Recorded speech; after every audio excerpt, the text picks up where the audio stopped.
Hello, this is the Greater Lagos Vision and I'm your host, Love Ikuku Oyedoku. Lagos State Governor Babajide Sanwo-Olu has announced a 100% funding increase for the state's employment trust fund.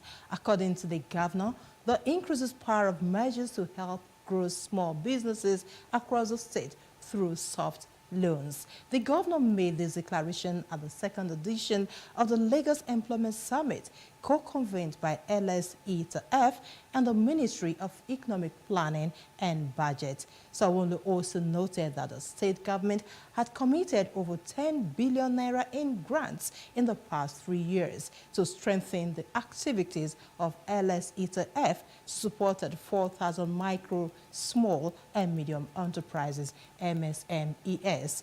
This is the Greater Lagos Vision. I'm your host, Love Ikuku Oyedoku. Welcome once again. This episode features transport sector reform. Sanwo-Olu kicks off e-hailing lag drive service with 1,000 sports utility vehicles for first phase. Building collapse. Lagos State government partners insurance firms set to pay compensations to victims. Waste management, sort your waste and get reduction in waste bill.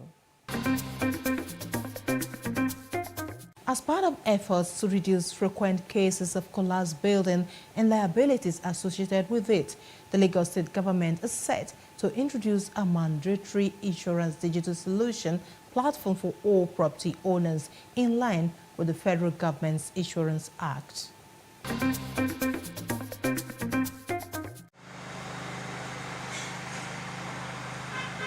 There has been cases of collapsed buildings across Nigeria, and Lagos is not an exception. This results in loss of lives and billions of naira in investments. The 21-story building in Ikoyi, Lagos, which collapsed on November 2nd, 2021, was under construction before it caved in. The state government has now taken the bull by the horn to prevent such occurrence. In the last 44 years, there have been over 480 building collapses to be precise. And this is the information that we have. This is the data that we have. Imagine so much more that we didn't even capture. And this just highlights and goes to strengthen the importance of insurance. Many a times when these incidents, dangerous occurrences have occurred, the government is almost like the last resort where we then need to pay compensation. What we're saying now is safety is everybody's responsibility. To reduce the burdens and losses incurred by victims of collapsed buildings, the state government enters into a collaboration with insurance companies to ensure safety and, in the event of liabilities, pay compensations to the persons concerned. We are taking the purchase of occupiers' liability to another level. We want to, first of all, sensitize everyone that this insurance is not about IGR. It's not about what comes to the insurance industry. It's about the safety of all. You know, sometimes we say, God forbid, it will not happen. But many times we have seen it happening. And when it happens, some financial responsibilities come with it. Ilori adds that a digital solution platform will provide hitch-free and transparent activity. Lagos State Governor Babajide Sanwo-Olu has reiterated his administration's commitment towards supporting innovative ideas and investment in technology to achieve global solutions. Governor Sanwo-Olu, who stated this at the opening ceremony of the Microsoft facility at Ikoyi, said it was inspiring to see efforts made by the company in putting up the smart building, despite the challenges posed by COVID-19 pandemic. But it's incredible to see what, the imprint of Microsoft, here in Lagos and in Nigeria. I mean, given the level of investment, it's not only encouraging, it's actually very audacious. I must indeed see that it's going round. It's indeed a smart building, and you've put a lot of resource. I don't expect anything less with a global name like Microsoft. But it's really around how we now like you said, develop local, skills and local talents, and local, people. We understand what needs to be done to ensure that, your investment are safe and secure. But more importantly, the kind of partnership that you require, to see it grow, as a government directly, we see ourselves working with Microsoft, even on the business side. But more importantly, in terms of infrastructure and developing the space so that, granularly people, and the citizens can utilize the full benefits of what resources have been put in here.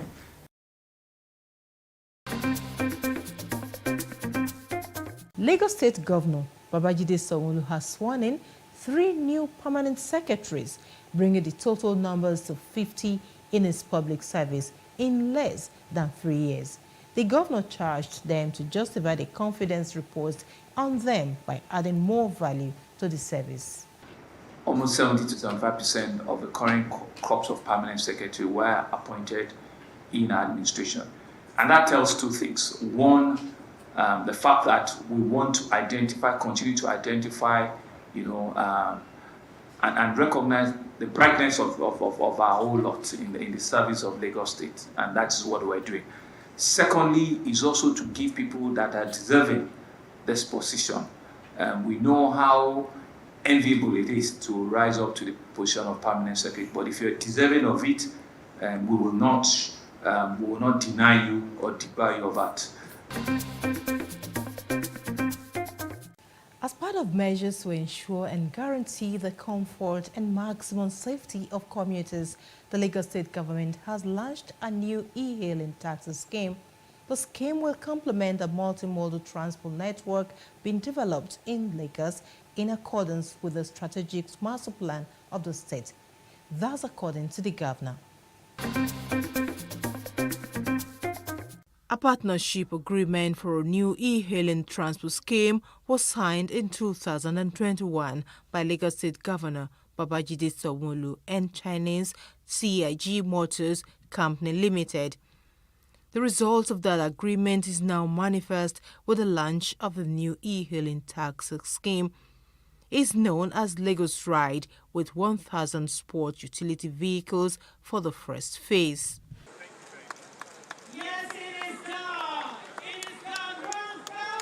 The scheme is expected to compete with other e-hailing platforms. The driver or operator has a right to own the vehicle after payment is fully made within 3 to 4 years. Governor Sanwo-Olu said the initiative is to further ensure a seamless transportation system for the commuting populace in the state. Under this arrangement, all beneficiaries will be provided with a brand new car, which over time will become the driver's property after the completion of the payment of the vehicles that have been heavily subsidized. The governor described the day as historic. He said it's a step to further drive the development of the transportation master plan to put Lagos on the plan of a safer, comfortable, modern and forward-looking taxi scheme. We are starting and we're putting our money down to show to the private sector that we can do it and we all can do it collaboratively. These are no workers of Lagos State. These are Lagosians, these are Nigerians that will be taking over this. So our arms are open to other private sector investors to join us to ensure that we can increase this fleet to 3,000, to 5,000, to 10,000. Commissioner for Transportation Frederick Oladende highlighted some of the safety features of the scheme. The safety and security of lives and property are equally as paramount as the pleasure the drivers or the riders will enjoy on the Lagos Ride taxi schemes. Hence, the installation of security embedded dashboard camera in each car for real-time activities and monitoring, with panic buttons connected to the control command center that can be used by either parties inside the car in case of assault or emergency. Plus TV News spoke with some of the beneficiaries. It was something that we saw that will be of benefit to drivers, especially to alleviate the challenges and the burdens that drivers have in terms of owning their cars. The Modern Rights Service is one of the state government's socio-economic intervention programs. The government promised to get it professionally managed in line with global best practices. Sort your waste and get reduction in waste bill.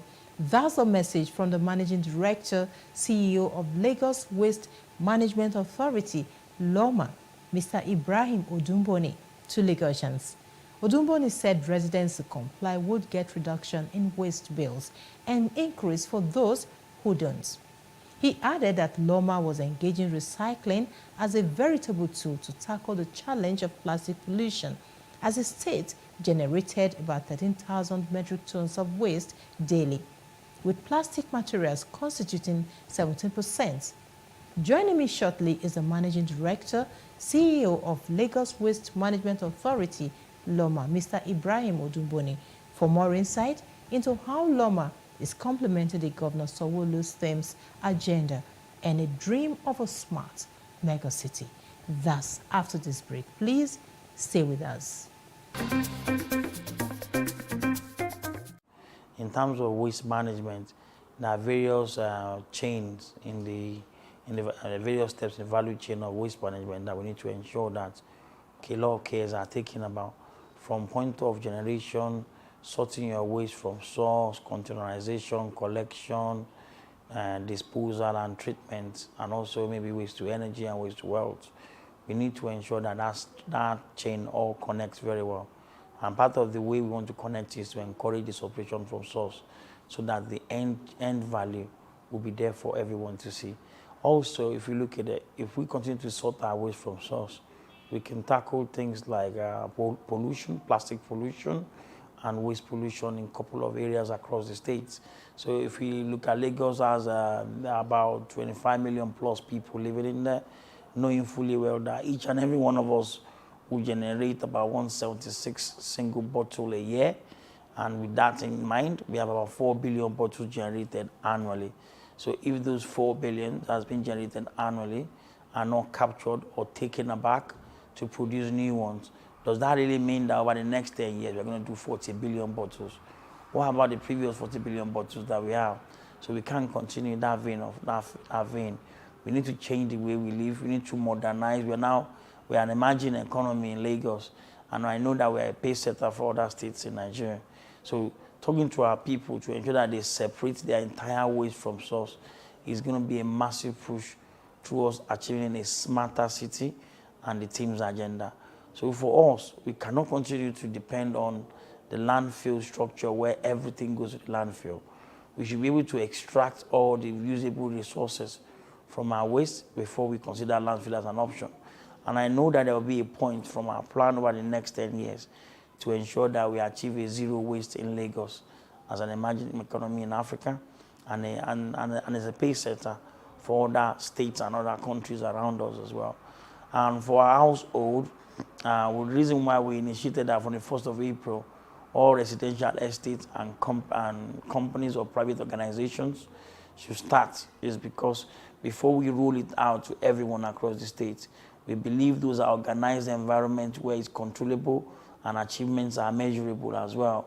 And we've also seen that a lot of these our communities, since the introduction of Waste Blue Box scheme, which gave back to Lagos Recycle, was initiated on the 5th of September 2019.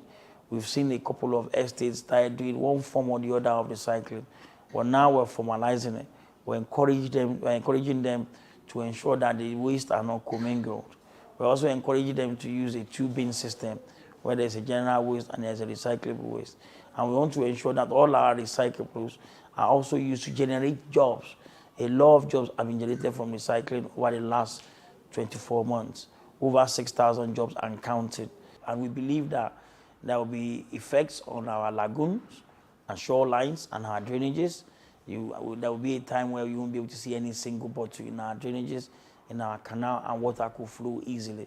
And all the marine habitats, we have the freedom to develop without having to be also accommodating plastics or floatables among them. Paying for waste management is sacrosanct. It's not free. Because the people that are running are the people that are going for your catering for your domestic waste all across. LOMA, as an agency and Lagos State, we cater for the public spaces, and we regulate all the private private businesses or private residential properties that they service. But these businesses are there they are there as a business that we are building to grow. We don't want any of them to be a going concern. So if people are resisting to pay to them, it's basically you're denying them the opportunity to be able to transact. And I want to also state that we have a enforcement and monitoring team that ensure that when we have cases like that, our what do people call wulis, our health officers are there to support the CDAs, the CDCs, to be able to tackle or mitigate against any or discuss and manage the situation when we have any tenement or any household that's having the issue of waste management. And in situations whereby it's gone beyond management, then we have a legal system that backs that. So the legislative arm of Lagos State also backs us over 28 magistrate courts. There's no room for ignorance. There's no room for excuses. We've now gone all the way. We created LOMA Academy to be able to educate people and create awareness. All our public primary schools in Lagos, through the support with SUBEB and Mr. Governor, Mr. Babajide Sanwo-Olu, we've been able to educate them on waste management. And they are going to be our ambassadors, our advocates for the parents that they are under, to be able to ensure that we try and change from bottom up, while we continue to use publicity, media outreach, like this conversation, to let our adults understand and also remind them of their responsibility. But all in all, there's no excuse for ignorance in waste management. We do a lot of things across stream, and it's always out there, and that's why we highlight it for all stakeholders or all interested parties to be able to understand where we are and where we stand at this point in time. We've been very innovative, and we've been very proactive about the way we approach waste management in Lagos over the last 2 years, by showcasing ourselves and ensuring that a lot of ways we're communicating to people with what we're doing. So we have our social media handles, our website, our app, and also we collaborate with other agencies to make sure that our message are passed across. There is no day that you will not hear about LOMA, either in the news, or you see us, or with our PSPs, or with our sweepers that are on the road. But the key thing that I must stress out there is waste management goes beyond collection and dumping of waste.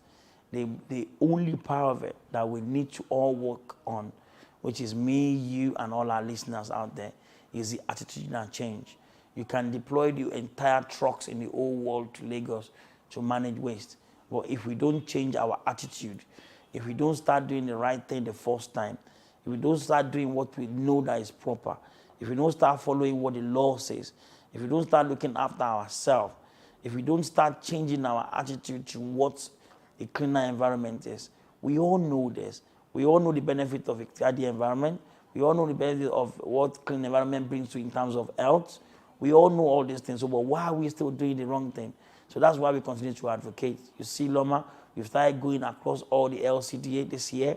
We've been to 18 LCDAs out of the LCDA and LGA out of the 57, and we'll continue and ensure that all that is completed before the first week of June. And what do we do there?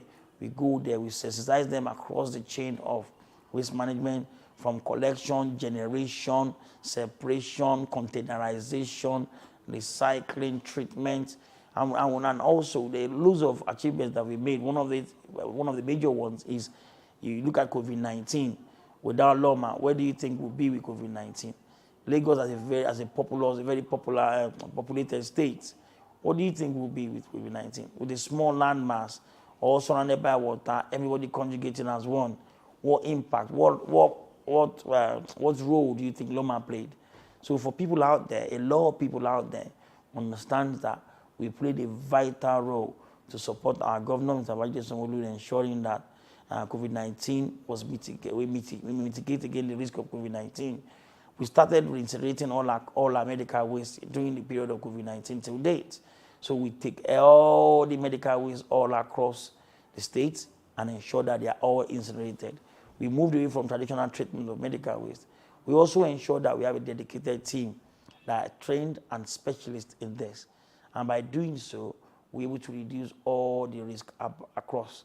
We've also used that to develop and automate our system in terms of management of waste. We've looked at the need for us to regionalize our operations. So we divide our operation into 5 different districts, and then we manage from there. So if you tell me now what's going on in Ekpe or Badagry, with a click of a finger, I can tell you exactly what's there because I have Loma operatives there. So we've done a lot across. We've reformed some of our legacy programs, like the sweeping program is all being reformed.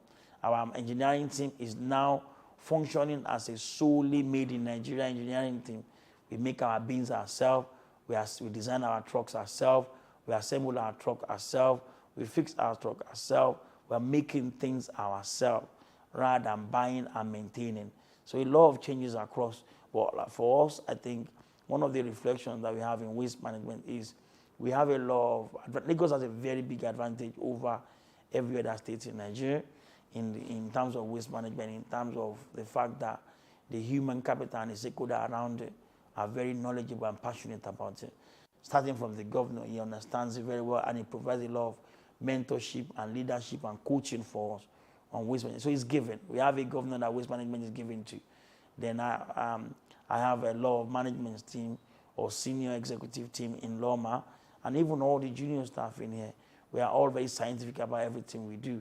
And sustainability is very key to us. So a lot of things I've known, a lot of things I've learned, a lot of things I'm learning. There's no end time to learning in waste management. And all these people that have been in this practical over the years are now having the benefit of having someone from the economic side of things, from the technical side, coming in to inject a lot of sustainability into what we're doing. So I really appreciate the opportunity this gives. But for Lagosians, it just basically demonstrates what the future holds for us. Waste management is never going to be the same.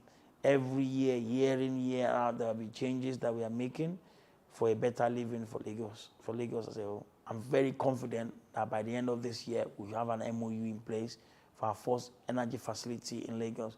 But I must state that in Lagos, the energy facility that we're going to have in Lagos, we'll try and find the best sustainable at a very affordable cost and also strategically placed for the states.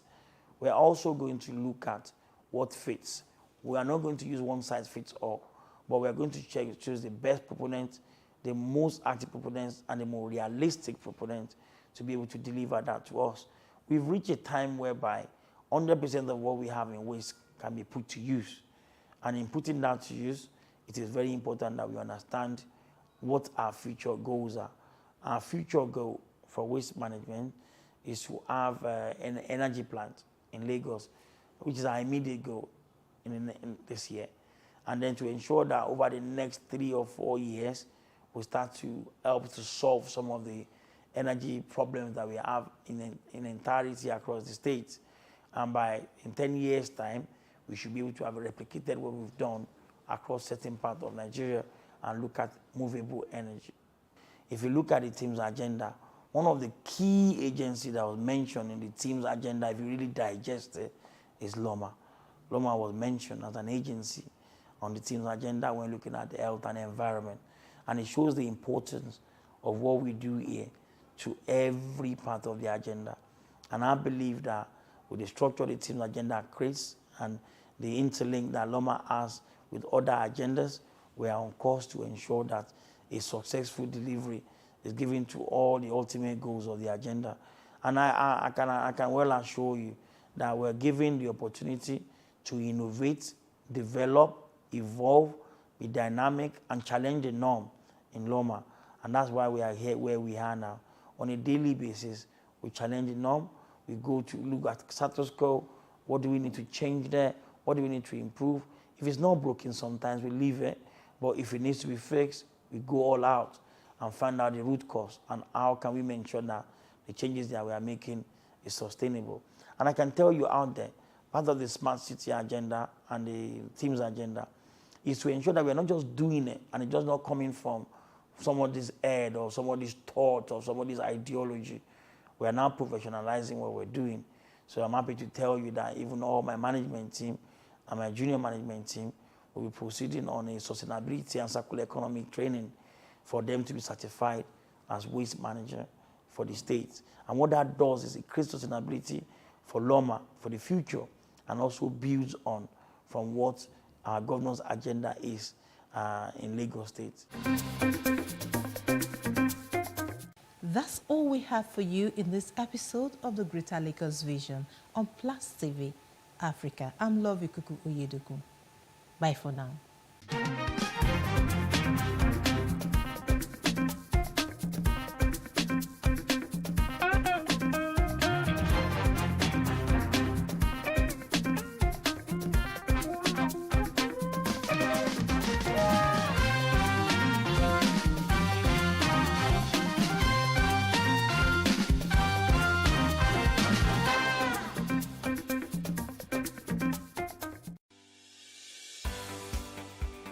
Businesses in Africa can be very challenging.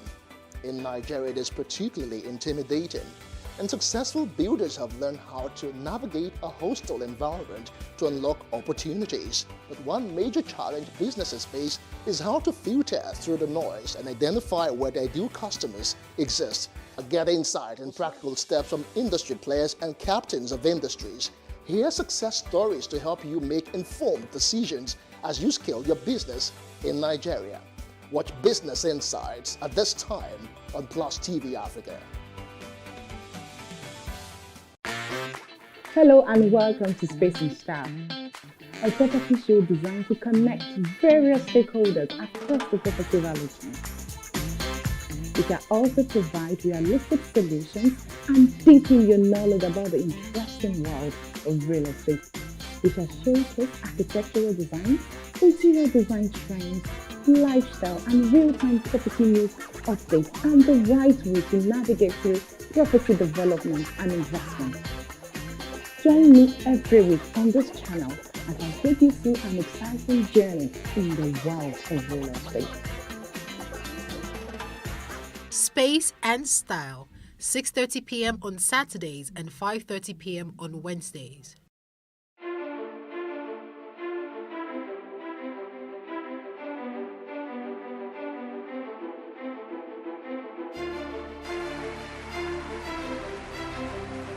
This Medan has been directed to empower 1,000 persons with disabilities in each state in the next 12 months. We now start sharing the shoot of gun.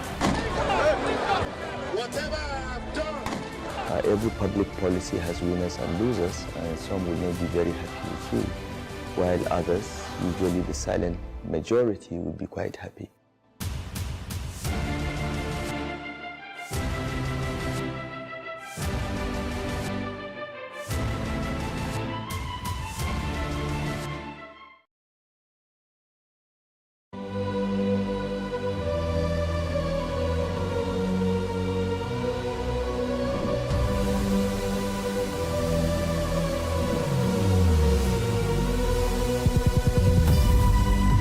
What we do not understand, we will stigmatize. What you can see is the remaining of the tanker that exploded. The suspect equally confessed.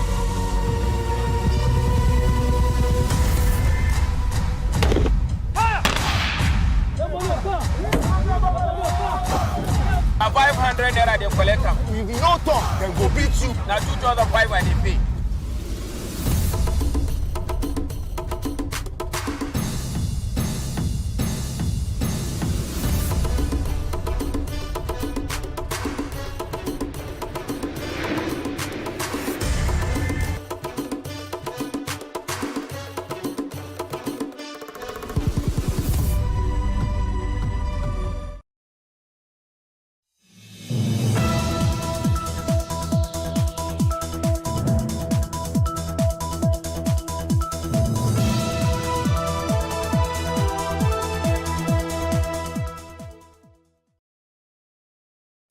Hello, it's Plus Reports. It's where we bring you some of the stories and events that made the news recently. And just in case you missed out on some of them, do not worry, we've got you covered in this edition. Welcome. I am Jacinta Obioku.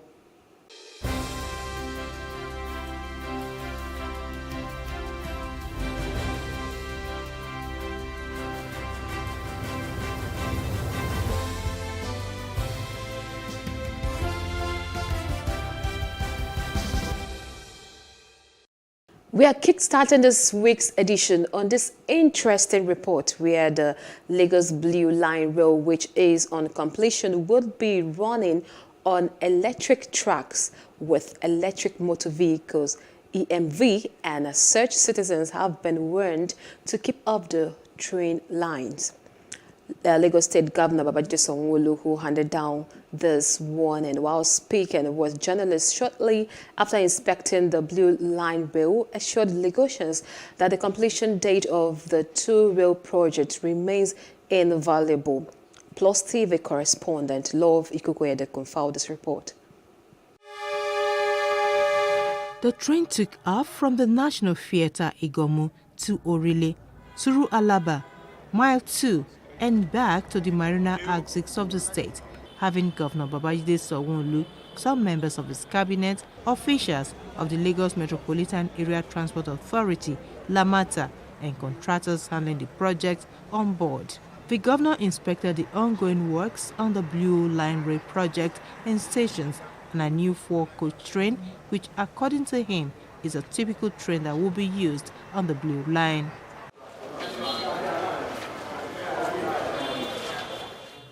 He expressed satisfaction at the pace of work, maintaining that the project will be delivered on schedule. Sanwo-Olu was unhappy at the level of vandalism along the rail corridors and warned perpetrators to desist from such acts. There are electric trucks.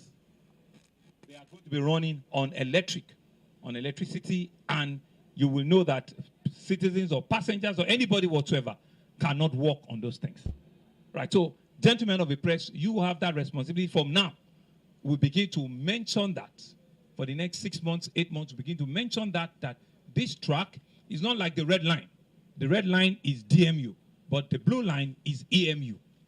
So these are some of the communications that we need to begin to pass out, and they are electric train lines. The governor also assured that adequate security would be put in place at every station and platform with the use of CCTV. He disclosed that the state was set to bring in from China additional 2 sets of 4 train coaches by September and October. The additional trains that were procured for the Blue Line, we're going to be going to China when they open up, maybe in May or June, when it's completely completed, just to have a look and send it on shipment to probably get to the country before September, October. So based on the promises we gave you at the beginning of the year, we are still on track at both the red line and the blue line. Governor Sanwo-Olu then moved to Akpongbo, where he once again inspected the bridge recently gutted by fire, giving the traders another 3 days ultimatum to vacate the area. From Lagos, Love Ikuku Uyedoku, Plus TV News. Nice one, but there are concerns on how safe is the electric tracks when in use. We will see how that pans out. Weeks after the tragic fire incident that occurred at Akpongbo Market, in which goods worth millions of naira were destroyed and a section of the Eco Bridge damaged, no serious work has begun as the traders are concerned about the slow pace of repairs, which they say has caused low patronage. Our correspondent was there. There is no evidence of work going on top of the bridge as the traffic jam still persists. But skeletal works seem ongoing under the bridge as some men were seen digging around the edge of the pillar. They claim that they have been working since last week Wednesday and that they are from the Ministry of Works. Some of the traders affected by the inferno, who sometimes hang around to display their scanty wares, are no longer under the bridge, while those in their shops lament low sales. For where? The market is not the same thing. Number one, when people cannot apply this place, easy access to get to us, it reduces people that comes to Lagos. You understand? Number two, this market is, one person cannot sell this cake line, this our line. You can't have everything. Those people that their shop got points, we work, it's like interwoven. One person, about 20, 30 people is attached to that one person. We sell, they sell. If somebody comes here and I say, give me this, the ones who don't have, you call your neighbor, they will join together to sell. So it makes the market to go down. Especially the traffic is giving headache. Business has not been the same since then because a lot of traffic on the way.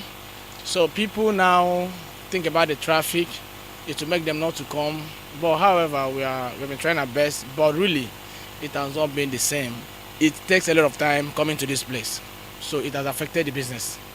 The economy, so maybe economy is another thing. But the main thing then, because of this fire, everywhere scattered. People are not coming as they used to come. The patronage is low. As you know, Kiari Market is a wholesale outlet. We have our customers cut across the country. Nenna Wakwe says the situation is worse because of Ramadan. Ramadan affects my sales too. Even the Christian fasting, we just came out of it. It has never been the same. The economy too is not helping matters. Things are going up day after day. As the repair work gradually begins, the traders are hopeful that the repair will be completed soon. Paul George, Plus TV News. Next on the list concerns the ASU strike. It is more than 2 months since the Academic Staff Union of Universities, ASU, embarked on a strike, causing the halt of academic activities across all public universities in the country. The absence of students on campus has undoubtedly affected business activities within and around schools' environment. Silence and dryness are what best describes this environment. This is Bayero University, Kano. The once busy atmosphere is now void of its usual activities, no thanks to the continuous ASU strike. The absence of students on campus has forced many businesses to shut down, and the ever-busy Coke Village, a student market in the school, is now a shadow of itself. Optimism that the strike will be called off soon is what most business owners who are still on campus hope for, as idleness and low sales are now the order of the day. As a family man, just come to where you are getting mix up income. You can't be able to get a simple cover. Wasting your transportation, wasting your fuel, coming to where you are getting this thing you cannot get. How do you cook? How do you cook with your family? It's only God that holding us. This time around, we used to survive. Things are very hard for us to survive.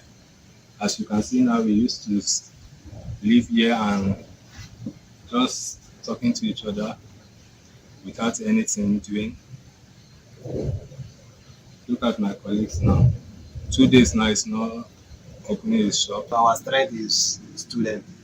Since there is no student, definitely nothing will move well. So we have been facing it. And I think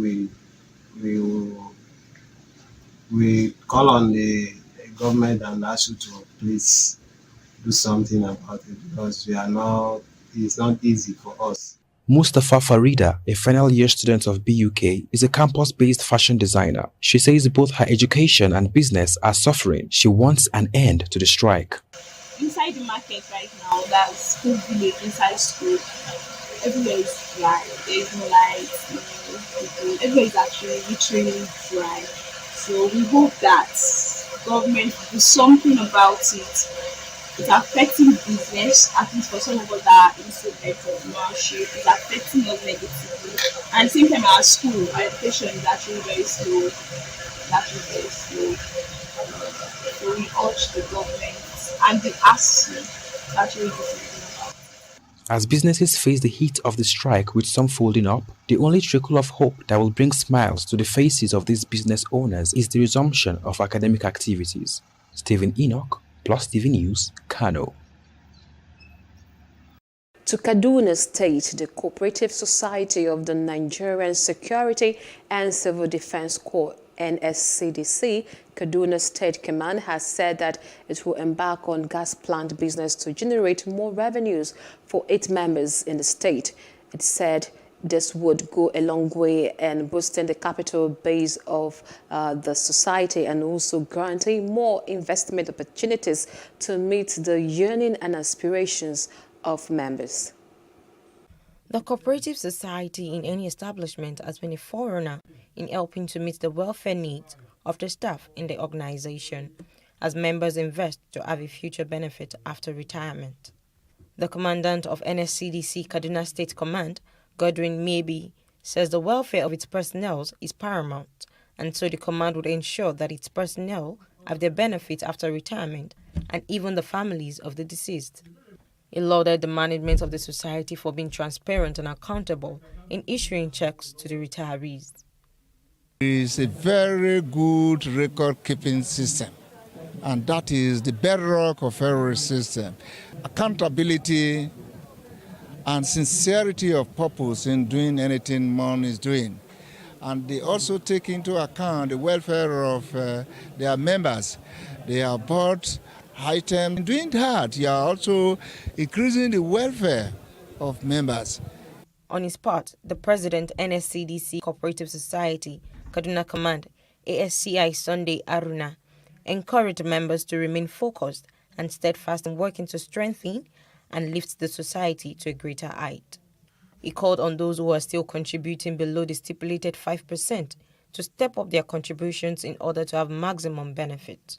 It's very easy, and at the end, in fact, I can tell you that members are really happy because it has improved their welfare, give them opportunity to some of them to have houses. Before, they always find it difficult when it has to do with issue of accommodation.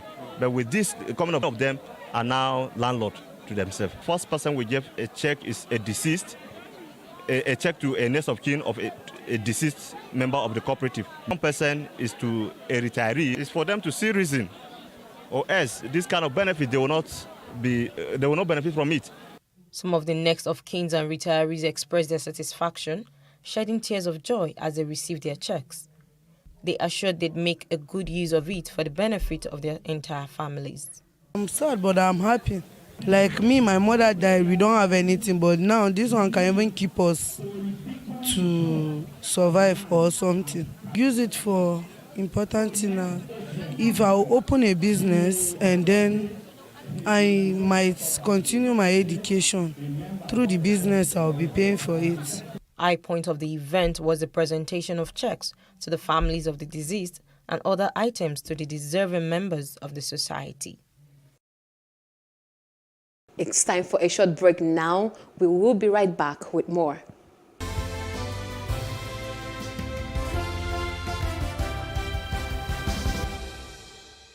How can we have peace without justice?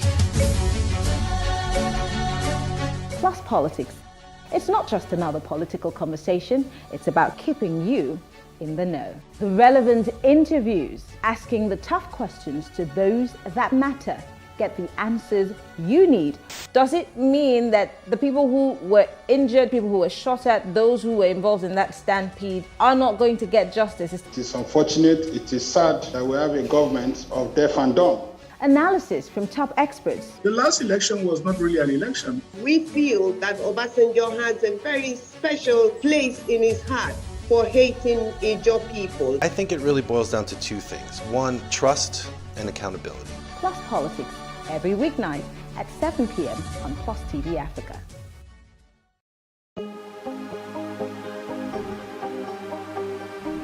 This is it for upcoming artists to blow in Nigeria.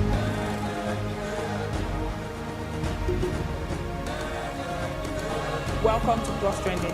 I am Buki November, your host, saying thank you for joining us on today's episode. Welcome back. It's tea time on Plus TV Africa. Practice makes perfect. I'm not perfect yet, but I'm a lot better than I used to be. He's a king. He's entitled to marry 100 if he wants to.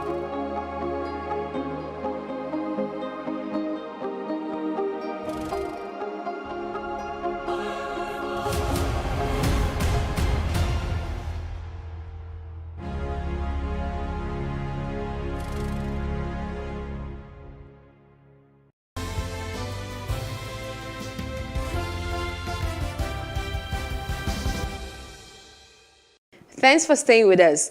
On oil theft, the Joint Task Force South-South Operation Delta Safe OPDS has flagged off Operation Octopus Grip within its joint operation areas. The operation is meant to tackle renewed activities of crude oil theft and illegal refining, which are affecting Nigeria's oil production output. Our correspondent, Jesse Ise, covered the ceremony at the NDDC jetty and Basambri Neve local government area of Bayelsa State. Half of the Chief of Defence Staff, General Lucky Irabor, hereby flag off Octopus Grip. Operation Octopus Grip is supported by the Defense Headquarters with 30 patrol vehicles among other logistics requirements. It will last for 90 days and crude oil thieves are advised to desist as the OPDS vows to go tough on offenders. The OPDS commander states their expectations from the operation. At the end of this operation, it is expected that activities of oil thieves within the joint operations area would have reduced drastically and the integrity of oil and gas facilities relatively assured. I wish to therefore acknowledge the Chief of Defence Staff, General L.E.O. Irabor, for his support and guidance to the OPDS. In the same vein, I also appreciate the service chiefs as well as heads of all security agencies in the country for their support to the OPDS. I also wish to appreciate the governors of Rivers, Delta, and Bayelsa states for their cooperation with the Joint Task Force South-South Operation Delta Safe. The Chief of Defence Staff, General Lucky Irabor, is represented by the Chief of Defence Training and Operations. He speaks on the achievements of the OPDS, saying there is need for more successes. The Operation Delta Safe has conducted several kinetic and non-kinetic operations which have yielded positive results in checkmating crude oil theft and illegal oil refinery activities in the Niger Delta region. All these operations so far made have made some positive results in containing the activities of pipeline vandals, kidnapping, sea piracy, communal violence, and other criminal activities in the South-South. Notwithstanding the numerous achievements so far recorded, there is still need to build on the successes achieved so far and persevere in the face of emerging new security threats through the conduct of a new operation codenamed Operation Octopus Grip. With this drive aimed at creating safe and secure environment for NNPC oil and gas exploration activities within the territory of the OPDS, perhaps crude oil thieves will be denied their freedom of action just like previous operations. Jesse Ese, Plus TV News, Basambri. Now on insecurity, the Unity School Host Student Association held a press conference on Victoria Island to voice their displeasure concerning the continuous kidnappings and killings of innocent Nigerians by bandits. They are worried that the Nigerian government has not done much to reduce the attacks. Our correspondent Paul George was there. Insecurity in Nigeria and the bandits' attack on the Abuja-Kaduna train. That's the theme of this press conference. It was put together by the Unity Schools Old Students Association, USOSA. The coalition of the alumni of Unity Colleges in Nigeria was also represented by member Lawrence Wilbert. They are worried that some of their members have fallen victim to insecurity.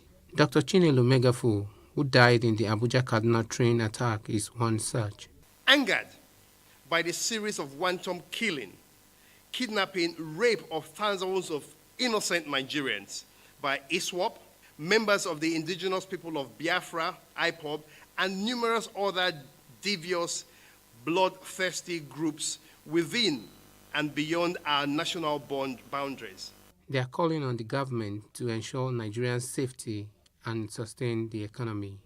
By all means, the wanton killings across the country must stop.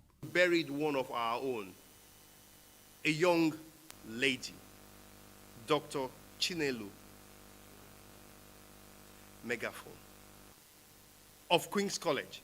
The gruesome killing and abduction of scores of staff and passengers of the Abuja-Kaduna train on the 28th of March, 2022 is for us an inglorious crossing of the absolute red line.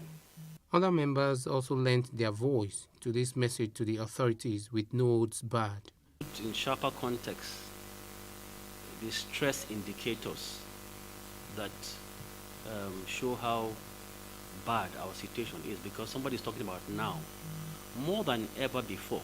And this discussion we're having today is not partisan, it's not partisan in that sense. It's about our development. We're talking development here. On every stress index of our economy, there's been deterioration.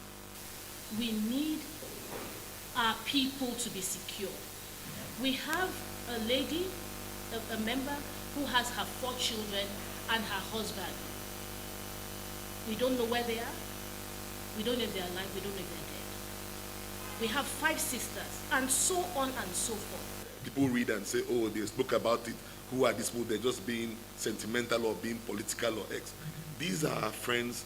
These are our family. These are people we grew up with. So the reason why now is that it even touches us more now. The strongest form of peaceful protest for the average citizen, in fact for every citizen, is the ballot box.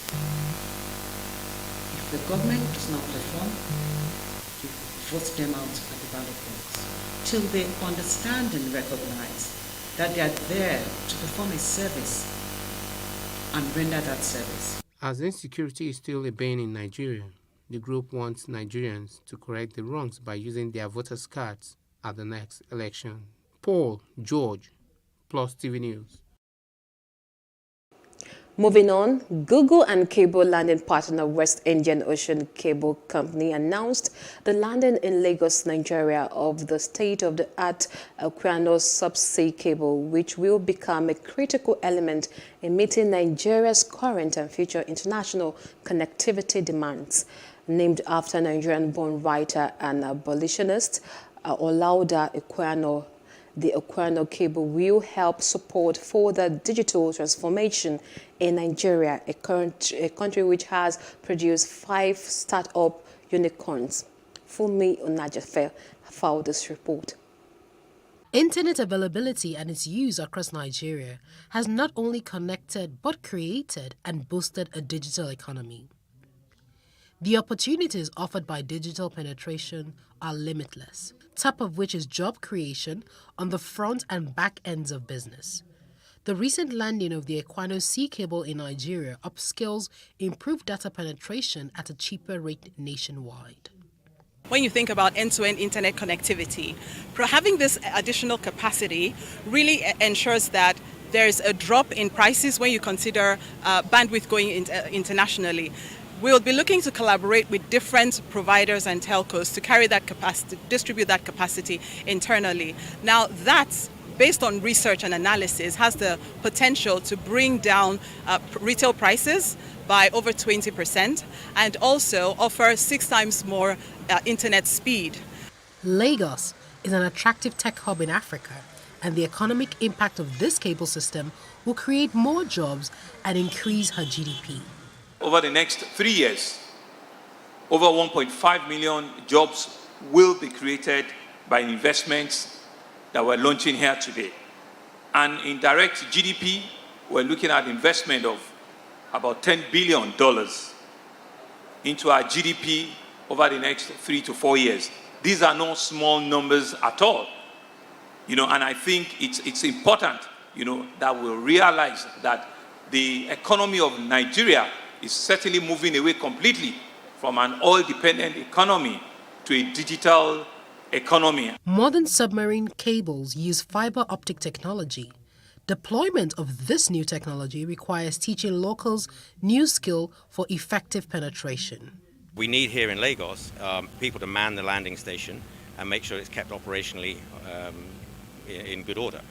So we have to have some specific skills to work on the equipment, and we provide training for that. And we'll be recruiting local people to work in the landing station in the data center and train them up. It's a very highly skilled role, but we'll provide all that kind of training over the coming months. The Equinor cable is named after a Nigerian-born writer and abolitionist, Olaudah Equiano, who was enslaved as a boy. The arrival of this cable in Lagos, Nigeria, is Equinor's symbolic return that will bring in flourishing new possibilities. And finally, on this week's Plus report, the music industry has evolved with the advent of digital distribution, and Spotify, one of the major global music streaming platforms, has just been officially launched in Nigeria. Our reporter Ifeoluwa Shinkaye was there. The Nigerian music industry has evolved with the advent of digital distribution, with many of the major global music streaming platforms launching in Nigeria. The impact of COVID affected many industries, including the streaming platforms as well. We've been in the grips of a crazy economic and social thing called COVID for the last 2 years, which has made it impossible for us to operate in the way that we normally would. Only now are you starting to see those restrictions. There was a time I wasn't even allowed to come into Nigeria. One of the many benefits of streaming is ensuring money goes directly to the artist and local music is spread across the globe. It has helped me in a whole lot of ways because my songs now, my music, it's been streamed in a series of places that I'm not even aware of. That's how amazing it is. That's how amazing it's getting, right? That's how amazing the streaming platforms are just taking our music, taking Afrobeats, flying to different regions of the world. I was not born in the old music industry, first of all, but I know that it's always been like a crazy thing to distribute your music into stores where people can find them. But now that we have like streaming and these platforms, now music is available to everybody at the click of a button.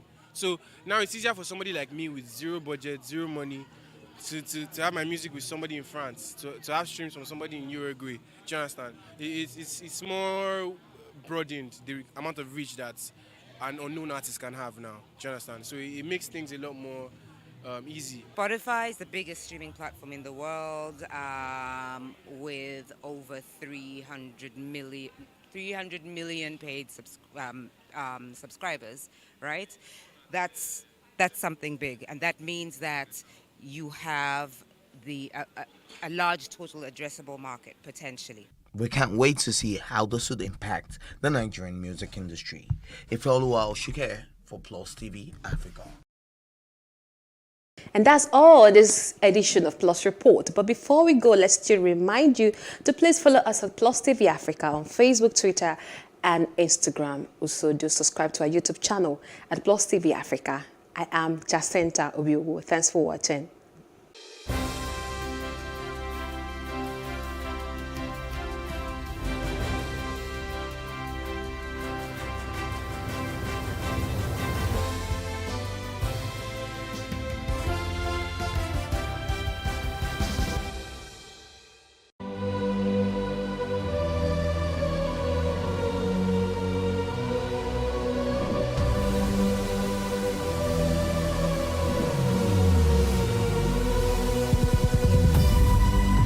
What we do not understand, we will stigmatize. What you can see is the remaining of the tanker that exploded. The suspect equally confessed.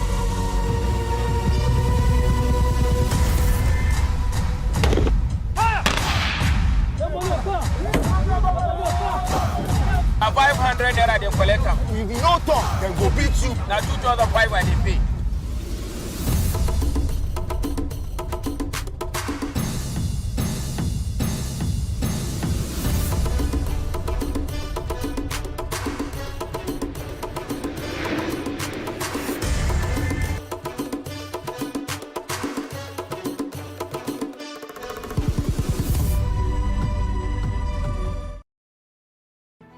There is no voting on social media. To vote, you would require permanent voter's card. To get your PVC, visit cvr.inecnigeria.org. Create your account with a valid email address and start the registration process. An activation link will be sent to you. Click on the link and activate your account. Fill out the form, pick and submit a convenient date and time for your biometrics. Print the application slip, which should have your QR code. On the appointed date, go to the nearest INEC office for your biometric capturing. Thereafter, you will get a registration slip to pick your permanent voter's card when ready. Get your PVC today. This message is from Plus TV Africa.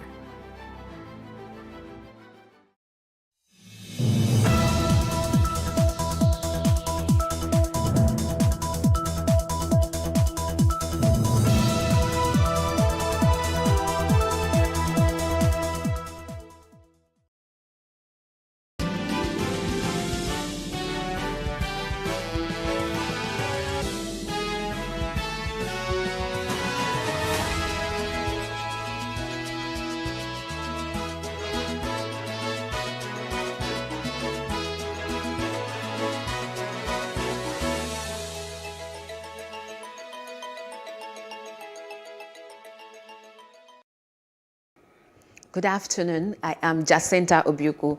This is the news brief. The United Kingdom government has finally accepted Nigeria's classification of the indigenous people of Biafra IPOB as a terrorist organization 4 days after the outlawed group beheaded an army couple who were on their way to Imo State for their traditional wedding. Following widespread killings and acts of lawlessness, the Nigerian government designated IPOB terrorist group in 2017, but some foreign countries, including the UK, where IPOB leader Nnamdi Kanu holds its passport, did not acknowledge the declaration at that time.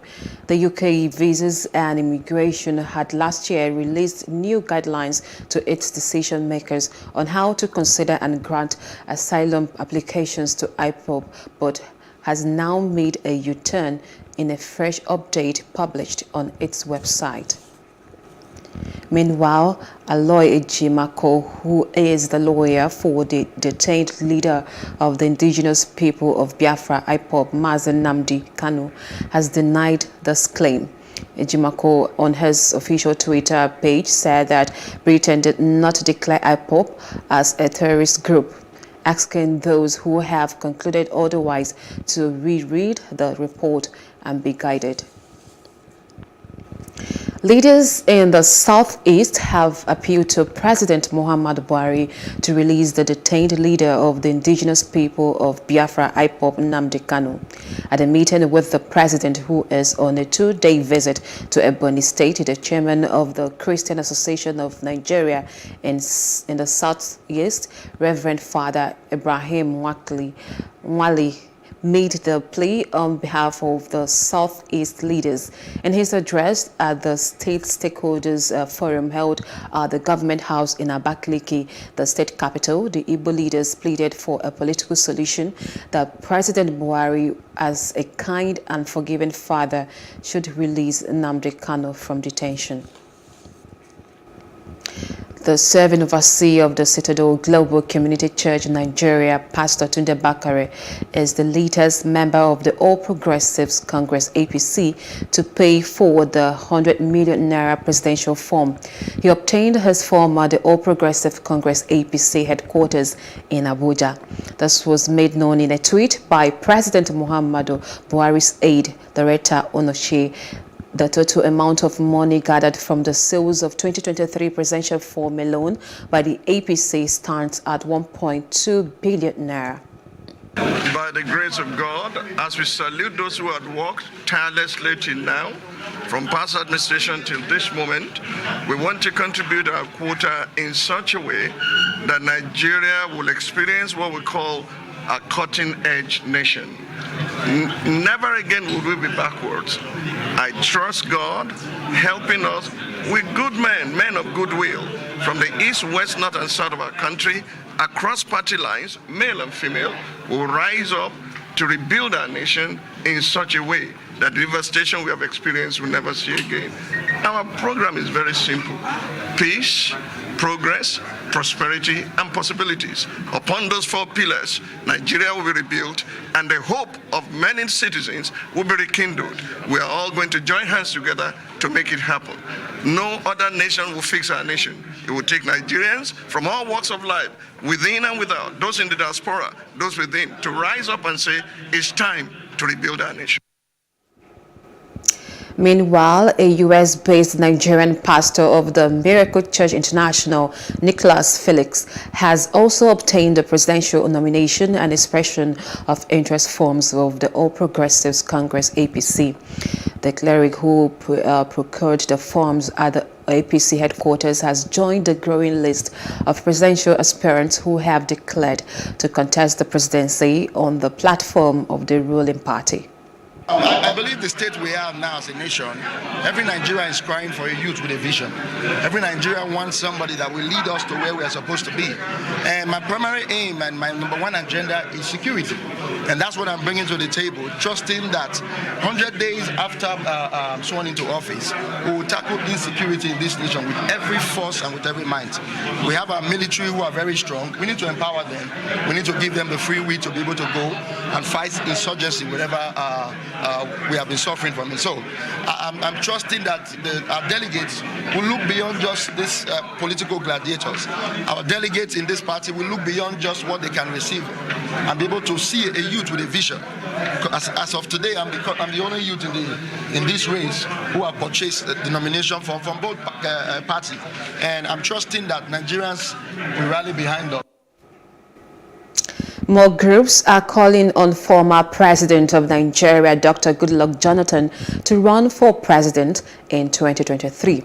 The most recent call is coming from the Voice of South, which says it believes only Jonathan has what it takes to get Nigeria working again. Our correspondent, Jesse C. has more.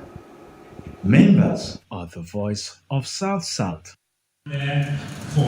All they want is for the former president to enter the race to salvage Nigerians irrespective of his political platform.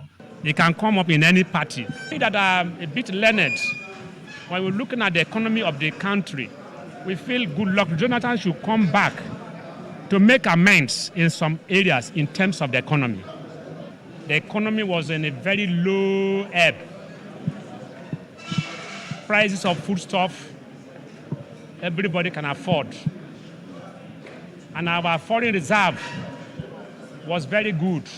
A 4-year term for His Excellency Dr. Ebele Goodluck Jonathan is more or less a gain to the entire nation in the sense that, one, this country at this moment needs a short-term arrangement whereby the president, within a short time, undertakes a redemption-focused mission, particularly to nip the system in the bud and leave the stage with a standing ovation. Other members of the group from the various states that make up the South also share the view that Dr. Jonathan is the best choice. Dr. Goodluck Ebele Jonathan is one that can move us forward because his business that have been tried.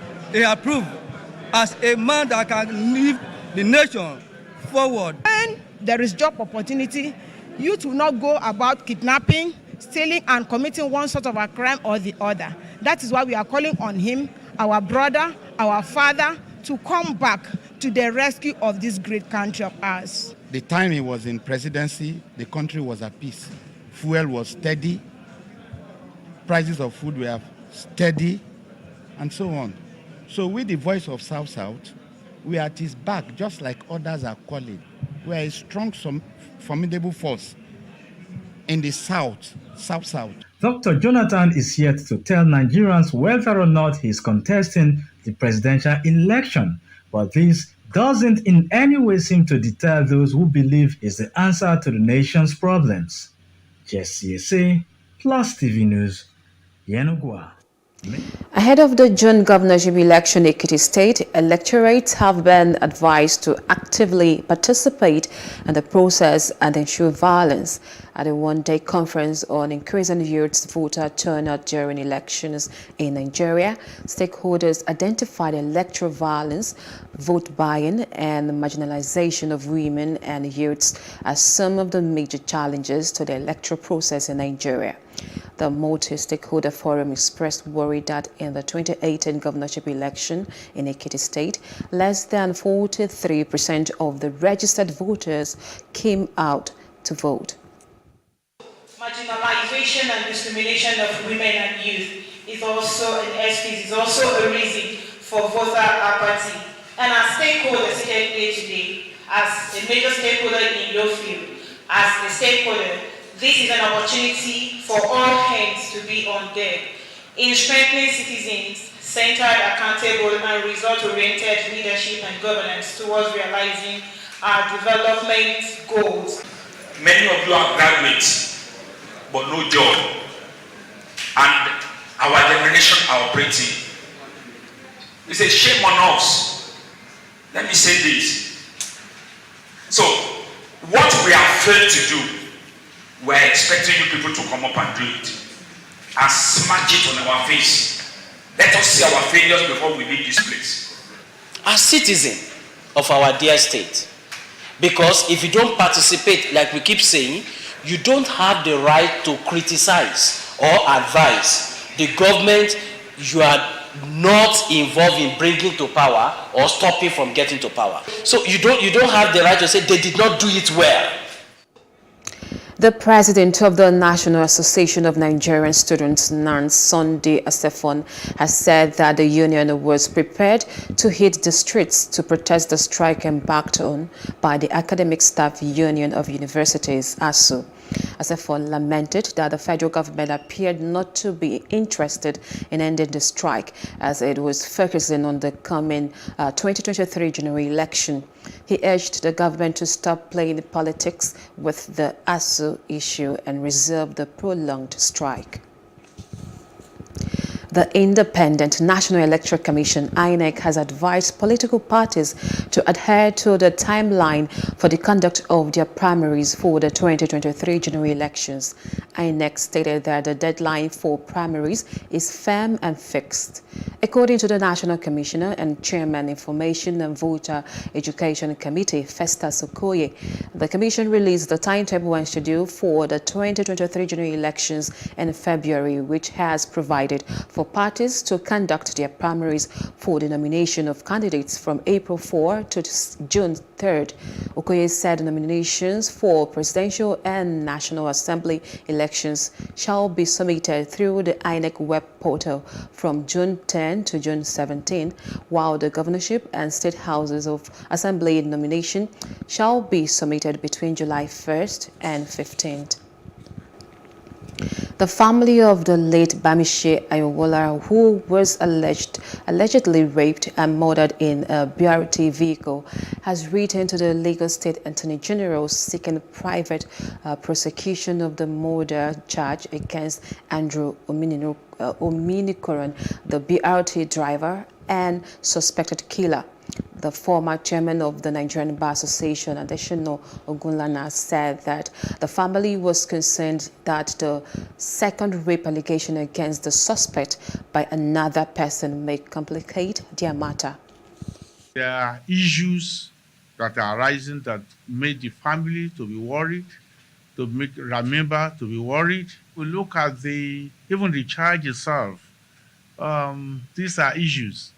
When you go to the charge, you find out that this gentleman accused of murder is also accused of rape in the same one charge of two different people on two different occasions. Sisters to the deceased demanded that justice be served while calling on the Lagos State government and the Commissioner of Police not to sweep the case under the carpet.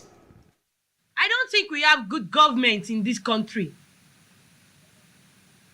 Because I trust, if we have good government, they would have fetched the remaining people that killed my sister, that murdered her, they would have fetched them out. But one thing I want us to know is that justice has to be done. You can't kill our sister, our loved one, and think you will still be the one to judge. No.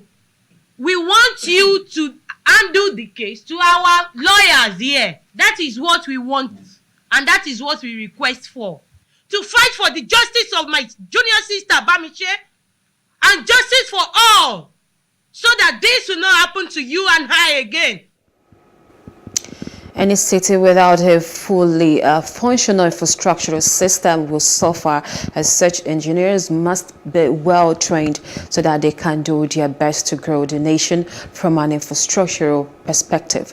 The Managing Director of Lagos Metropolitan Transport Authority, Lamata Engineer Bimbola Akinajo, stated this on Thursday during her presentation at the 2022 Alumni Launch-On of the University of Lagos Faculty of Engineering Alumni Association in Lagos. Plus 7 News' Lovey Kukoyedekon tells us more. It was a reunion, a veritable networking opportunity for the alumni of the Faculty of Engineering, University of Lagos. It was also an avenue to give back to their alma mater through the launching of a 500 million naira fundraising project for the faculty.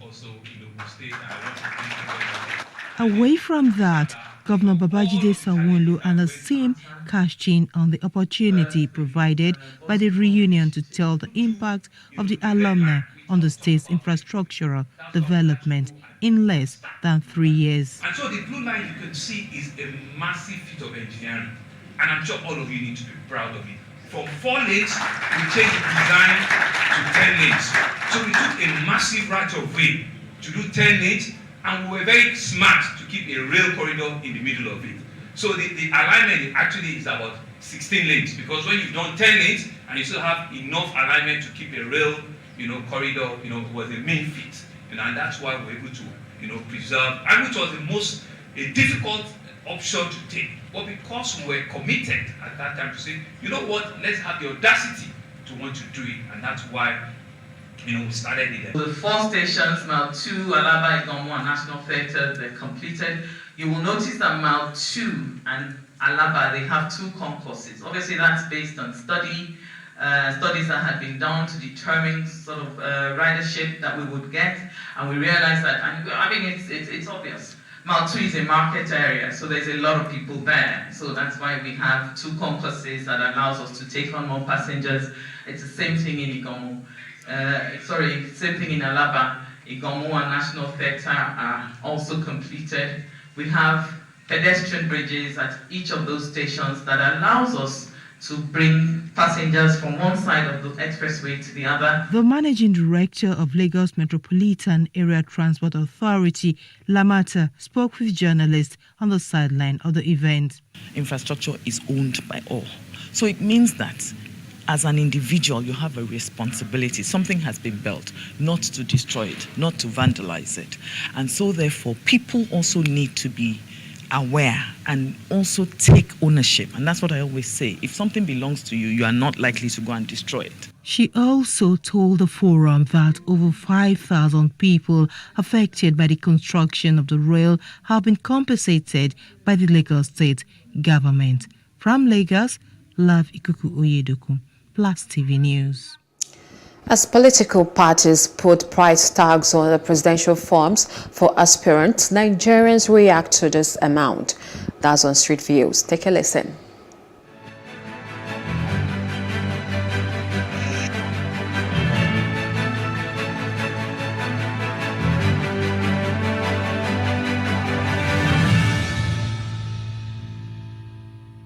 As a people, these are things that we need to take into consideration when making our choice of a party to support or the candidates to support, because there is consequence to such things being put in place.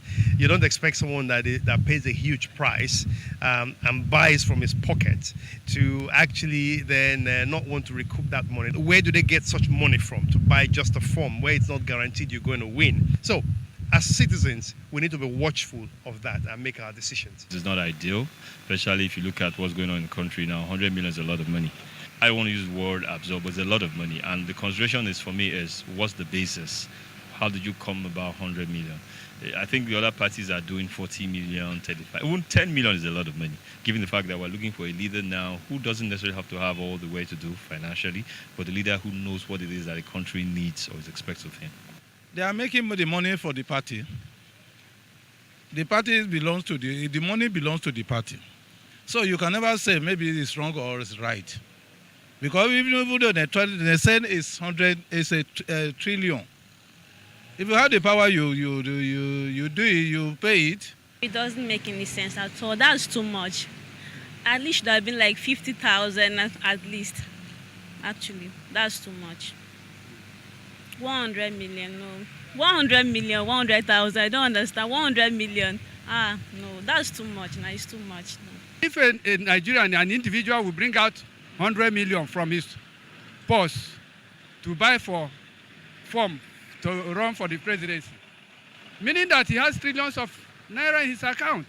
Therefore, EFCC is supposed to go there and find out what is working. If you happen to buy the form too, what are you going there to do? You must bring your money back, put your interest before you think of others. That's ridiculous. In fact, when I heard the news, and I'm wondering, where do they want like genuine people to actually get this kind of money? People that can afford it are people that are actually stealing. The other time, a certain man did a burial and EFCC invited him over to probe him because of the money he spent for the burial. So EFCC should also invite these ones that are able to buy these forms and then probe them and ask them where they got that money from, because you can't tell me it's not it's genuine. Even if it's genuine, when they enter now, they will want to steal and get back that money.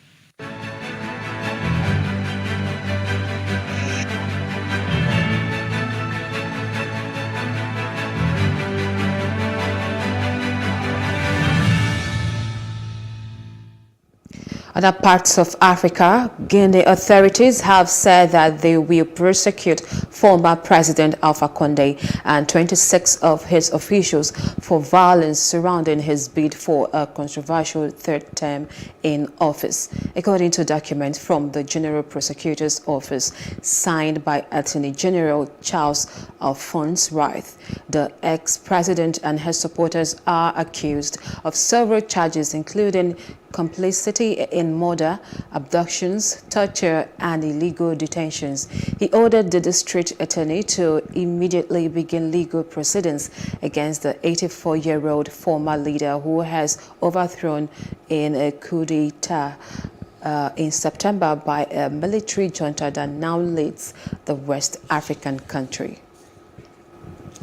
Outside Africa now, President Volodymyr Zelensky has said that Russia's invasion of Ukraine has devastated hundreds of hospitals and other institutions and left doctors without drugs to tackle cancer or the ability to perform surgery.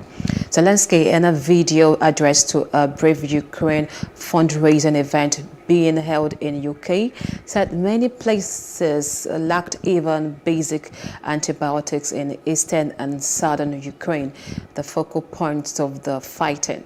Zelensky said the evacuation of civilians from the besieged port city of Mariupol had continued on Thursday, but did not say how many people had managed to leave.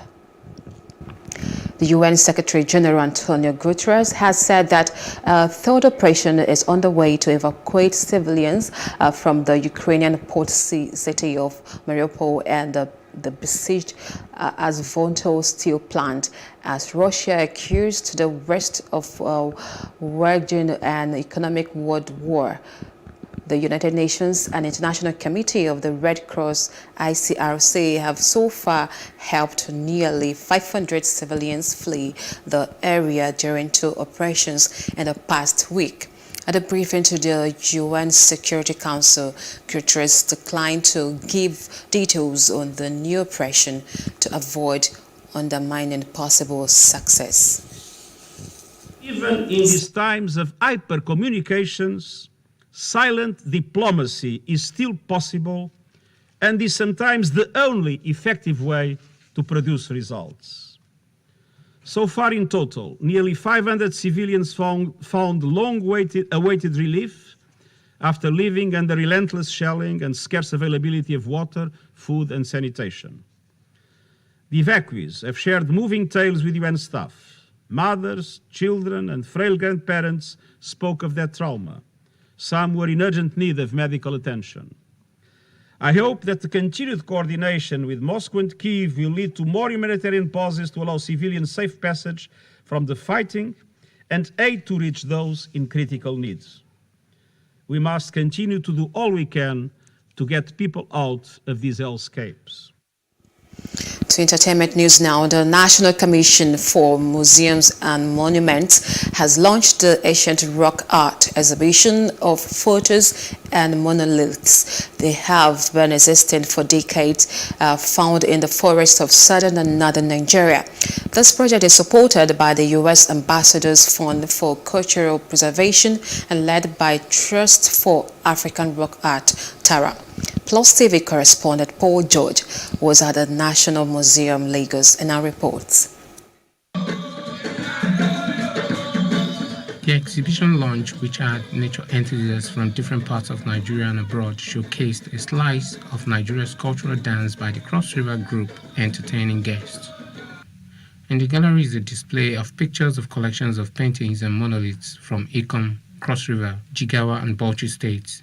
The Director General of the National Commission for Museums and Monuments, Professor Abba Tijani, in his welcome address thanked the U.S. Embassy for supporting the project by funding the project and thereby preserving the country's cultural heritage. I want to start by expressing my appreciation to the U.S. Embassy for their partnership, but also providing us with funding. The collaboration on rock art, the monolith, the rock paintings in Jigawa and Bauchi is just the beginning.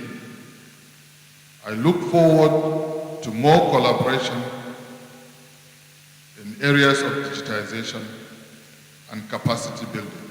The United States Acting Consul General Brandon Ospert, while assuring Nigeria of their continuous support, said that this partnership will further deepen the ties both countries already have. Over the past 4 years, we've seen $770,000 of funding going toward preservation projects in Nigeria. In 2017, we funded a project to document the traditional knowledge of the Ifa cultural system in Oyo State. And in 2016, we also conducted a project to build the capacity of Nigeria's museum professionals to improve collections, storage, and display. The curator, National Museum, Lagos, Omotayo Adeboye, and the project manager of the exhibition, Terry Little, tells us more about the artworks. The ancient art rock actually represents the heritage in rocks. They are granite rocks which they put coded messages on, and they use it to pass messages to people that are initiates. So if you look at some of those Ikom monoliths, you will see on them some motifs.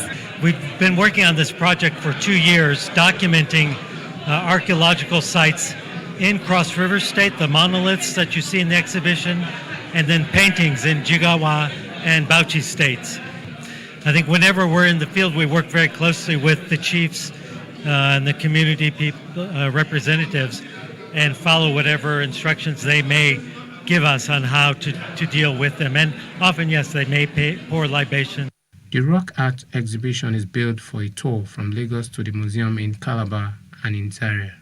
And as the event winds down, Consul General Ospert cut the ribbon to officially declare the gallery open, even as estates gather to feed their eyes with the new collections of the artworks. Paul George, Plus TV News. And that's the news brief. For more stories, please follow us at Plus TV Africa on Facebook, Twitter, and Instagram. And do subscribe to our YouTube channel at Plus TV Africa and Plus TV Africa Lifestyle. I am Jacinta Obiuku. Thanks for watching.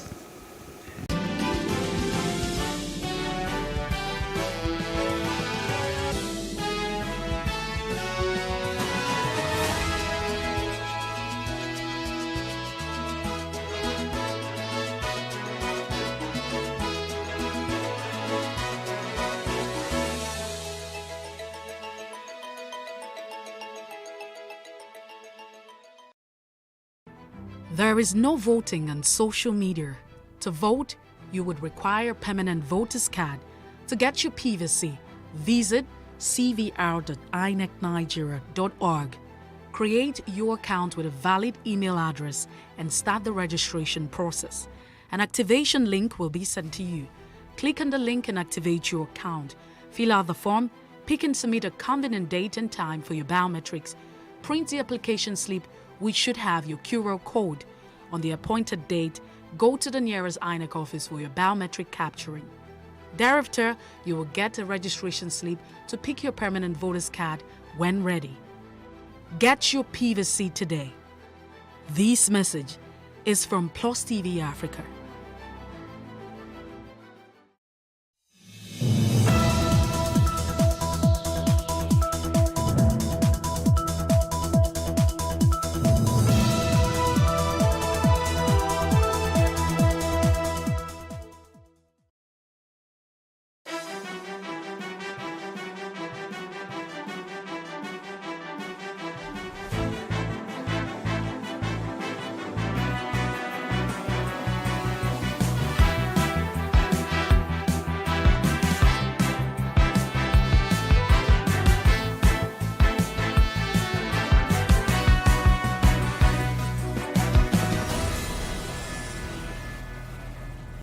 Hello and welcome to What Are You Saying?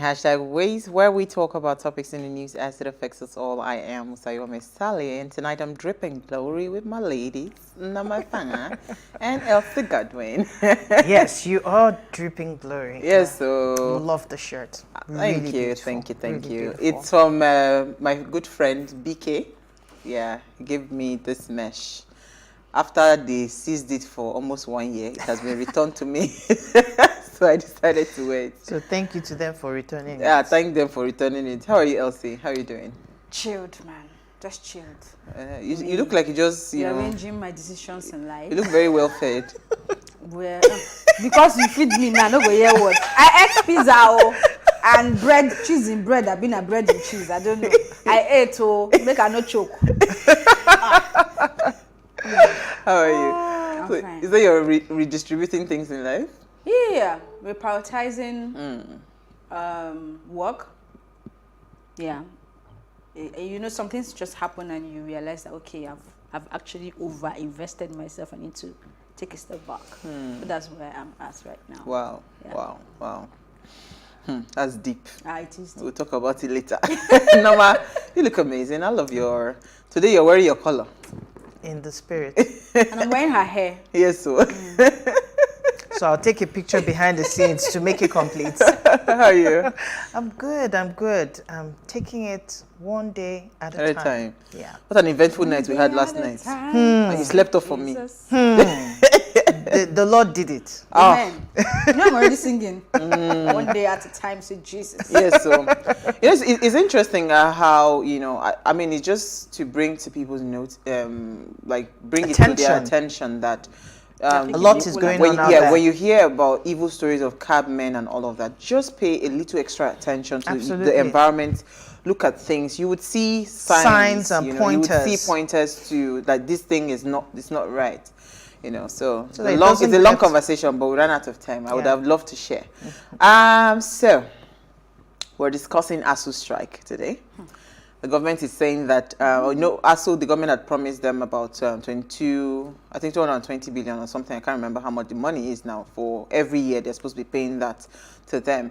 And we're asking, can Nigeria truly afford that? So this is what we found as today's quote. Education is the passport to the future, for tomorrow belongs to those who prepare for it today. This is from Malcolm X. All right, so education is one of the most powerful aspects of life. Education and learning allows us to make sense of the world around us and the music inside of us, and or the world inside of us and where we fit within the world. So it's our ladies' night out, and Norma, Elsie, and I are discussing the ASU strike, and we're asking, can Nigeria afford to pay universities 220 billion naira annually? And when we open our phone lines, we really love to hear what you have to say. But first, let's take a break to see what we found in the news.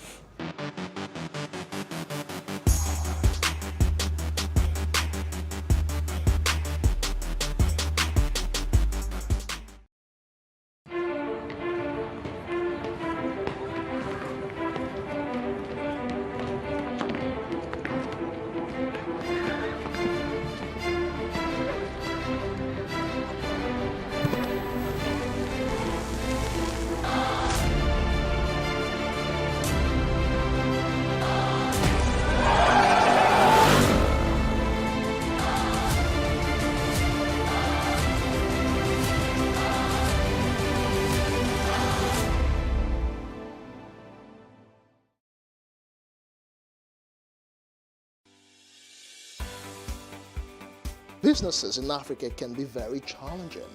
In Nigeria, it is particularly intimidating, and successful builders have learned how to navigate a hostile environment to unlock opportunities. But one major challenge businesses face is how to filter through the noise and identify where their ideal customers exist. Get insight and practical steps from industry players and captains of industries. Hear success stories to help you make informed decisions as you scale your business in Nigeria. Watch Business Insights at this time on Plus TV Africa.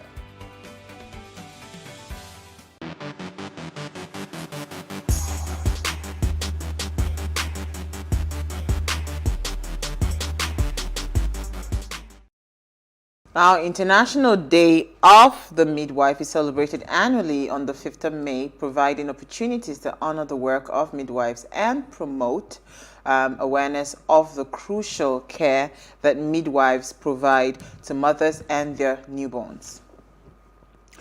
This year marks the establishment 100 years ago of the International Confederation of Midwives. There are currently 143 midwives associations representing 124 countries worldwide, including the Confederation of African Midwife Association, which was inaugurated in 2013.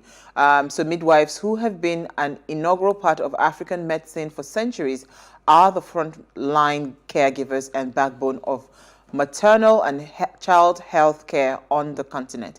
They support women through pregnancy and childbirth, providing antenatal, intrapartum and postnatal care, family planning services, as well as breast and cervical cancer screening. In emergencies, they can also perform basic emergency obstetric care. So we can't help but say thank you to all the midwives in the world. Without them, I will not be here. Without them, we all will not be here. Do you have any close person to you that's a midwife? Not really, but this day we are commemorating again today just reminded me that I have done 1 year on Wiz. Oh wow! It's way out, of course, more than 1 year on Wiz. You know, because I can remember this conversation. We celebrated the same day last year ago. And yeah, that's just what came to mind. I'm like, oh, Midwives Day again. Again, yeah. We're here again. Yeah. So, but kudos to them. Kudos They're doing to them. an amazing job. Absolutely. That's one profession that I hope that our governments can find a way to restructure themselves and begin to really appreciate them. People in the medical field in general. In general, absolutely. Yeah. All right, so let me start with you, Norma Efenge. All right. What did he find for us in the news? Well, we have situations going on, but we will... Okay. I seem to be having trouble all of a sudden. Let Elsie start then. Let me go first. What I found is a story on Premium Times. The headline reads, "Police arrest hit and run Lebanese driver." It was important for me to take this because I know how the media would always blow out of proportion whatever a Nigerian does outside Nigeria. We are the unruly ones. And we are the ones that don't follow the rules and are always breaking the law, you know. But yeah, this is for a change, I guess. The police in Lagos have arrested a Lebanese national by name John Gregg, who drove into a pedestrian and sped off in Victoria Island. The command spokesperson, Benjamin Hundeyi, stated via his Twitter handle on Thursday that the victim, identified as Omotola Akinsonya, is currently in a hospital. The incident, which happened on Wednesday, was first reported by a Twitter user, and that was where it was picked up. So on the 4th of May, 2022, at about 7:45, a middle-aged Lebanese man drove a Toyota 4Runner recklessly and against traffic on Sanusi Fafuma Road, thereby hitting the lady, which resulted in serious injuries to her leg. So I'm glad that he's been arrested, and of course he would face the music. Yeah. It reminded me of, I think it was a story that you read sometime, what's in the news, where somebody also drove against traffic and killed someone, and finally was apprehended. The boss, no, I'm not I think sure. they were still looking for the boss, the Sienna boss. Even though we're, relieved that it's not a Nigerian, but I think some of these things have become possible because of the irresponsibility generally about Nigerians, as in Nigeria, that you can get away with a lot of things. So yeah, someone will come here and come and pick up bad habits. Oh yeah, I was going to say that. Really? Even, So yes, bad yeah. habits, No, it's serious. Most likely, because he cannot try it outside the He cannot country. even try it in his own country. You know, this thing you just said, RMD's daughter tweeted, I think, I saw a blog that posted something she had mentioned that after they had, I think, launched a particular project, she was dropped out of that project because she's Nigerian. So it is, it's not even within the shores of Nigeria anymore. Everything that all of these things, accumulate into affects us globally anywhere in the world. So just by being Nigerian, you have to be extra to make sure you're doing, because even whether you're abroad or anywhere, you know, that brand, Nigeria, still hunts you down. Right. And it's always about the negatives. So what negatives. we just did now is that we found a way to still blame ourselves. No, well, I mean, I'm not saying what you're saying is wrong, but I feel like sometimes we also need to begin to cut ourselves some slack, because I was having a conversation with Marianne, Plus Politics, and her experience in Uganda, she just came back and all that, and my own experience as well. And it seems like we are the ones who never appreciate ourselves. We are the ones who would always say something negative about ourselves, and other people don't necessarily see us. I mean, we know that Nigerians can be extra, but I just feel like we should cut ourselves. What's that English you spoke now? Some slack. All right. Maybe that they try calm down. We're not the worst in the world. Okay, I agree. All right, so my story has to do with politics. Well, it's the season. And it says support group picks up nomination form for Osinbajo. Oh, wow. They've picked it up. Did you see the guy that was crying that they picked up a form for? I don't know what state that is now, but please go ahead. Okay, so Vice President Yemi Osinbajo has picked his expression of interest and nomination forms to contest the 2023 presidential elections on the platform of the APC. His spokesman, Laolu Akande, made this known today, and he said that the forms were collected by representatives of Osinbajo's support groups. That was what caught my attention, actually. So he said that this passionate team of support groups and individual Nigerians from across the country have raised the funds to support and purchase the APC nomination forms for the vice president's bid. And this story, of course, we know that the forms cost as much as 100 million. And I'm wondering, because towards further into the story, it gave an elaborate record of most of the governors who have picked up their forms as well. And I'm wondering in my mind, wow, it seems like 100 million is just like 100 naira around the corner or something.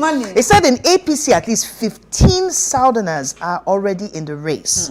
We have Governor Dave Umahi of Ebonyi State. We have Governor Ben Ayade of Cross River, former Governor Rochas Okorocha, ex-Governor Adams Oshomole, APC stalwart. Sorry, Adams Oshomole. Yes, he's running. Bola Tinubu, our APC stalwart, Bola Tinubu, Vice President Yemi Osinbajo, Governor Kayode Fayemi is there. The Minister of Niger Delta Affairs, Godswill Akpabio is there. The Minister of State for Education, Emeka Wadriba, and the former Senate President Ken Nnamani has also joined the race. That's over. I can't even do the math right now. Today, but yes, today, yes, he has also picked up his form today, his presidential form. And there's so many of these contesting. And I'm wondering, wow, I need to probably change my circle of friends if I have a group of people who can that are, but really, it's just interesting to know how quite a number. I think somebody made a comment that the bar was raised because they wanted to reduce the number of the quality, to filter the quality of aspirants that are coming, and then we have more people who have come up now more than before. I saw a funny picture today of one senator. I won't mention his name. He was in tears. He said the one I'm talking about now, that he bought. Yes, that was the one she was talking about. So it's really interesting times that we're in, and I'm really looking forward to the outcomes. Days leading to the election is always interesting. But there's something I saw, though I haven't read the article completely, but it's a quote from Femi Falana, where he was saying that, it's in Premium Times, he's saying that the illegality of outrageous nominees fee, right? And he's saying something about the APC ought to have realized that by restricting politics to the affairs of fat cats, it has violated Article 13(1) of the African Charter on Human and People's Rights, which says that every citizen shall have the right to participate freely in the government of this country, either directly or through freely chosen representative in accordance to the provision of the law. So let's leave it there. English. All right, so I also took this story because it's, sometimes when we hear things like this, we think it's unique to Nigeria. That's why I took the story as well, in line with what LC had taken. 13-year-old girl who was gang raped by 4 men, allegedly raped again by the cop when she went to file complaint at a police station in India. So yes, this incident happened. It came to light during the counseling by an NGO after which the case was lodged in Lalipto, or what had I pronounced this place, on Tuesday. So according to the complainant, the mother of the girl, her daughter, was abducted on the 22nd by some guys, I can't pronounce their name, Chakan, Rajban, all those Indian names, who took her to a particular place where she was repeatedly raped by all 4 accused men for 4 days. Oh, wow. They raped her for 4 days, and this girl was brought back on the 26th and dumped in front of Pali police station by the accused. She was later handed over to her aunt. A day later, the police called the girl to the police station to record her statement. In the evening of that day, the girl's aunt took her to the police station. The police station house officer, they mentioned his name, where he raped her.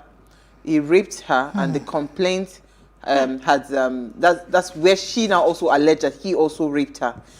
So when we see things like this, we think, oh, this thing is unique. When we hear, oh, Nigeria, when I heard this, I said, okay, you see that this culture, this rape culture, is a global thing. It's a global, yeah, of course, it's always been a global thing. But I'm saying that, when you hear, you think, oh, maybe it's jazz, is this, is that. It's just, you have a lot of have troubled people all over the world. This is not trouble, Norma. This is sick people. Trouble makes it mild. Okay, well, there are very sick men out there, and honestly, when you identify those kind of men, women, they should just find a way to just eliminate them from the system. It's as simple as that. Really goes out to that it's not as simple. That's double jeopardy. Somebody is supposed to protect you. The person is part of the people raping you after being raped for 4 days by 4 different men. I can't even begin to imagine what. And this girl is only 13. It's traumatic completely. We'll take a break. On that note, we'll come back to discuss the ASUU strike. Stay with us. We'll be right back.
All right, thanks for staying with us. Now, education helps us get exposure to new ideas and concepts that we can use to appreciate and improve the world around us and the world within us. Education is the tool that breaks down all barriers. Education is part of the foundation of all progress and growth, both as an individual and as a society. All things are possible because anything can be learned. Now, on the 14th of February 2022, the Academic Staff Union of Universities, that's ASUU, again dared the federal government by declaring a 4-week warning strike, having waited to no avail for the latter.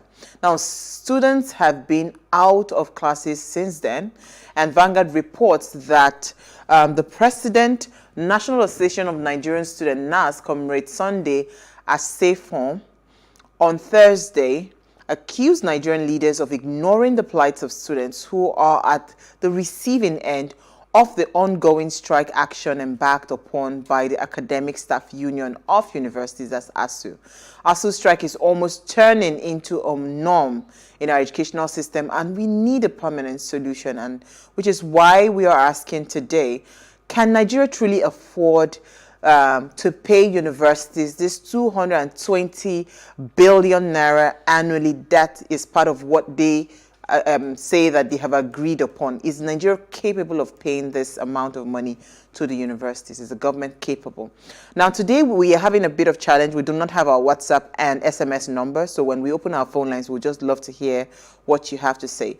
All right, so, ladies, I saw the video, right? Our dear Annetta Felix, she's doing us proud. She did a research, or she spoke to a few students, right? And the president of ASU, and she spoke to a few lecturers that are lecturing abroad. And it was just an interesting video to watch. I mean, if you've not seen it, you can go on Annetta's pages there, Annetta Felix. And first of all, there is a set amount in trillions that the government, I think about how many trillion that the government was supposed to pay ASU, but what they had agreed upon was to break it down. 1.63 Once was, yes, trillion, you mean? Sorry, trillion, yeah. So they had agreed to break it down to pay the universities 220 billion naira annually, right? And this negotiation, the agreement was done, I think, in 2009. 18. No, the renegotiation of the 2009 agreement, it was done in 2018, right? Yes. You know, so I'm just wondering, because I listened to a particular professor that had talked about universities abroad, and this is what I always hear when they talk about universities. Education anywhere in the world is very expensive. It's not cheap, right? And so what people have done abroad is, first of all, there are students' loans, for instance, where you take a loan and immediately you start to, immediately you start to work, you begin to pay back. So it is almost like they will give you like a jail term if you do not even pay that money. That's on one hand. So that keeps the funds of the university flowing, right? On another hand is most universities are not funded by the government, right? It is funded by private individuals, companies, organizations. Yes, the associations, the alumni. You know, there are so many bodies that come together into ensuring that the quality of education is delivered at that premium that we see and we always want to go to when we say we are taking our kids or we are going abroad to go and study. So, you know, I've argued this thing time and time again, and I keep on saying, but people will argue and say, if you privatize, for instance, something like education, what you do is you're disenfranchising the poor people that they will not be able to afford it. But if ASU is asking for 220 billion, right? Let me even ask this first question. Can Nigeria even afford to pay them that amount of money? Given the situation of things that we have, you're not a nice person. You're just something else. All right, Jays. Noma, I'm sure you have a lot to say. No, I do not. I would love to hear what you have to say. Are you people trying to repeat my topic? I mean, the name of my show. Right. You don't have anything to say. Let us just open the line. We are on point. Elsie has something to say. We're going to start from. I just want to pick it from some of the things you've said, like student loans. It's a fantastic idea. I mean, when I was watching that video you shared, it made sense, but it will be difficult for them to implement it because there are no jobs. So if they give you loan to go to school, where's the job to make up for it? There is no job to make up for it, right? And like you said, education is not cheap.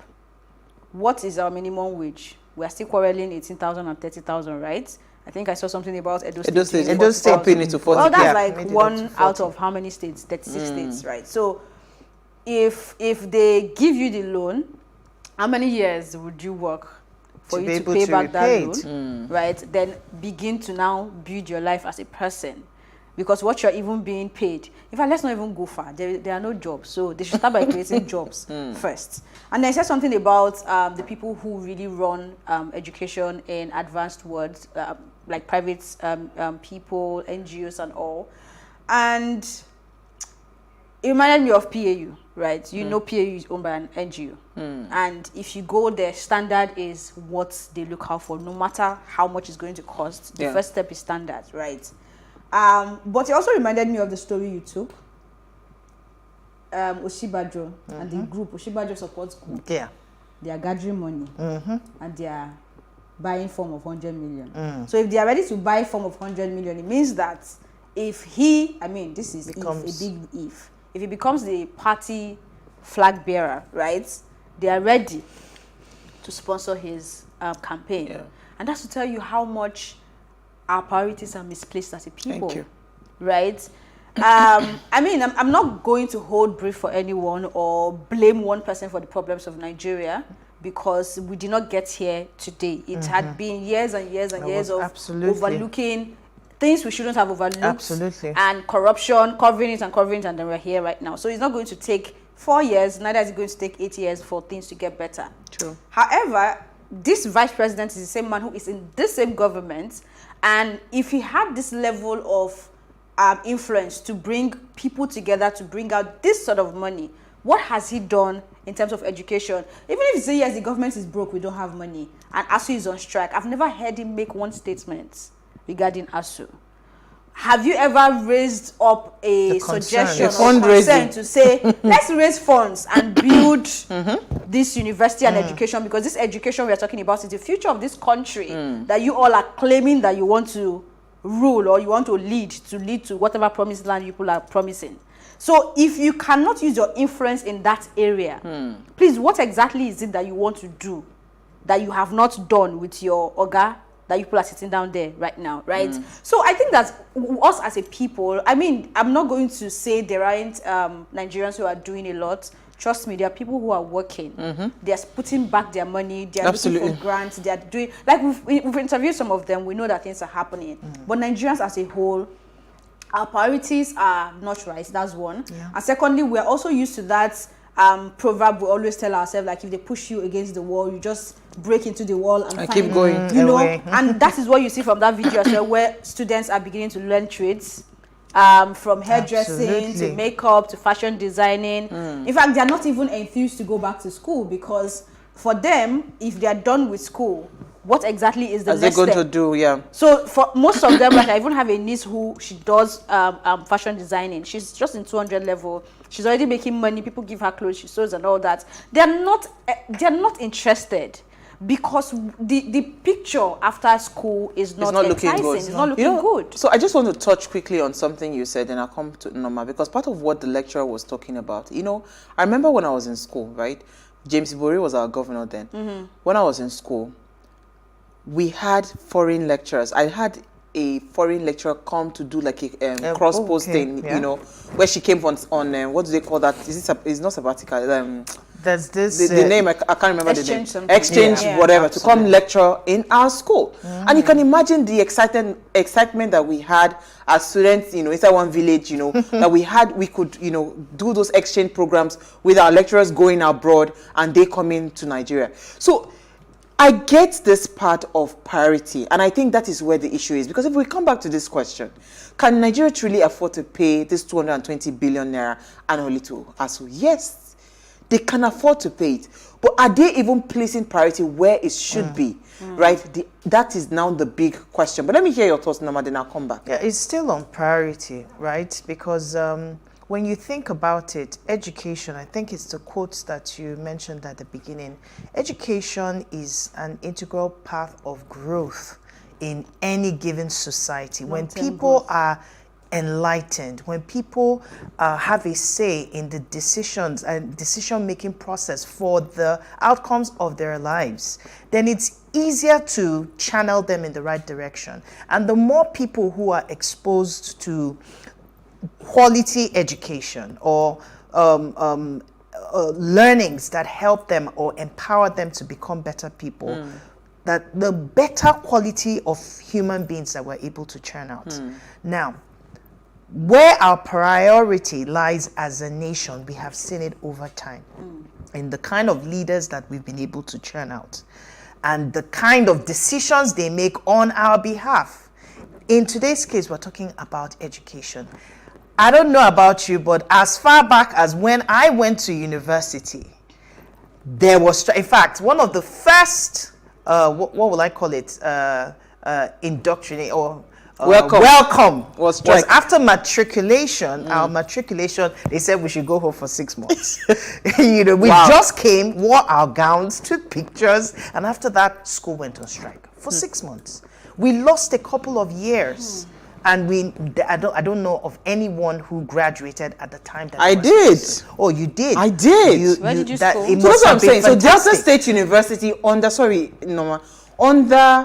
Ibori's government, even when the strikes were going around, he said his own university. So I think that happens in Lorry as well. Yeah. So it is the priority that matters. A couple of schools were able to avoid that. Yeah.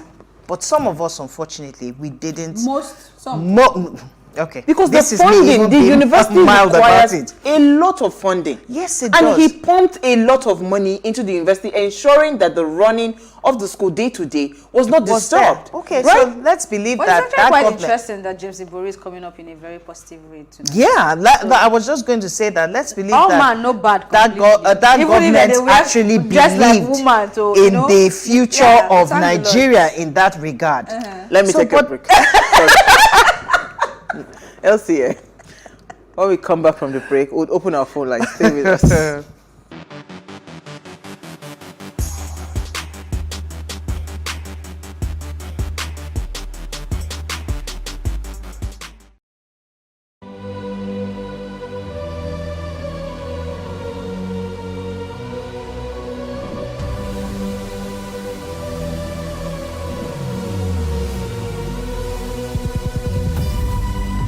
What we do not understand, we will stigmatize.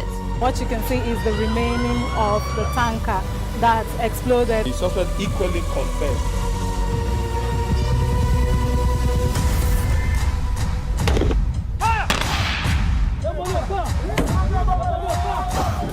A 500 naira they collect am. If you no talk, dem go beat you. Na 2,500 they pay.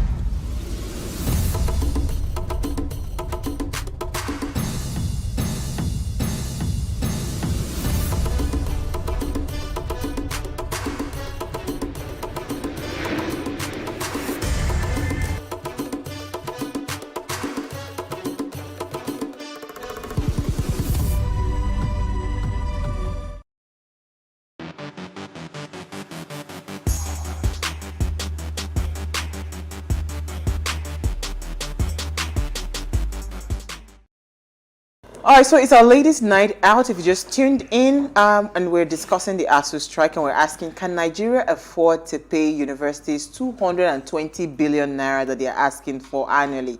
Now, remember I said we do not have our WhatsApp or SMS line, so our phone line is open. Please call us on 07025007749. That's the number to call, 07025007749. Please remember, turn off the volume of your television set so we can hear ourselves. So, Nama, sorry I caught you. I don't know, have you recollected your thoughts? I'm trying let me coming back. Okay, go ahead. The truth of it is that the outcry has been from many years ago. And this, I do not want to believe that over this period of time that it hasn't occurred to anyone in past governments to actually look into the issue that the ASUU association has raised over time. They made that professor made a number of points. He said things about renegotiation of the 2009 amendment. He said something about revitalization of public universities. We had some governments who just said, oh, we are bringing up social university, this university without funding. So how do you carry out certain projects, long-term projects like that, without actually putting in the necessary funds or putting in the structure that will encourage effectiveness in that project or in that assignment that you've put out?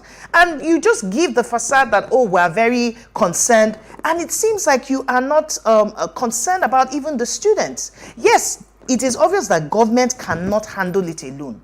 But where I'm trying to pitch my tent is that what have they done over time to really tackle this issue? Let me take our first caller for the evening. Okeke from Abuja. Bill? Okirie. Oh, sorry. Hi. Thank you for calling. Let's hear what you have to say. You're live. Thank you for having me. Yes. My contribution to the issue of discussion tonight basically is, I think it's not an issue of affordability. For me, is a question like you rightly mentioned, priority. That is the truth, because if they can give a budget of what they are giving to security, to the Nigerian Army, to the Nigerian Air Force, to the Nigerian Navy, I think they can also prioritize same for education, because when you are talking about allocating so much budget for defense, for security, to me that's being reactive. And it's cheaper to be proactive than be reactive. So if we put in half of that in quality education, emphasis on quality at all levels, you will not have to put in so much in terms of maybe defense and security, because people will come out of school and get quality education, come out of school, get decent job, and they'll move on with their life. That's my thing. Thank you so much. And you know, it's so interesting. I was watching, I think I mentioned it the day I was done watching it, where, was it Taraba now? I can't remember the state government that gathered, the state governor that gathered all the who and who, how this one was donating 300 million, 1 million, that they want to revitalize the educational sector in that state. I think it's Taraba, I'm not sure now. You know, everybody, all the big names, you know, the heavyweights, the power pushers. And like Elsie rightly said, if you truly understand the importance, and they know the importance, they know how important education is, because you see, an educated mind, you cannot be tossing 2,000 naira and bag of rice for them for your elections. You can't be using them as thugs, you can't be using them as anything, right? So when I watched that fundraiser, they raised, it was in billions what they raised, right? But I'm not looking at it. First of all, who is the person that, I don't have a problem with you raising that kind of money, but will they follow through? So can they point through? Can they do it? Make it okay a national thing? Issue, yes. Right? You raise this fund to be able to fund ASU. How much are they asking for? So it's supposed to be 220 billion. So let me even say the way they have put in infrastructure, where, for instance, these big companies, banks and all of that, say you have a rebate for taxes and they push some of them to education. Can we push those kinds of taxation? Because part of what they say they raise the money for, it's from taxes. They raise money to fund education from taxes. So that's why when you come out of that educational system and you start to earn your salary, they take it from your directly, they deduct tax. But let me take another caller, then I'll come back to you ladies. Ademola from Ado-Ekiti. Thank you for calling. Yeah.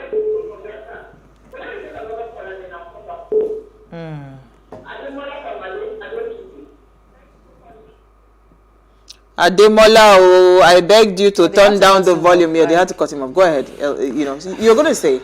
Yes, I was going to say, I mean, while you were talking, it reminded me of some, you know, okay, I'm not to name names, but there are people who are Harvard alumni, for example. It's almost prestigious for you to say, oh, I'm a Harvard alumni, because they have this association where you can actually pay in certain monies towards funding structures in the school, or carrying out one project or the other within the school environment for younger people or for new students to come in to see. So when you plug into something like that, because you have been able to benefit from what this platform has to offer, it will be easy for you to be able to give back. So some of those give back initiatives, but the thing is that a lot of these things are not genuine. We have a lot of sincere people who call themselves our leaders. Let me take Ademola. I think he's back. Ado-Ekiti. Thank you for calling. You're live. Let me say this. I really appreciate what you guys are talking about on the ability of federal government to pay the 220 bill. But you see, what people don't know about the system, because I am part of the system. is that ASU is not really fighting for improvement. They are fighting for welfare. We are fighting for welfare of the association members. People don't understand that ASU is one of the biggest problems of the university system. Today, if you read in the news, UI, FOE, and some other universities in the north, and all that, they are getting accreditation. And yes, it's the same ASU that we go to the press and say, there are no infrastructure. The basic things needed to get accreditation for courses are this infrastructure. They are the one that also claim that through NUC uses them as consultants, as accreditors, and they're the one that will go to all those schools and say things are perfect, so that NUC can give clearance for accreditation. So where is the problem of infrastructure? Are you getting what I'm saying now? Now, when you talk about this issue of other things, that fund is there, is pumping over 230 billion naira as interventions regularly. Now, what are they doing with the money? Is the issue we must talk about. Now, look at public universities. I mean, federal university, for example. I'm not even talking about state. State are just worrying themselves by joining Central ASU to join this problem. Now, are you telling me that federal universities are not sustainable? They have student capacity and they are paying fee and all the rest. What is the management of those universities doing with those money when their staff is being paid, the personnel cost, which is oftentimes higher than in terms of budget, is paid through the federal government? What are they doing with their IGR? So these are issues we need to really know. Ask the VCs. I think the issue going, I will provide two solutions to this from my own idea. Let every kobo be paid, the students' school fees be paid to the central bank. Let's have a central distribution system to each of those schools. Number two, let's look at alternative sources of funding for our institutions. There are equity arrangement financing that can come in. There are people who can come in and all the rest. So the issue of ASU is the issue of their salaries, what they are really paying for. If you really go into, if you understand the integrity of their demand. Thank you. Some of us who are in the system will know what is happening. Thank you, Ademola. Thank you, Ademola. So let me just stop there for a moment. Let me listen to these ladies at the stop. Thank you so much, Ademola. What you said reminded me of something I read this evening about the wives of VCs also going to Turkey for some course or so, about 1-point-something million that they were going for a 5-day. And I was wondering, in the midst of crisis, so you want to say something? Yeah. So I mean, I hear him, and I've heard that angle argument, as well. yeah. And I think it's valid as well. I mean, all angles are valid if you're looking for solutions, really.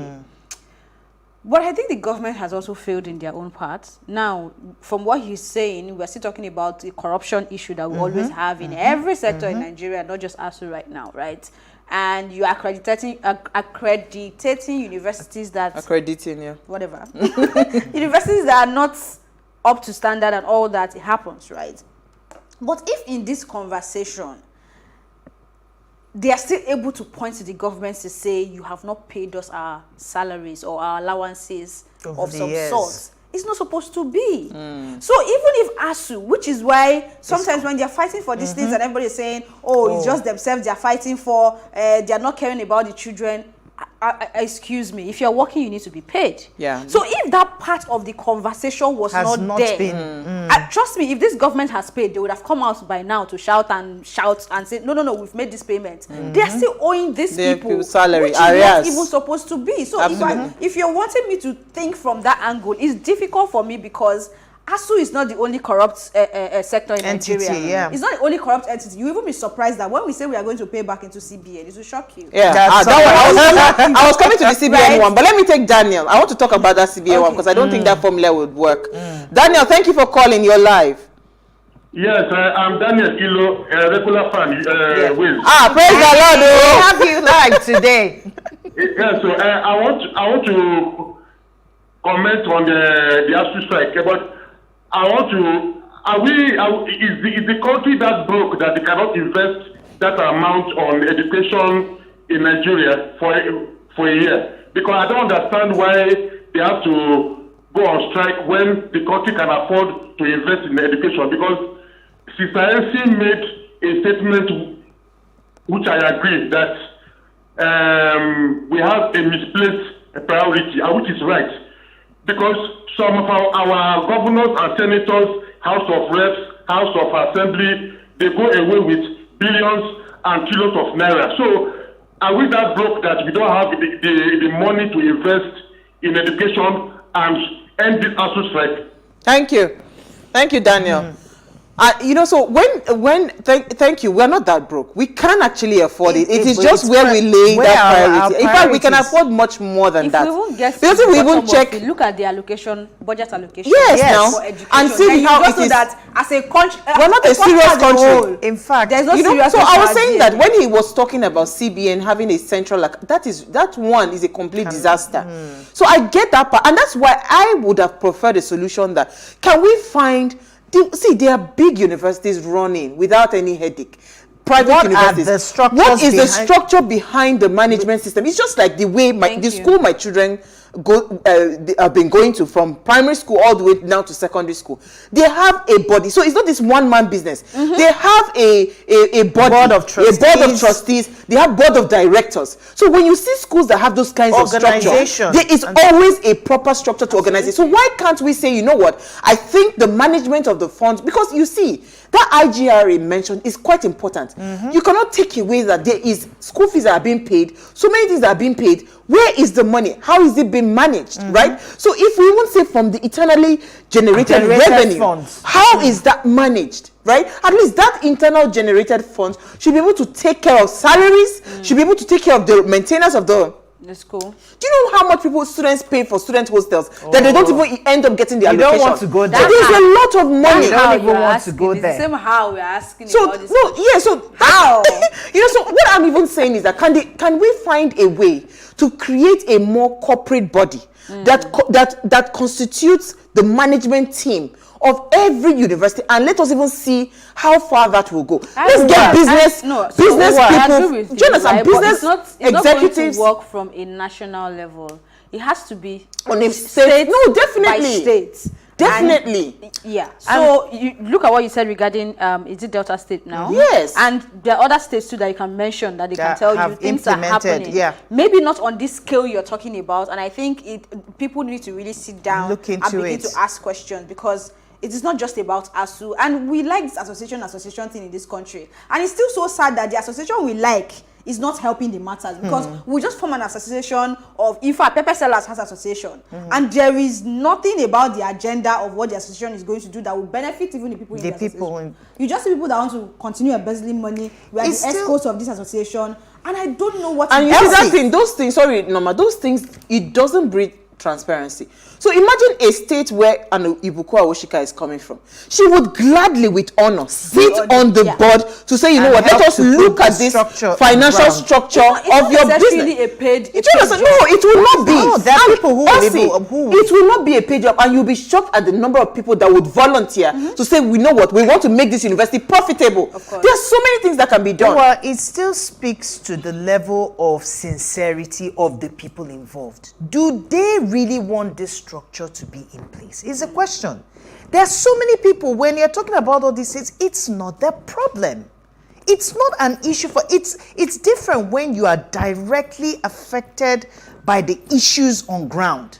But a case where you may not be able to connect with the problems because it's not your problem.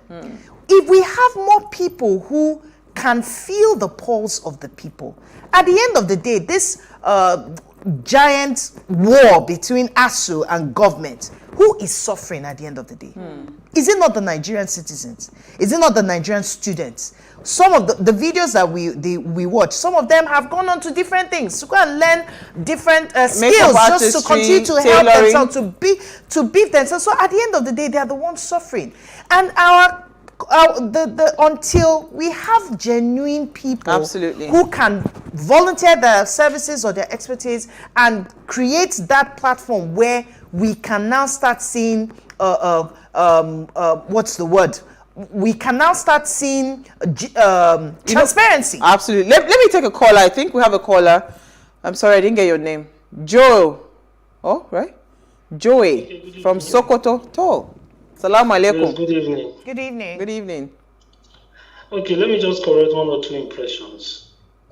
The 220 billion is not meant for ASU.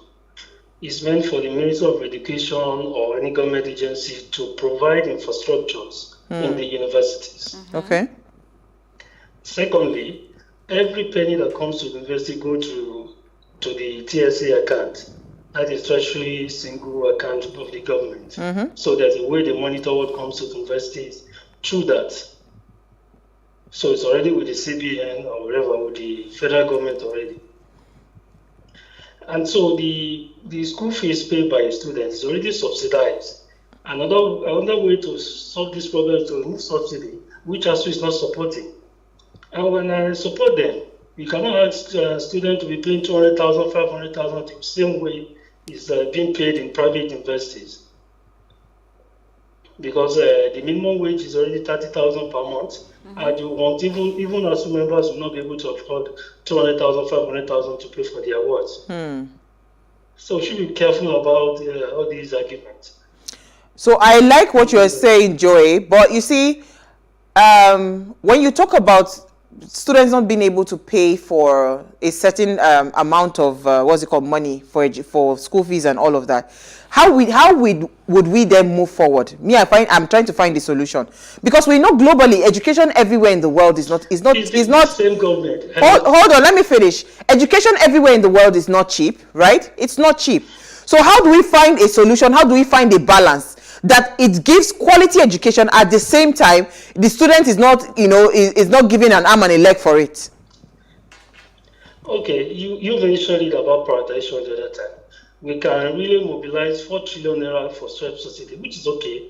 I'm not criticizing that. If you have to pay it, then we should pay it. But you can mobilize 4 trillion naira per year to pay subsidies. Why can't you do the same thing for universities in Nigeria? Then again, you always argue that education is not cheap everywhere. We've been to a number of countries, even the Scandinavian countries, where there are no school fees. There are no school fees, but those countries are subsidized. So there are no school fees, but those food eaten by students in the restaurants are subsidized. Their transportation subsidized. Almost everything is based on subsidy. Thank you. These are facts. Absolutely. But we don't know. We always take maybe all the Western countries. You have to go and no. So I know. Thank you so much, Joey. We have to let you go. But I know that most of the Scandinavian schools are they are free. In fact, there are some schools that from 0 to the whatever level is free education. But you see, in those structures, right, they are heavy on taxations. They are heavy on. There's a way the government is collecting that money, and there's a structure that when you are done with the school, you are able to you will be able to pay back. You understand? You start paying to the post, so that somebody else will be educated because you got educated, right? So it's a systemic problem. And there has to be a structure that works. We can't be having, taxes not being collected properly. The places that we're supposed to be generating revenue are not generating that revenue. Do you get? We can't have that. If we have all those systems put in place, then we can afford to even say every Nigerian will go to school for free from 0 to whatever level you want to go to. So I like your argument. It's good. We hope they are listening. But ladies, I think we ran out of time. Elsie is quiet.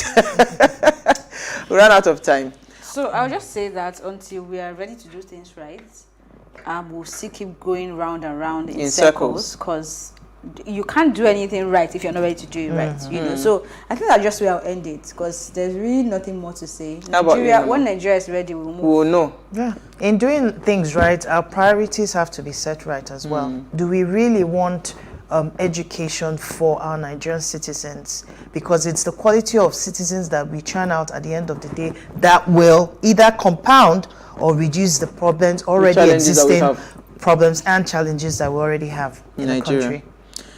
Thank you to everyone that called. Maybe, just maybe, we really need that law that would ensure that those that are in government, especially governors and presidents, everybody and from councillor level, you must have schooled in Nigeria. You first, you must have schooled in Nigeria, right? Even if it's just to your secondary school or to your first degree, right? Some level. Then your health too has to be here, and your children cannot school outside. Then I believe that we'll begin to do things. It's at all levels, or but if the case now is you can be president here, but your child is graduating from UK, and then you still go there, you take picture and you post it. Did you see that? Did you see that season where all their children were graduating? And we are posting it. We are posting it on social media. Why wouldn't they graduate? Well, so there will be strike. It doesn't really affect anybody. Absolutely. Okay. On that note, thank you to everyone that called. Thank you for your messages. Unfortunately, we did not see them. In case you sent it there. Before we go, ensure you follow us on Instagram at Wayshow Africa. You can interact with us further, drop a comment, and more importantly, follow all our engagements on social media. Like, share, invite your families and friends to watch and follow the conversation. Now, if you missed today's quote, here it is again. Education is the passport to the future, for tomorrow belongs to those who prepare for it today. I'm really, really worried about what our tomorrow looks like based on just the educational challenges or structure that we have in place in Nigeria. We'll see you guys live tomorrow at 8 p.m. as we bring another great conversation to your screen. Enjoy.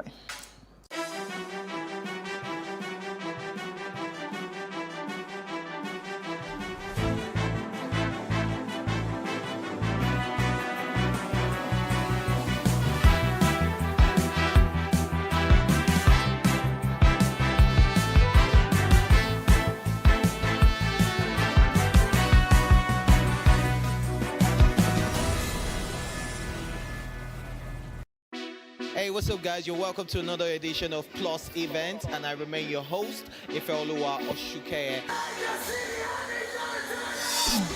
Your absence isn't an excuse anymore, as Plus Events is all you need, as we bring you the glitz, the glamour, and loads of fun.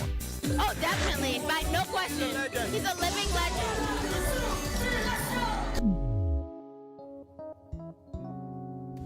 Oh, God forbid, Holy Ghost fire, no. I just want to be blown away. I want to be wild. This is 11 years of doing it.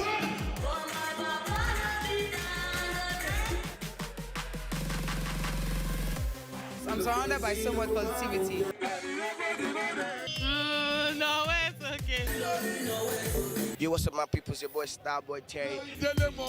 You're watching Plus Event on Plus TV. Stay glued to Plus TV Africa every Saturday and Sunday, 4:30 p.m. West African time.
2 years after alarm bells sounded warning of a deadly virus from Wuhan, China, there is a new coronavirus variant that was first identified weeks ago by scientists in Botswana and South Africa, according to the New York Times, that is threatening to extend the pandemic.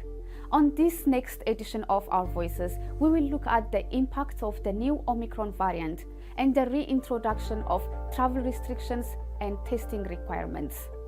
The Omicron variant, as named by the World Health Organization, is quickly spreading worldwide.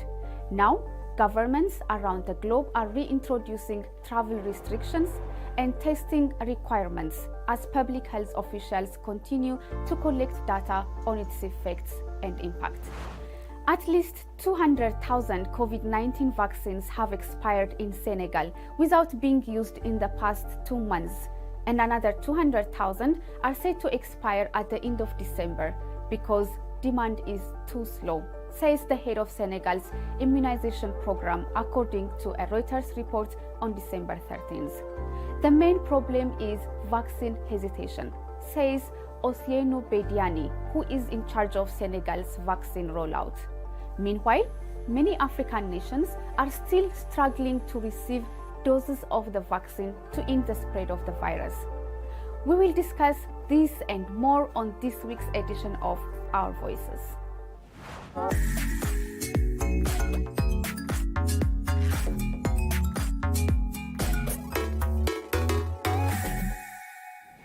Hello, I am Sumenyi Shekoye and this is Our Voices. US President Joe Biden says the highly transmissible COVID-19 variant Omicron is a cause for concern, not panic, and defended his much criticized decision to restrict travel from the Southern Africa region where it was first reported. VOA's Anita Powell has more from the White House. The enemy has a new name, and it is Omicron. The highly transmissible new coronavirus variant was first identified by South African scientists and named for the 15th letter of the Greek alphabet. President Joe Biden. This variant is a cause for concern, not a cause for panic. We have the best vaccine in the world, the best medicines, the best scientists, and we're learning more every single day. And we'll fight this variant with scientific and knowledgeable actions and speed, not chaos and confusion. Shortly after the new variant was announced, Biden imposed travel restrictions on several southern African nations. That drew the immediate ire of South African President Cyril Ramaphosa. These restrictions are completely unjustified and unfairly discriminate against our country and our southern African sister countries. The prohibition of travel is not informed by science, nor will it be effective in preventing the spread of this variant. But Biden argues that he's using the restrictions to buy time for more Americans to get vaccinated and take other preventive measures. The very day the World Health Organization identified the new variant, I took immediate steps to restrict travel from countries in southern Africa. But while we have that travel restrictions can slow the speed of Omicron, it cannot prevent it. But here's what it does. It gives us time. It gives us time to take more actions. Dr. Tyson Bell, an assistant professor of medicine at the University of Virginia, said there's a lot that scientists don't know about this new variant. For one, whether it's more dangerous. Without knowing that, he said, it's hard to know what the best course of action is. Both sides of this argument have good points.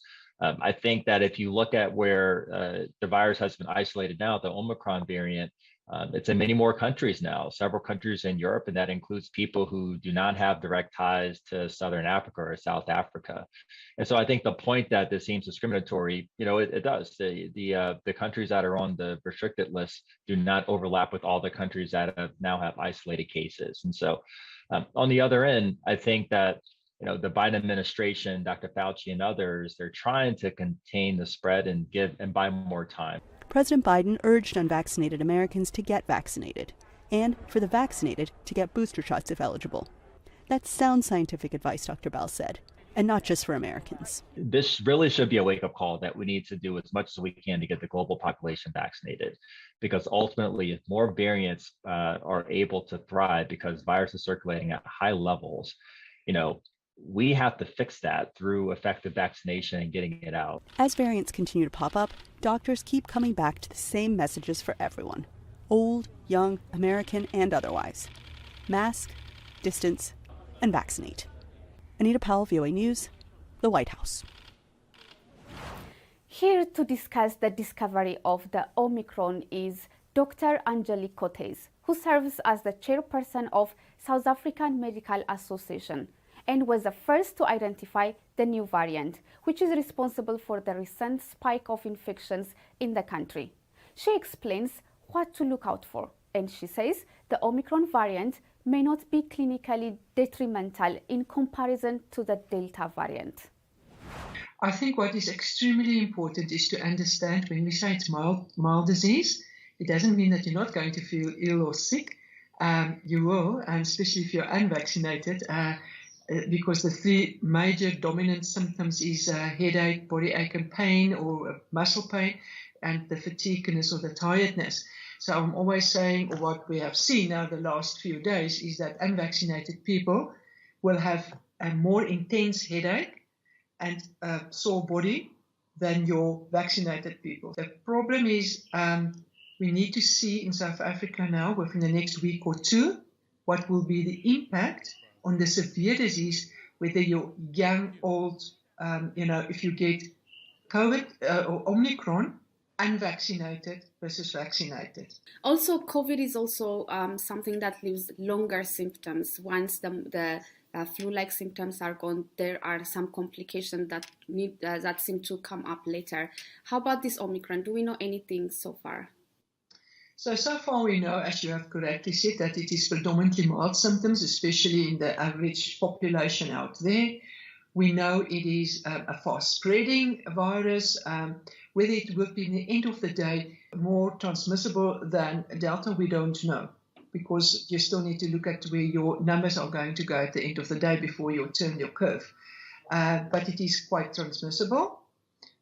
We know that you can detect it with a PCR test, that is that nose swab. And we know that they can distinguish between the other variants versus Omicron, because they're supposed to have 3 genes that they test for with all the other variants. But luckily, Omicron only have 2, so it's easy to see it. Once if you know what to look for, it's quite easy.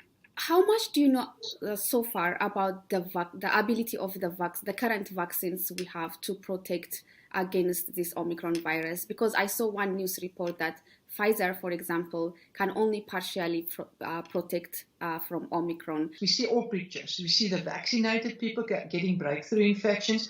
We see people previously had COVID, got fully vaccinated, get infected again. We see people who never have been vaccinated but had COVID before and getting reinfected. Then we see people unvaccinated getting infected. So you see the whole spectrum is out there. All the combinations are there. However, what we see at primary healthcare level is mild disease. So it means that the vaccines still protect with mild disease. Whether it's 100%, that I won't say, because the patient, they come in with their body ache and pain, but the vaccinated people don't experience the headache or the muscle pain as severe as the unvaccinated people. However, in the hospitals, our hospital rate are slowly increasing, but it's mostly unvaccinated people. And here is where the vaccines are so important. We need to understand whether the Pfizer or the Johnson & Johnson that we use in South Africa, whether it will protect you and how much will it protect you against severe disease when you lie in ICU. And that we don't know yet. As we all know, access to vaccine in Africa remains the lowest. Will that put the continent at risk of having, more new variants? And does the vaccine inequality also affect the rest of the world? If you can get tablets or a nasal spray that's easy to distribute, easy to get it out to the mass people there, and that is affordable, I think that would be a game changer. But for now, the injectables, it's quite difficult, even in South Africa.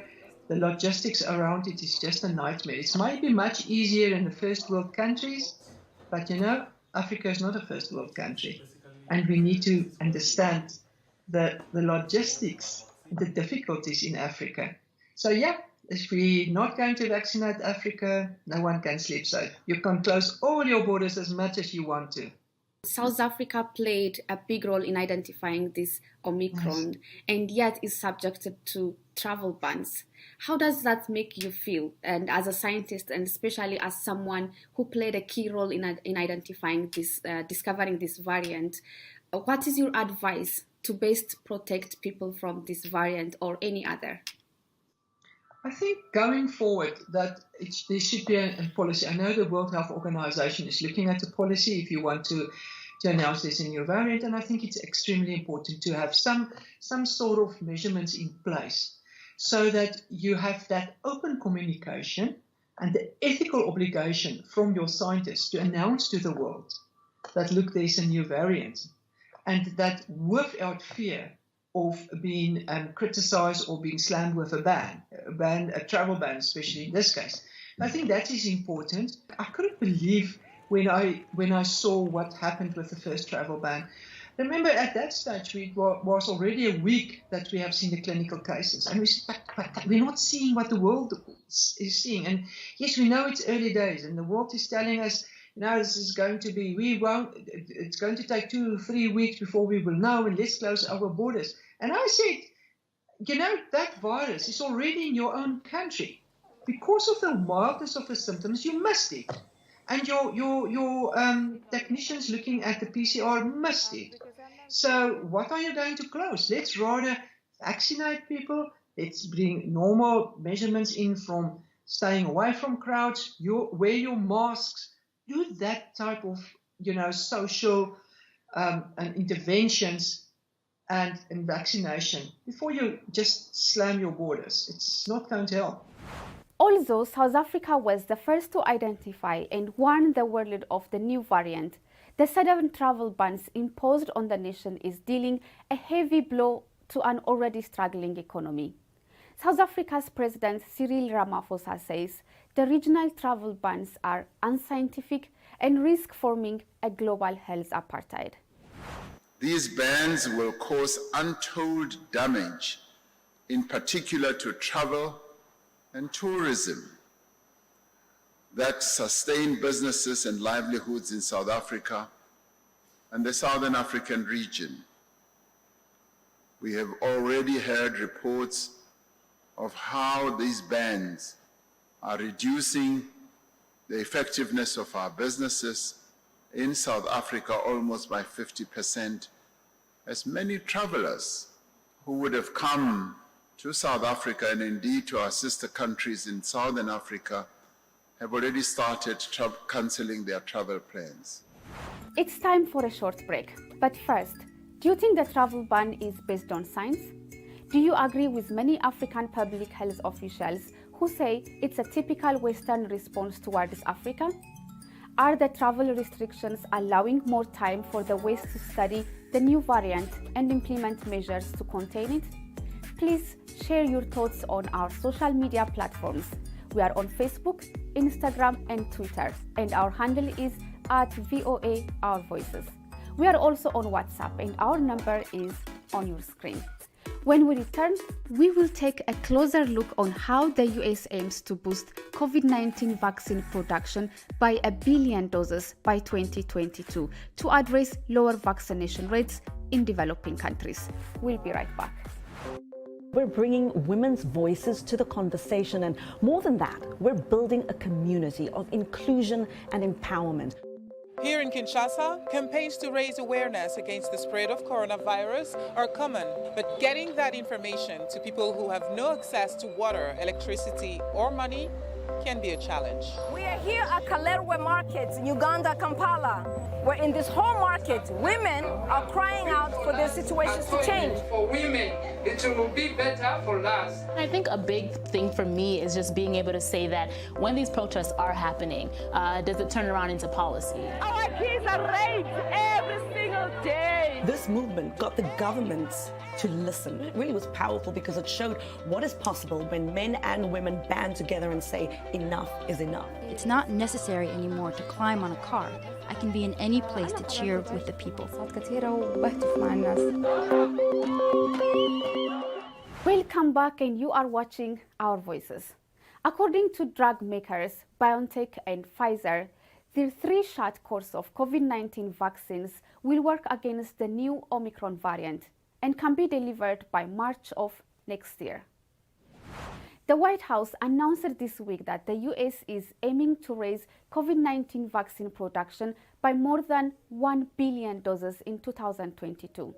The intended increase in effort and manufacturing comes as U.S. lawmakers are questioning inequalities in global vaccine distribution and vaccination rates among richer and poorer nations.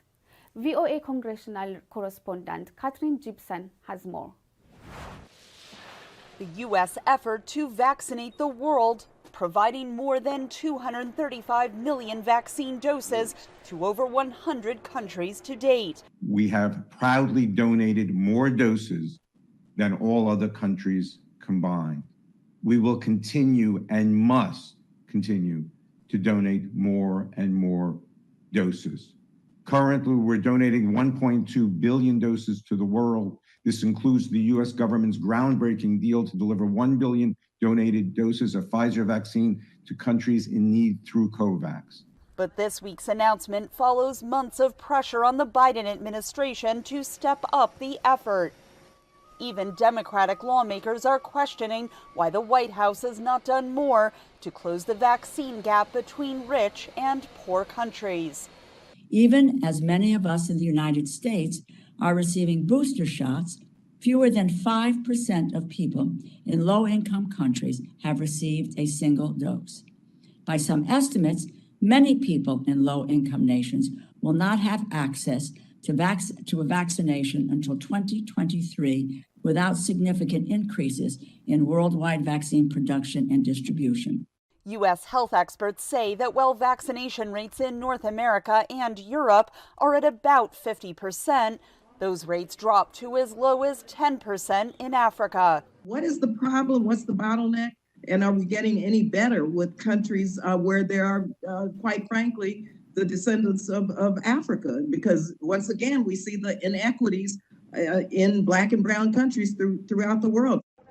Even though the U.S. has delivered 50 million vaccines to Latin America and the Caribbean, lawmakers say the Biden administration's efforts have lagged too far behind.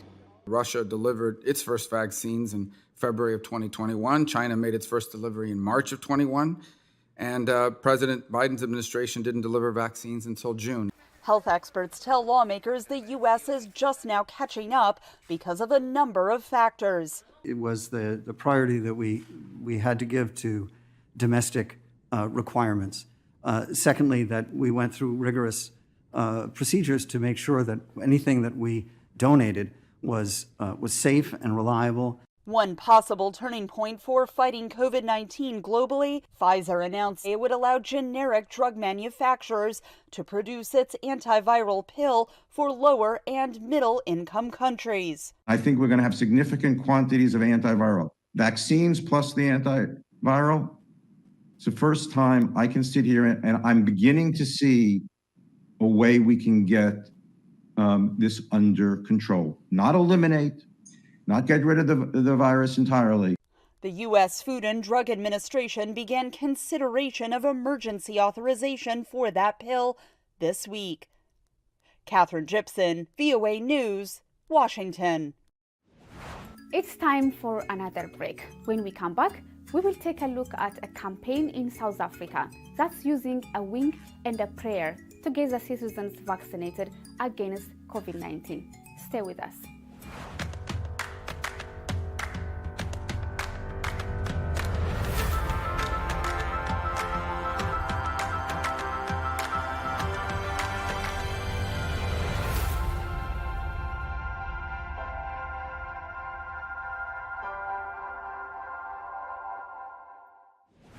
The World Health Organization reports that South Africa is in the grips of a fourth wave of infections, witnessing nearly a 255% increase in cases of COVID-19 in the past week, despite having the continent's best vaccination rate, according to the New York Times.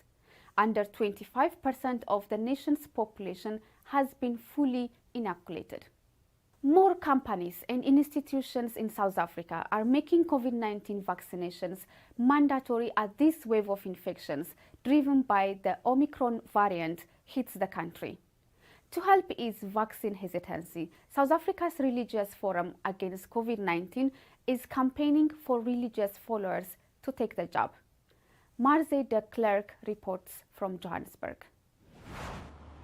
Volunteers at the BAPS Sri Swaminarayan Hindu Temple in Johannesburg are urging the public to get a COVID shot at their government-registered vaccination site. They have vaccinated about 3,000 people since September, but South Africa is seeing a fresh wave of infections driven by the Omicron variant. We wanted to create a site that was comfortable, that people could move around in and get their vaccine quickly. BAPS Charities has done a little bit of outreach work. There are already volunteers of various backgrounds and professions. South Africa is the worst hit by the pandemic on the continent, with over 3 million confirmed cases and nearly 90,000 deaths. The Omicron variant has many here concerned that those numbers could quickly rise with a fresh wave of infections. The Religious Forum Against COVID-19 has brought various faiths together to pool resources and better address vaccine hesitancy amongst religious believers. There is a parallel movement, so to speak, about people creating hesitancy with regard to vaccines.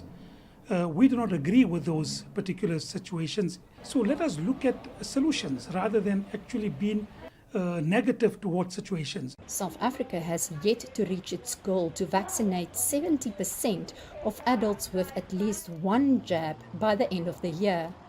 So far, just over 40% of adults have gotten at least one dose. Statistics indicate youth are the least likely to get vaccinated. Student Taylor Betcha came to this center because it's close to home and not crowded like others. It wasn't bad at all. I feel that more people should do it because it's emptier and it doesn't really hurt at all. Analysts say targeting young people should be a top priority. If these churches and these international or this interfaith forum really wanted to be effective, it would be to find a way to target young people and encourage them to get vaccinated. And then, of course, to encourage people who have to make decisions about whether to spend 50 Rand traveling to a vaccine site to get vaccinated versus feeding their families. While the Religious Forum Against COVID-19 does not have figures on the rate of vaccination amongst religious believers yet, giving the jab at houses of worship seems to help. The BAPS Sri Swaminarayan Temple says about 90% of its congregants are already vaccinated. Marisa de Klerk for VOA News, Johannesburg. A new and promising COVID-19 vaccine treatment is being evaluated for emergency use in the United States. VOA's Caroline Prosity has the details. These pills carry hope for those who catch COVID. The drug manufacturer Merck says molnupiravir prevents the coronavirus from multiplying. Taken early, clinical trials show the pill reduces the risk of hospitalization or death by half, and it's easy to use. They could go to their pharmacy and take their medication the way they do other medicines. If the Food and Drug Administration approves Merck's request for emergency use, the pills could be available in the U.S. before the end of the year. The company plans similar emergency use applications worldwide.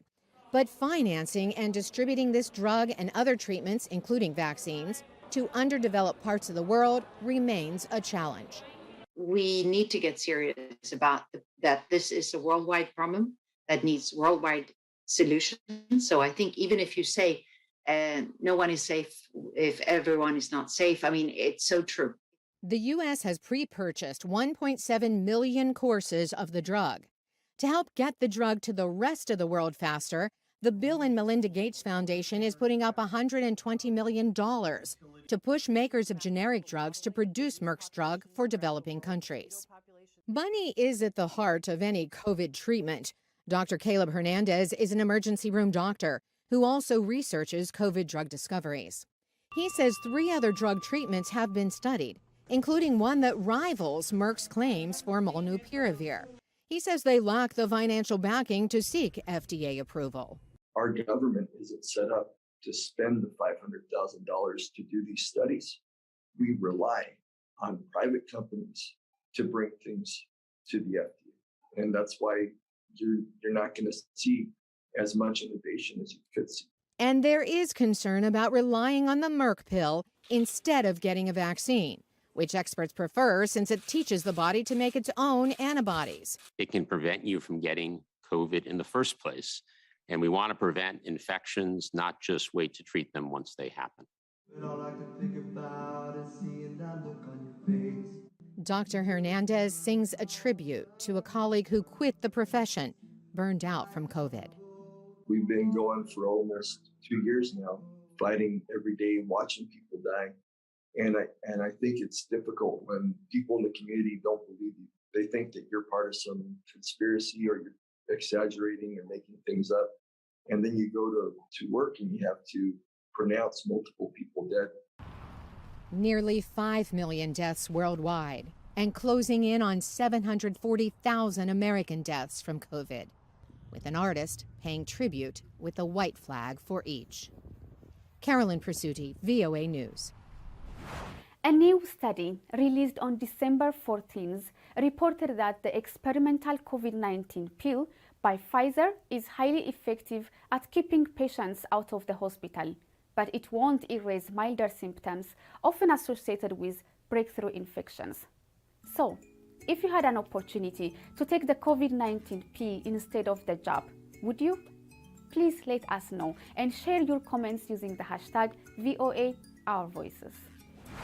And that's where we will end our show this week. Thanks to my colleagues on Our Voices and on behalf of everyone at the Voice of America, I am Semeni Shegoye. Thanks for watching and stay safe.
It is engagement we need to have. Those who suffer miscarriages are never taken into account. Members of the National Assembly are also influence peddlers. You are sitting on Nigerians' money. From the Babin, I pay my rent.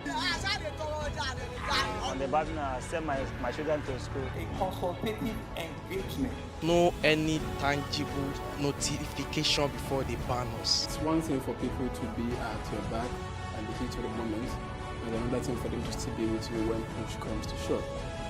I will do everything to take Lagos out of the national grid.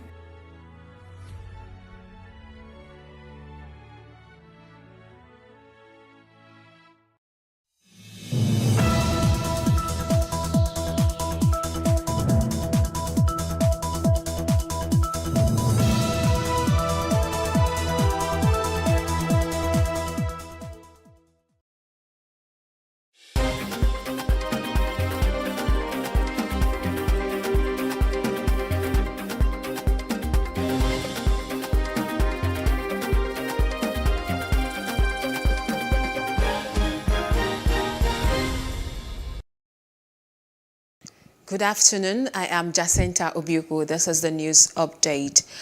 The United Kingdom government has finally accepted Nigeria's classification of the indigenous people of Biafra, IPOB, as a terrorist organization 4 days after the outlawed group beheaded an army couple who were on their way to Imo State for their traditional wedding.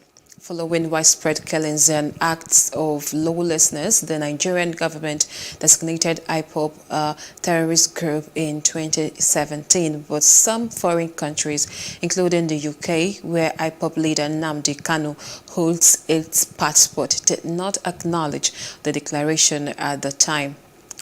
The UK visas had last year released new guidelines to its decision makers on how to consider and grant asylum applications to IPOB, but has now made a U-turn in a fresh update published on its website. Meanwhile, Aloy Ejimako, who is a lawyer for the detained leader of the indigenous people of Biafra, IPOB, Mazi Nnamdi Kanu, has denied this claim.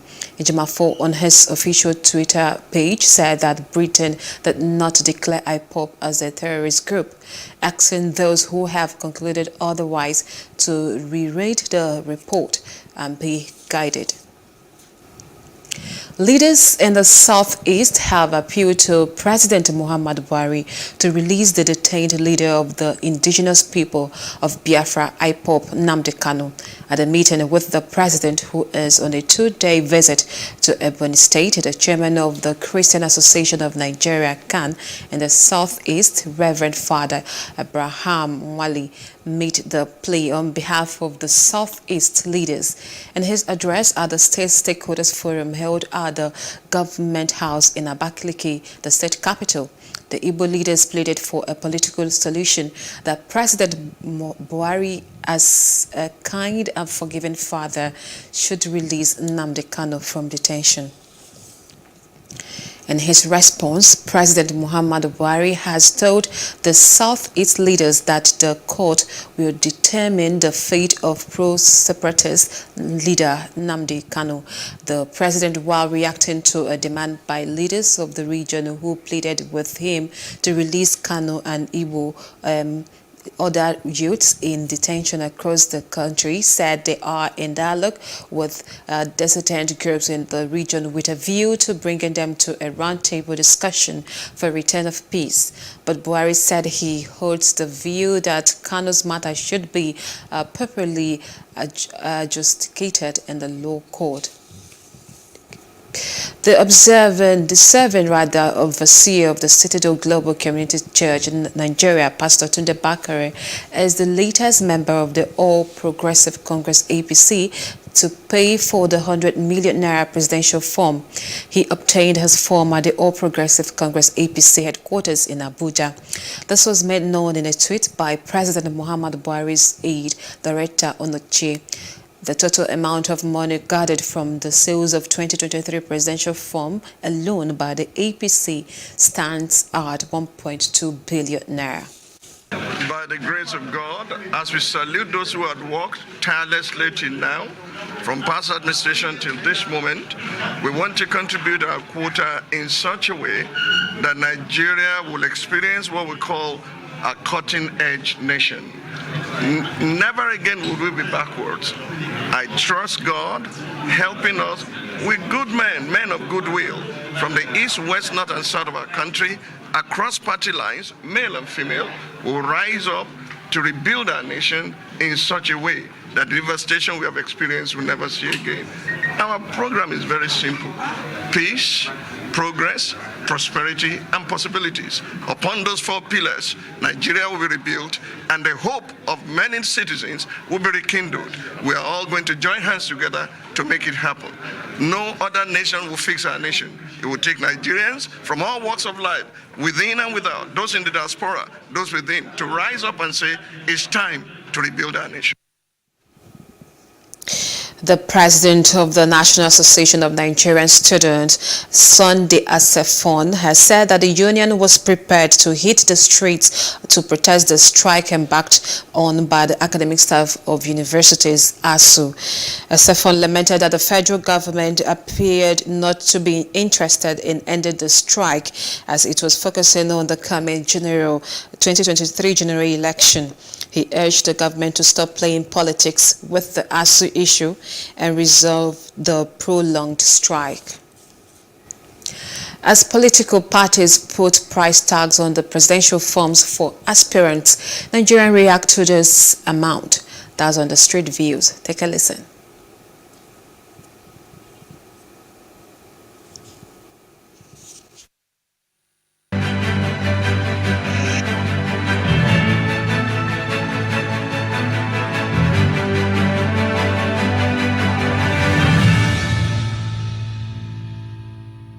As a people, these are things that we need to take into consideration when making our choice of a party to support or the candidates to support, because there is consequence to such things being put in place.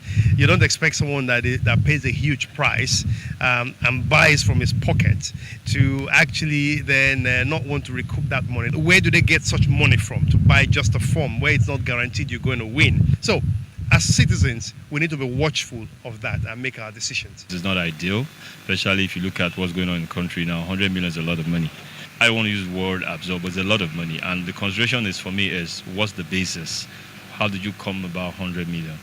I think the other parties are doing 40 million, 35. Even 10 million is a lot of money, given the fact that we're looking for a leader now who doesn't necessarily have to have all the way to do financially, but a leader who knows what it is that the country needs or is expected of him. They are making the money for the party. The party belongs to the money belongs to the party. So you can never say maybe it's wrong or it's right. Because even though they say it's a trillion. If you have the power, you do it, you pay it. It doesn't make any sense at all. That's too much. At least should have been like 50,000 at least. Actually, that's too much. 100 million, no. 100 million, 100,000, I don't understand. 100 million, no, that's too much. No, it's too much. No. If a Nigerian, an individual will bring out 100 million from his purse to buy for form to run for the presidency, meaning that he has trillions of naira in his account. Therefore, EFCC is supposed to go there and find out what is working. If you happen to buy the form too, what are you going there to do? You must bring your money back, put your interest before you think of others. That's ridiculous. In fact, when I heard the news, and I'm wondering, where do they want like genuine people to actually get this kind of money? People that can afford it are people that are actually stealing. The other time, a certain man did a burial and EFCC invited him over to probe him because of the money he spent for the burial. So EFCC should also invite these ones that are able to buy these forms and then probe them and ask them where they got that money from, because you can't tell me it's not it's genuine. Even if it's genuine, when they enter now, they will want to steal and get back that money.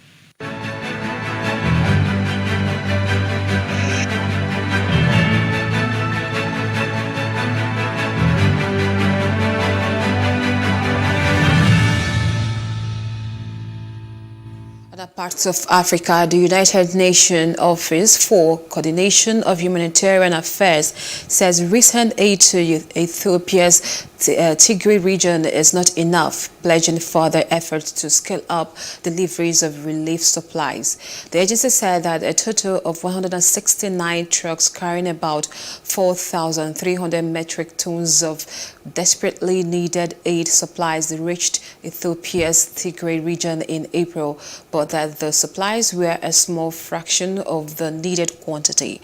According to the agency, it is the fourth humanitarian convoy reaching Tigray since the aid transport resumed at the beginning of April after more than 3 months of interruption. A new wave of the coronavirus driven by 2 new Omicron subvariants in South Africa has led to a more than 50% increase in infection in 24 hours. According to official figures, the National Institute for Communicable Diseases counted 9,757 new cases of COVID-19 in country, 50% more than the 6,170 new cases counted, with 64 new deaths reported. More than a quarter of the people tested had a positive result, the highest rate recorded in months. COVID-19 has also claimed 7 lives in the last 2 days. Outside Africa now, Russian forces have made another attempt to snuff out Ukrainian residents at the Azovstal steel plant in Mariupol to allow President Vladimir Putin to declare a battlefield success at a Moscow parade on May the 9th.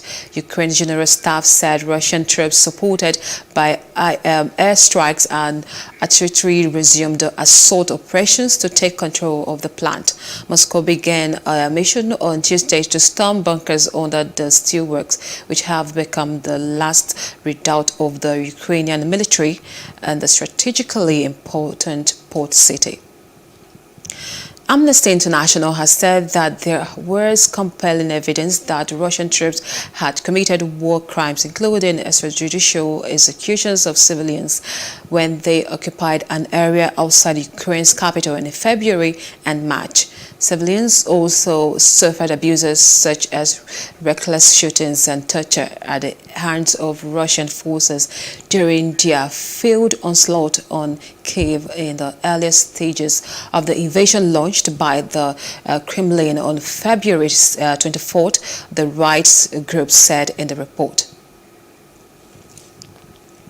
And in business news now, figures obtained from the Central Bank of Nigeria have revealed that the country's total direct remittance dropped by $119.4 million to $130.12 million as of January 2022 from $249.52 million as of December, which indicates a 48% of a period of 1 month. According to the CBN record on weekly international payment, the country recorded $217.7 million, $5.74 million, and $224.24 million in total direct remittances in November, October, and September, respectively. Direct remittance come into the country via the international money transfer operators and banks, among others. Entertainment news: sexual assault. Aquama actor Amber Heard broke down in tears on the witness stand as she said ex-husband Johnny Depp sexually assaulted her with a liquor bottle and threatened her life shortly after the pair were married. Testifying in a widely watched defamation trial, Heard said she visited Depp in Australia about a month after their wedding in earlier 2015 when he was filming the 5th Pirates of the Caribbean movie. On their first evening together, Heard said a planned dinner at the house where Depp was staying involved into an argument that Depp, who she said was drinking, pushed her against the refrigerator, pushed her against which he held by her throat. And that's the news update. For more stories, please follow us at Plus TV Africa on Facebook, Twitter, and Instagram. And just subscribe to our YouTube channel at Plus TV Africa and Plus TV Africa Lifestyle. I am Jacinta Obiuko. Thanks for watching.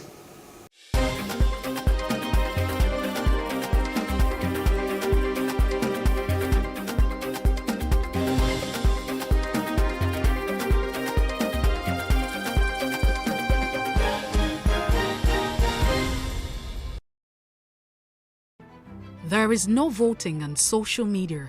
To vote, you would require a permanent voter's card.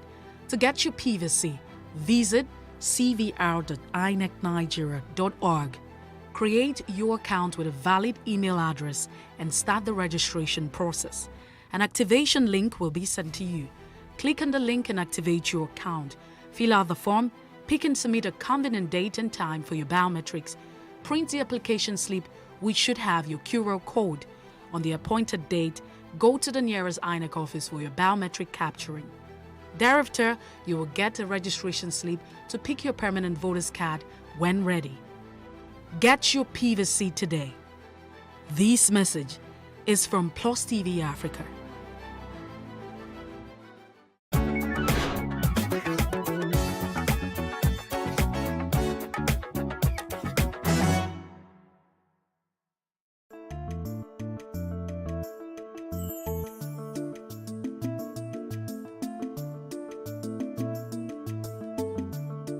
Peptic ulcer disease is the disease of, not exactly disease, a condition, a clinical condition where there is an ulceration, meaning a wound in the stomach.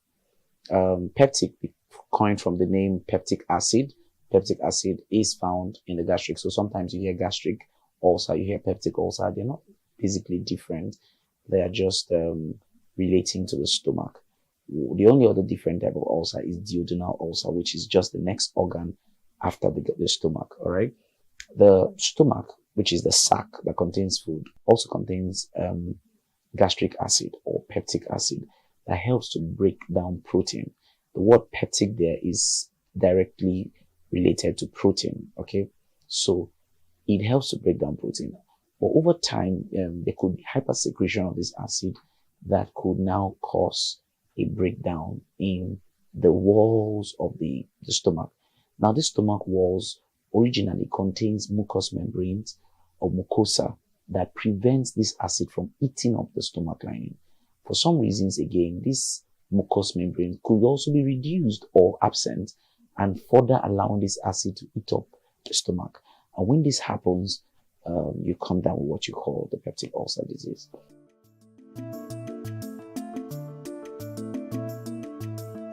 Peptic ulcer disease can be caused by a couple of things. One of them is stress.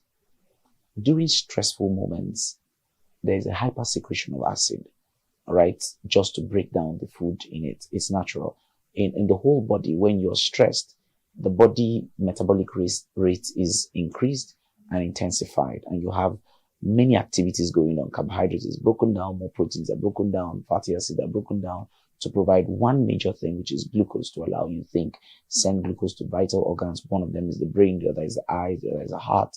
All these organs, want to function optimally.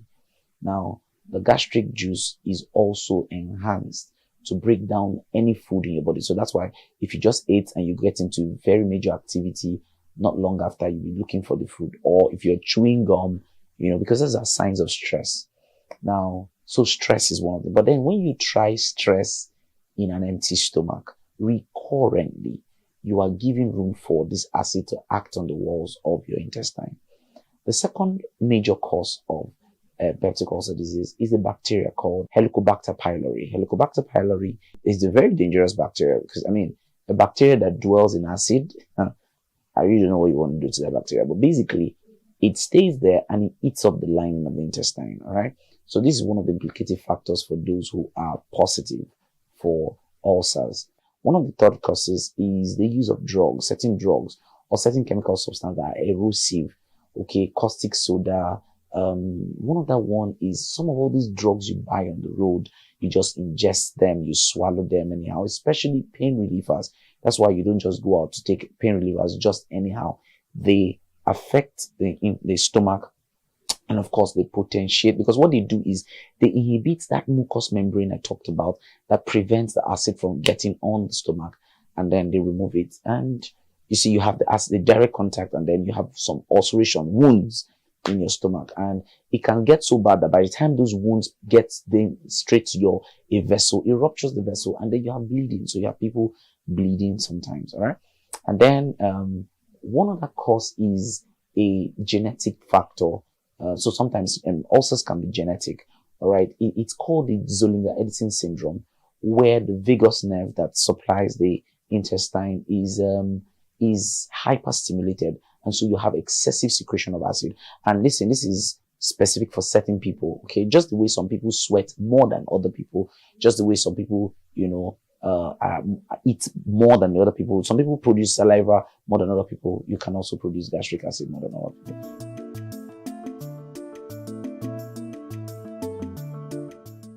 Well, the word is try to eat recurrently. Don't fast every time. If you're fasting, let me clear that you're fasting, okay?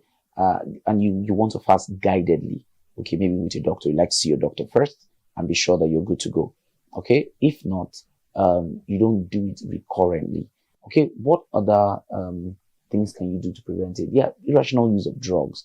Don't just take drugs because you see them. Don't drink chemicals easily. The use of alcohol potentiates it.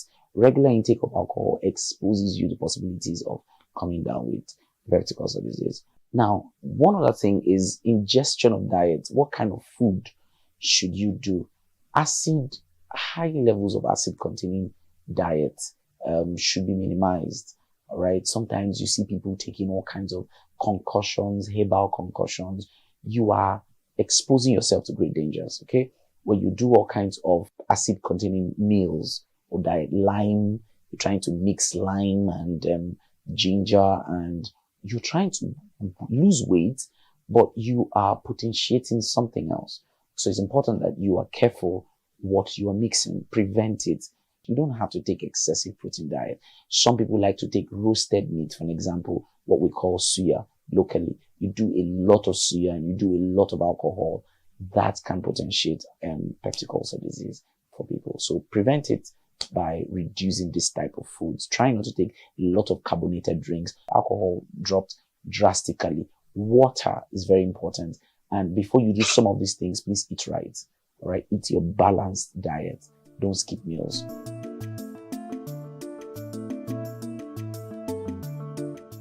For basic treatments, you just get to meet your doctor who would prescribe the drugs for you. But you're not supposed to eat heavy foods, but just eat in bits. All right. So you wake up in the morning, you want to sometimes do alkalinized water and then a slight breakfast. Not anything acidic. A balanced diet is fine. If you must go for a fast, then tell your doctor. Major symptoms, remarkable symptoms of peptic ulcer disease is that you have painful sensation here on your upper stomach. Many times that gets you to the back. Many people have diagnoses of peptic ulcer disease, which are really not peptic ulcer disease. So they come up to the hospital and they say I have ulcer. And I say, who said? And they say, well, my auntie said, or my uncle said. No, you have to have a diagnosis of peptic ulcer disease. And one of them, like I said, is a test of H. pylori. The other test is, which is usually the gold standard. There's URABRET test, one of the tests, but the gold standard is an endoscopy, where you get to see the internal organ and be sure that there's a wound there. And this usually happens when there's bleeding, from the mouth or from the anus. All right. Other symptoms, like I said, is bleeding. You have bleeding. So you don't just have pain. You have pain that spans from this upper stomach down to the back. So it feels like a dagger piercing through you, down to the back. It's characteristic of that.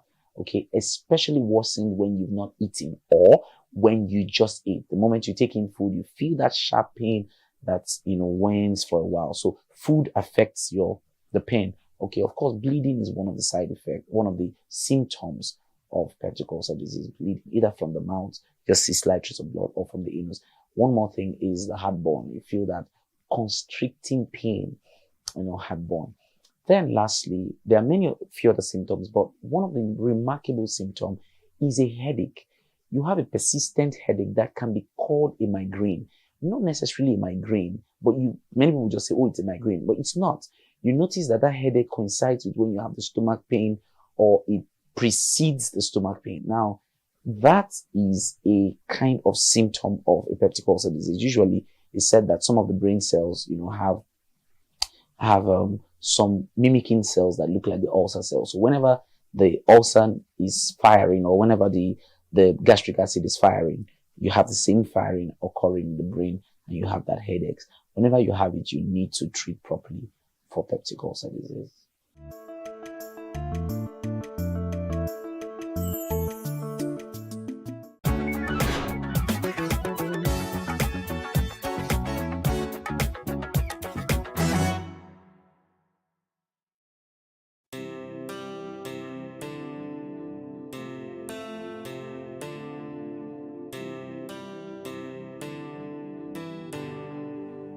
Who would have thought that the faith of Leah Sharibu would make a nation struggle for survival.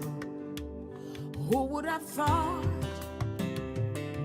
that a line from the Bible would be stronger than a rifle and make this girl just to die down to the night?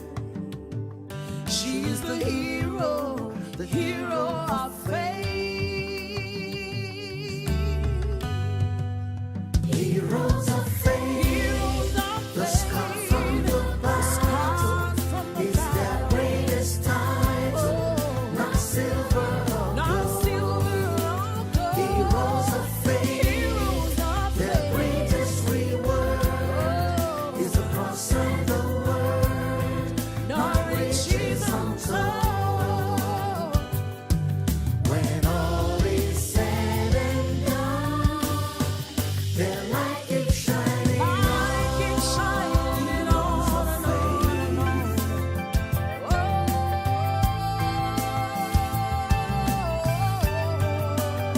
Who would have thought that 4 years would go by and the nations would stand by in silence and pretend no wrong was done? Who would have thought that no amount of darkness can quench the smallest light? Oh, daughter of Zion, keep shining on. You are the hero of faith. Heroes of faith, the scar from the battle is their greatest title, not silver or gold. Heroes of faith, their greatest reward is the cross and the word, not riches untold. When all is said and done, their light keeps shining on. Shining, shining, shining. Oh, shine the light. Something about the Lord, His love is His power, and there is no lover that can give his life and die for his friends. Something about the Lord, His kingdom is forever. He will rule the world with power in righteousness, peace, and joy. He is the hero of faith. Oh, Heroes of faith, the scar from the battle is their greatest title, not silver or gold. Heroes of faith, their greatest reward is the cross and the word, not riches untold. When all is said and done, their light keeps shining on.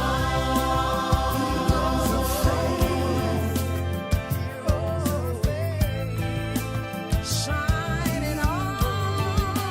Heroes of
Hello and welcome to One on One. On this episode, we'll be focusing on content creation in Africa. Now, Africa is an amazing continent with people of diverse culture and generation and gender and historical significance. Now, we're translating that diversity into the way we create our content. To discuss this with me today is technology, media, and telecommunications investor. I'm going to ask her why she calls herself that. And she's also the head of music, Sub-Saharan Africa at YouTube and YouTube Music. She is Adi Awofisayo. Thank you for joining us. Thanks for having me. What does me. Adi mean?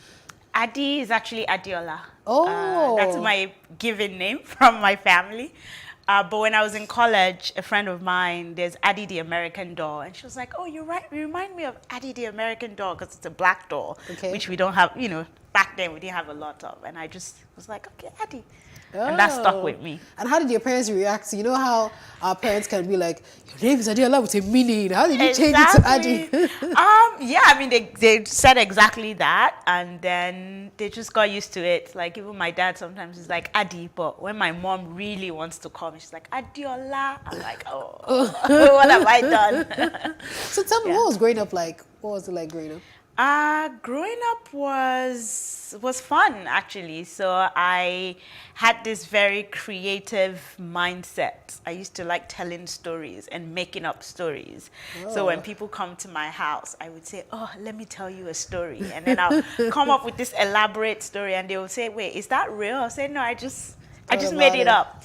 But growing up, I also didn't think the creative space was a space that I could actually have a career. It was just a hobby and something I liked to do.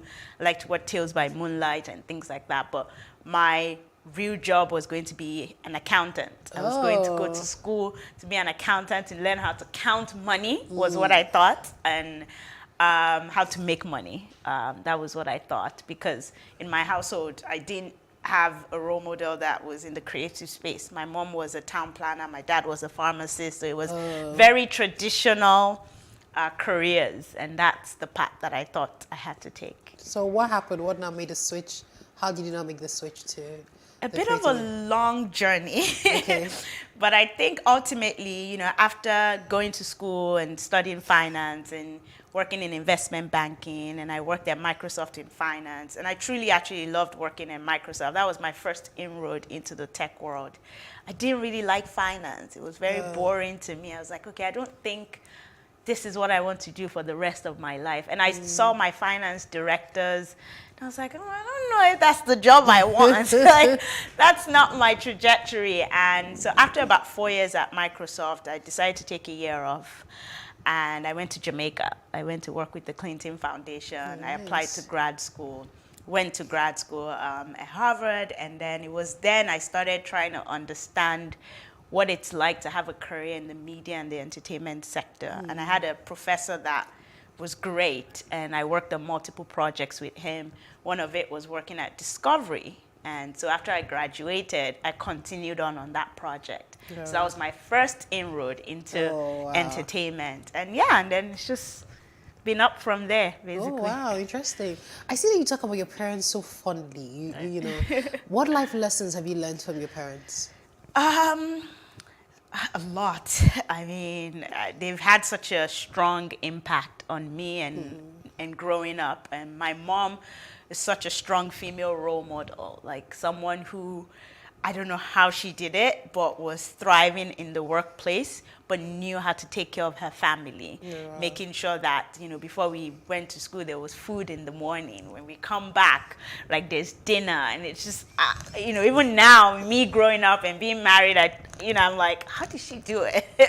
But yeah, I think my parents kind of created this very supportive home, you know, where my dad was very supportive of my mom was very supportive of my dad, and that for me just showed me the type of life values that I want growing up. So I'm sure they're very proud of you. I hope so. So let's talk about, you know, being in the tech space, being female media executive in the tech space. What was that like for you? Did you feel like any I know it happens to, everyone, but what was it like? Do you feel like an imposter, settling into that role?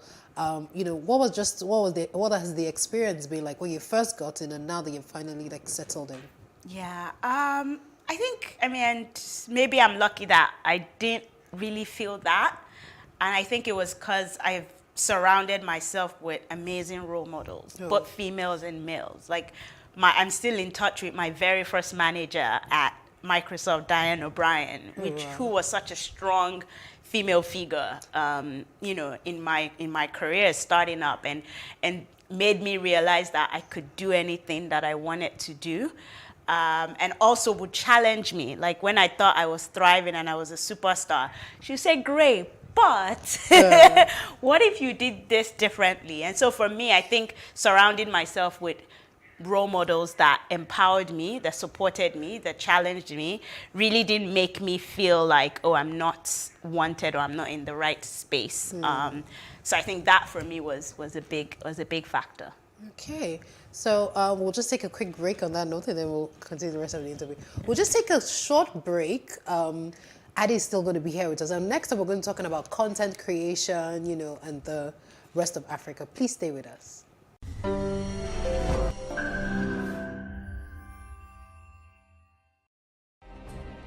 Nigeria's Niger Delta region, from where the black gold fuels Africa's largest economy, where the lines between wealth and poverty has never been thinner. Conflicts, poverty, insecurity, and environmental challenges daily confront the region.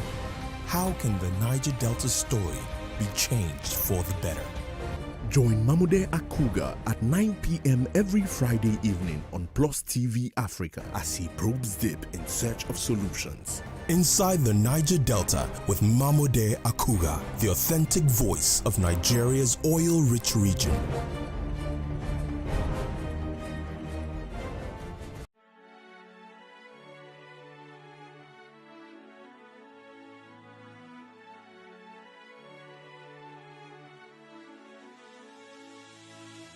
It is engagement we need to have. Those who suffer miscarriages are never taken into account. Members of the National Assembly are also influence peddlers.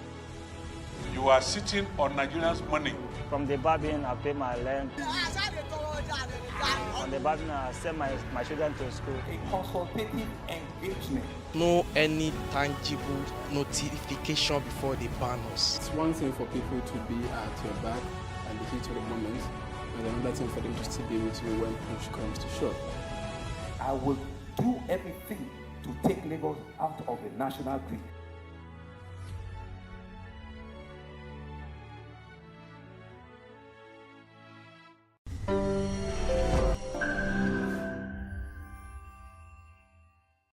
Thank you for staying with us on One-on-One. I still have Addie with me, and we're talking about imposter syndrome and how she settled into her current role. So Addie, you're telling me that you're still in touch with your first manager. So how did you keep that relationship?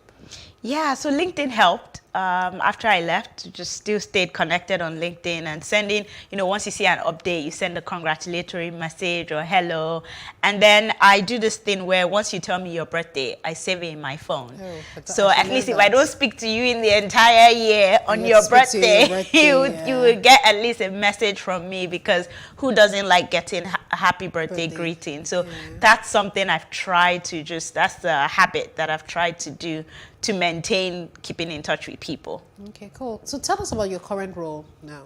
Your current role. Yeah, so my current role, I head up music for Sub-Saharan Africa, and I basically explain my job as the African music champion on YouTube and YouTube Music. So what that means is I help define our strategy in terms of how we are supporting African music and African artists and labels. I help also execute that strategy. So thinking about how are we bringing Africa to the world using YouTube as a platform? What are some of the initiatives that we want to put in place to make sure that people can get to experience African artists? And we have certain pillars. We want to make sure that artists and labels are making money on our platform, we want to make sure that they're getting discovered by fans. And then we also want to make sure that they're using our product to really connect with their fans. So my role is making sure that that is implemented well in Africa. Interesting. You also describe yourself as a TMT investor. Tell me more about that. So I have a finance background, and so making money and investing has always been of interest to me. And so once I started having a little bit of change, I decided to start investing. And I started looking at tech companies, and I started looking at fintech companies and also media and entertainment companies. So I remember telling myself that, oh, I don't want to miss out on the next pay stock, on the next Flutter wave. I want to make sure I'm in there early. So I joined the fund, and through that fund, we basically invest in new and upcoming businesses in the technology, media, and telecom space. Oh wow, that's really nice. So what are the recent recent developments or recent what's the word I'm looking for now? Startups that you've recently invested in that are locally made in Nigeria. Yes, and the thing is, the Nigeria tech startup Space, ecosystem is booming, right? There's a lot of startups just coming up and a lot of innovations coming up. I can't name specific ones. But I think, again, looking at the fintech space, that's a space that is booming. You have Flutterwave, Chipper Cash, Kuda Bank, there's always one or the other that's coming up. And then even in the media space, there are a lot of people who are thinking about content discovery and content consumption. There are a lot of companies that are thinking about the creative economy because really, that's where the next gen people, you ask your nephew who's 6-year-old, what do you want to be? He's saying, oh, I want to be a YouTuber. I want to be a gamer.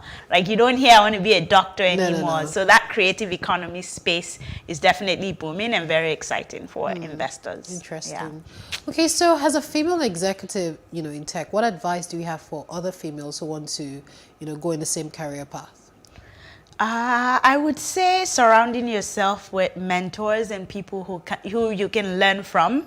That for me has been a great, a great opportunity. Just making sure that I'm surrounded by females or even males that I look up to and I can learn from. But also not being afraid to put myself out there. There's some, even this role, I don't have a music background. I've never worked in the music industry. And a lot of people who are in similar roles at other companies or even within YouTube have done, years of experience either working with a music label, working as a manager. I don't have any of that. So when this opportunity came up and I was asked to take it, I was kind of am I really qualified for it? But I'm like, you know what? Just believe. One, a lot of people learn on the job. True. Fake it till you make it, like they say, and like Rihanna said, so it's believing in yourself, challenging yourself, taking those opportunities even when you're not completely sure, and just making sure that you're going to learn and you're going to do your best. Okay. Now, talking about music, which current artists are you listening to? Do you have any favorite artist that you... You know what? It's so hard now being in this role and then saying I have a favorite artist. It's so funny because in December, I was going for all these concerts and everything. And then I put it up on my stories concerts in Nigeria, why are they so bougie? People are, sitting on tables and they're not having fun. I'm like, I want to have fun. And next thing, people actually thought I was just saying it as a person, as a fan going to a concert, but people thought, the head of music is saying concerts in Nigeria. I was like, So, but there are a lot of amazing artists. And I think what is also very exciting is they're all young. Yeah. Everyone coming up now, from Ira Star to Omale to Elaine to Azawi. It's like the next generation, they're killing it. They're killing it. Yeah. Interesting. Last year, for example, I was privy to be part of the people that YouTube talked with concerning supporting the back end, because you know that's the thing though about Nigerian music. It's fantastic, we're global now, but the back end, training the talent manager, you know. So tell us more about that, because I think that many people don't see, everybody just wants to blow, but we don't see, you know, how music management is important, your label and all of that. Tell us more about how YouTube is supporting African artists with this. Yeah, and I think what we've realized is that for an artist to be successful, they need a strong team of people around them. Like you said, a lot of people just see the artist, but they don't see all the work that goes on behind them. And I also, you know, just someone that works with a lot of artists, I see the difference, you know, when I'm interacting with an artist and their team, between an artist that's really grounded by a strong team and an artist where, you know, it's your friend that's managing you and both of you are figuring it out and, you know, things like that. So there's a strong differentiation between an artist that really has a strong team. And so for us, we were like, okay, we do want to support artists. And so in order to do that, we want to make sure that we're supporting the team around them. So we came up with an initiative called Future Makers, which is supported by our music team. And we said, okay, let's look for organizations in Africa that are supporting that ecosystem, the music professionals, the managers, the lawyers, the brand people, the PR people. And Music Business Academy, which is founded by Godwin Tom, was one of it. And he's been, you know, Godwin has been in this industry for a long time. He's seen, you know, the challenges, he's seen the opportunities, and he started this from his own pocket. And so we decided to support him so that he can expand and do more, which is very exciting. Yeah, nice, nice. Okay, we're going to take another break. But before I take that break, let's talk about how Afrobeat is taking lead in the global space. Right. It's like it's everywhere. And, you know, even recently over the Christmas holiday, there was a song that trended that everybody used, You Want to Bam Bam. Bamba. Oh, God. That every trended like all over. And then, you know, it was when we now started saying international superstars like Mariah Carey used. Even Shaquille O'Neal. Yes, and everybody was like, oh my goodness. So tell us, you know, because you handle this right now. So tell us, you know, tell us about this. I think what has been so interesting is now music has no barrier, right? Music can travel anywhere without a plane. And so that's really exciting. I used to say that back in the days, if you have a friend or a cousin in London and they wanted to hear the music from Nigeria, you probably needed someone to take a CD to travel and take it to them. But now they can go on YouTube, they can go on any digital platform and discover and experience an artist. And that has really helped, you know, our music, our Afrobeat, our African music travel and reach places that even the artist is like, I've never been there. You know, I've never been to India, but yes, they're playing my song in, you know, an Indian radio, an Indian club. So I think technology has played such a huge role in really propelling, and I don't even think we're there yet. Like, see what's happening with K-pop. Like, there's still so much growth for us, and even when the internet becomes, you know, like my friend would say, pure water, where anyone can really afford it, we're gonna have more and more people on the internet, more and more people consuming music, and that is going to continue to just grow, you know, our music fan base. And I'm just excited I'm in this space right now. Wow. Yeah. So I'm so glad that I'm able to experience this in my time. Okay, we'll just take a quick break. When we come back from the break, we'll continue this conversation. Stay with us.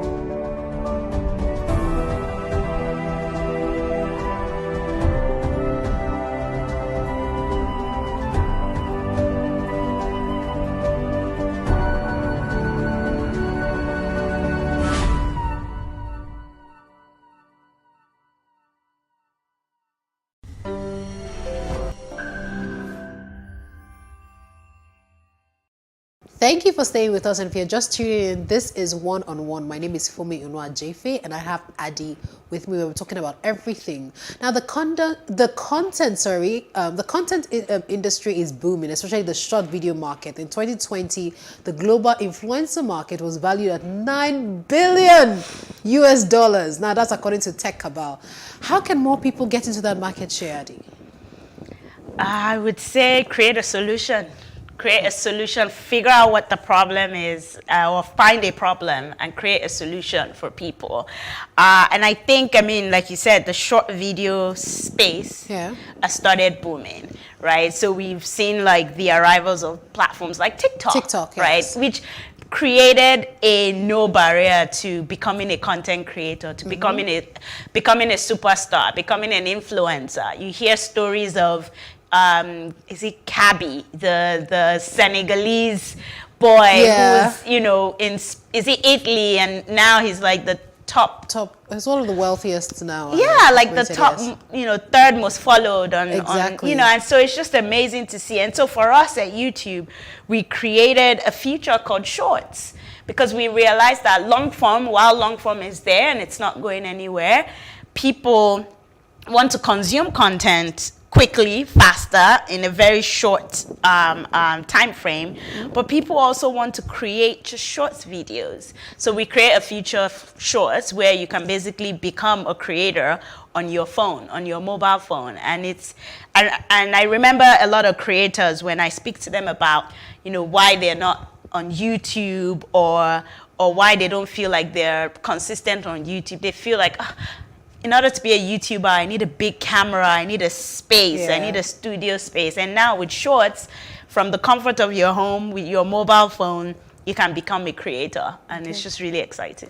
All right, so thank you for talking about Shorts, because that goes to my next question. In 2021, TikTok was the most visited, even beating Google, for example. And then you guys have created this Shorts. So what has the reception been like in the time that you have created? Because it's always hard to move. So for example, Facebook created Reels to try and also go with TikTok, but many people still go on TikTok, create their content, and now bring it on Instagram and post it. So what has the reception been like for YouTube Shorts? Has it grown compared to, or when you created it, has it met the target that you set out to create it for?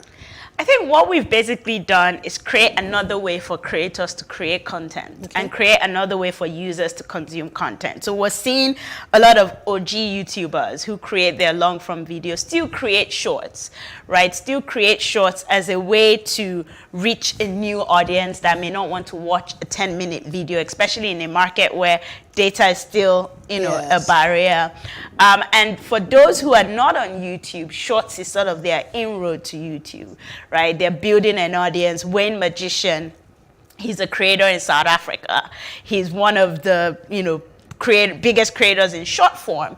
And he always had a YouTube channel, but didn't know, because his content is very short. So didn't know how to, make it longer for it to fit the long form format on YouTube. And then when Shorts came, he started creating Shorts, and he saw his channel grow like almost 60% in a couple of months.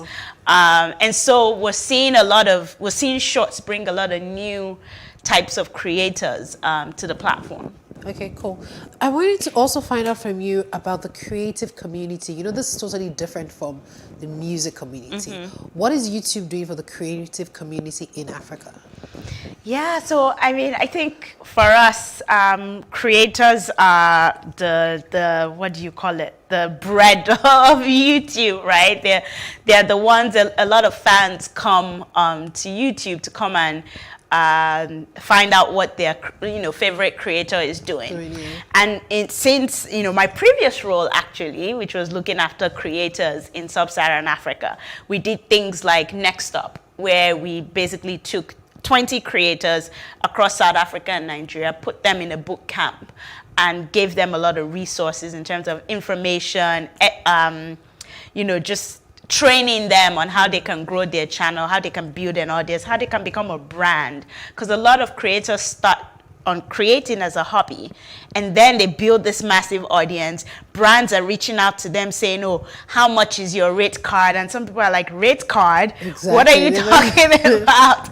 So we really help them figure out how they can build a business, because a lot of creators become business owners just by starting a YouTube channel. Zilicious Food, she's gone on to create merch. She's gone on to create, you know, her own cooking show. Like, she's gone on to have businesses just from starting, you know, a cooking channel from her home.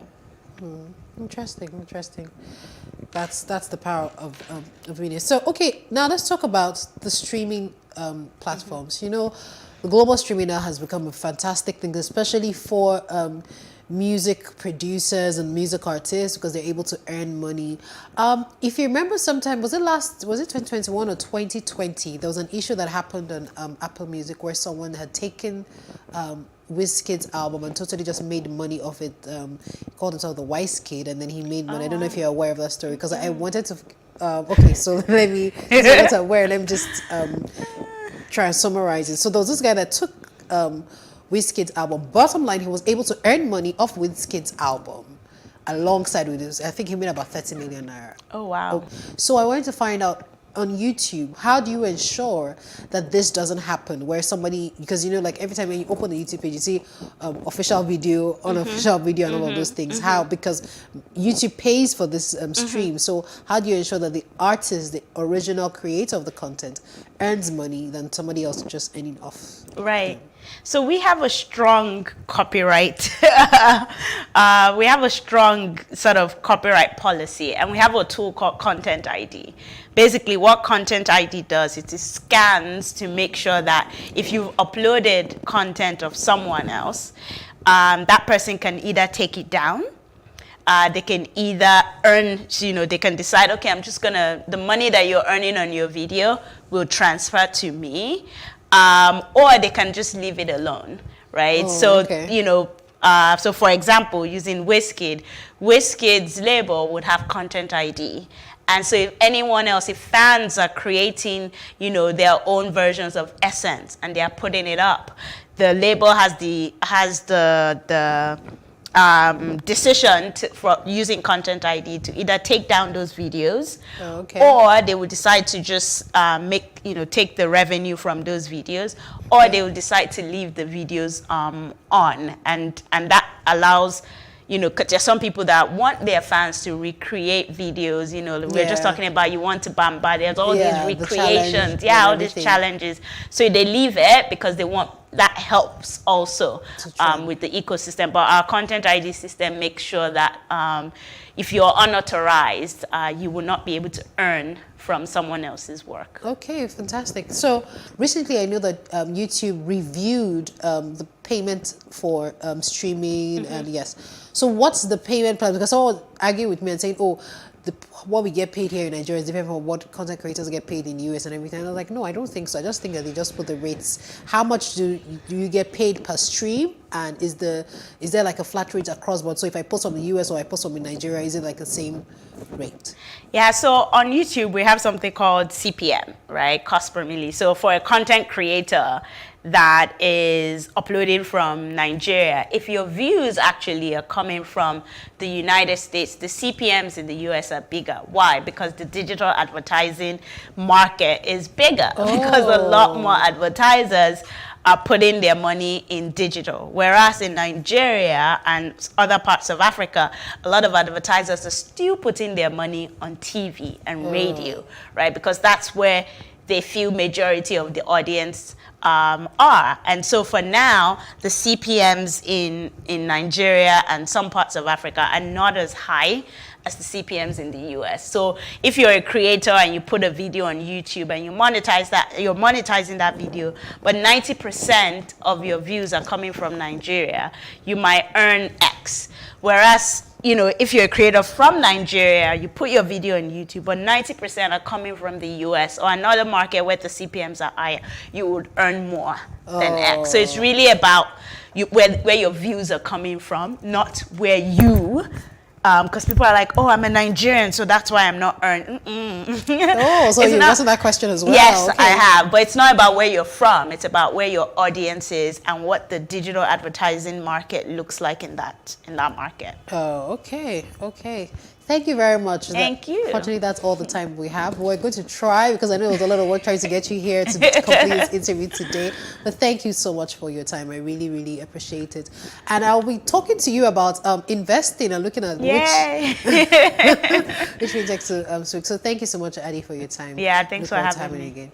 Okay. Thank you for staying with us on this episode of One on One. You will agree with me that the time spent with Addie today has been fantastic. It has been worthwhile. I've learned so much from her. So we're going to end this episode and see you again on another episode of One on One. Enjoy the rest of your day. My name is Fumi Unuajefe.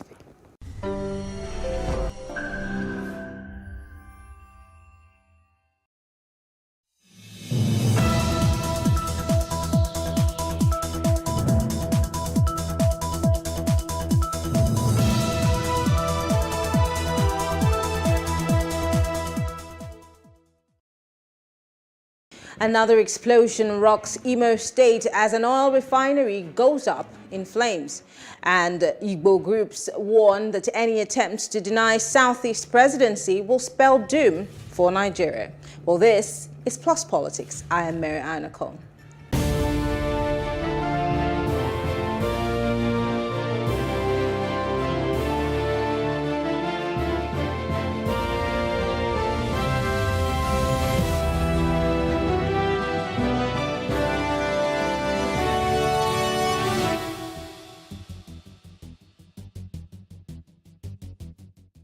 The Imo State Police Command has confirmed that there was a bomb blast at a flow station in the oil-producing community of Izombe in Oguta local government area of the state. The incident was a suspected bomb attack on the oil facility. It was reported that the victims were the carriers of bombs which exploded when they were trying to enter the oil facility. This incident comes 12 days after several persons were feared killed when an explosion rocked an illegal crude oil refinery in the state. Well, joining us to discuss this is public policy analyst Dr. Law Mefo and a political analyst, Charles Otu. Thank you very much, gentlemen, for joining us. Yeah, good evening. Thank you very much, Dr. Mefo. Let's start by asking the question that is on everybody's mind. What exactly is going on in Imo State? We've seen it's from one mishap to the other. We've seen people killing their own. We've even heard reports of a soldier that was killed. I mean, if it's not one thing, it's the other. And it leaves us with that question. So do you have an idea of what exactly is going on in Imo State? Yeah, well, I think one can only try to sort of put together the bits and pieces and make some sense out of it.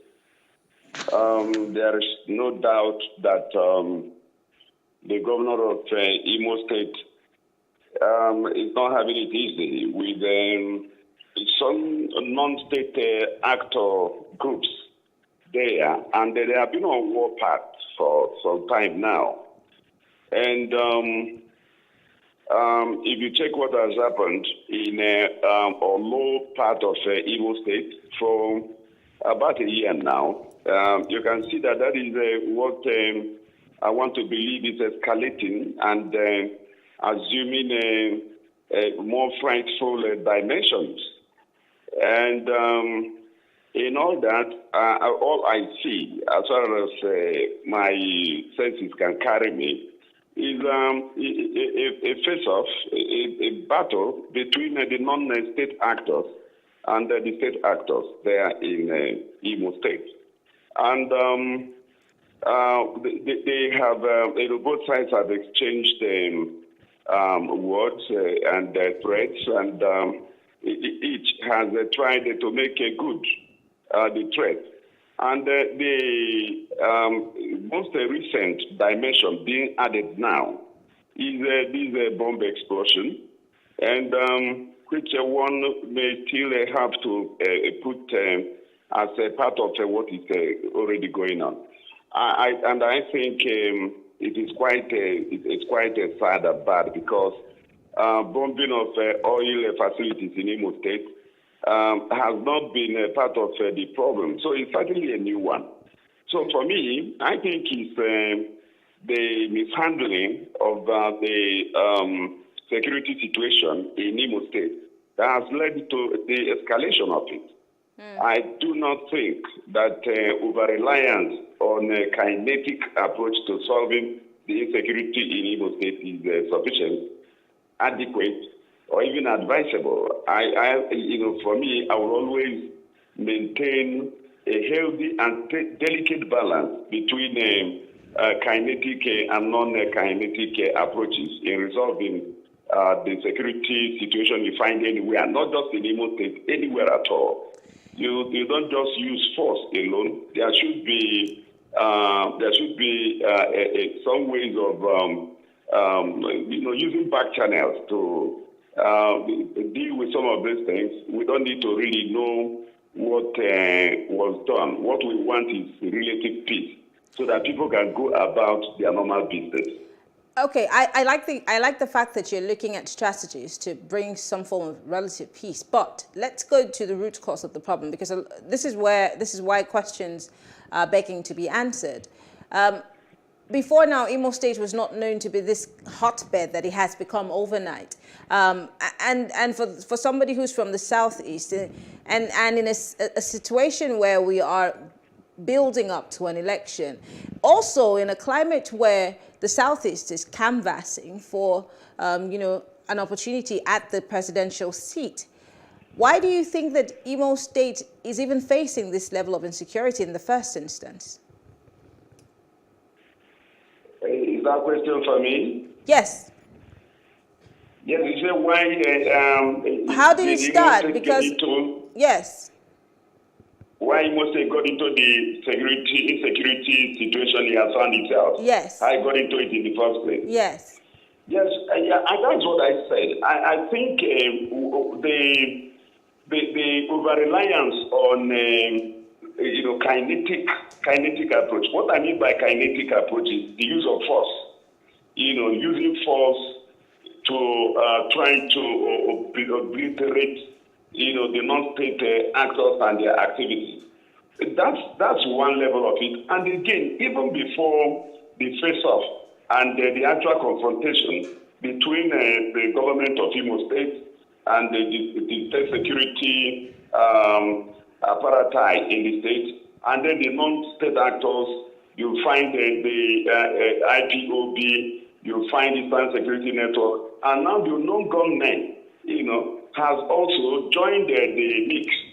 And you see, camps are known to have been established in Imo State, in Anambra State, all around the southeast, and indeed in many parts of Nigeria.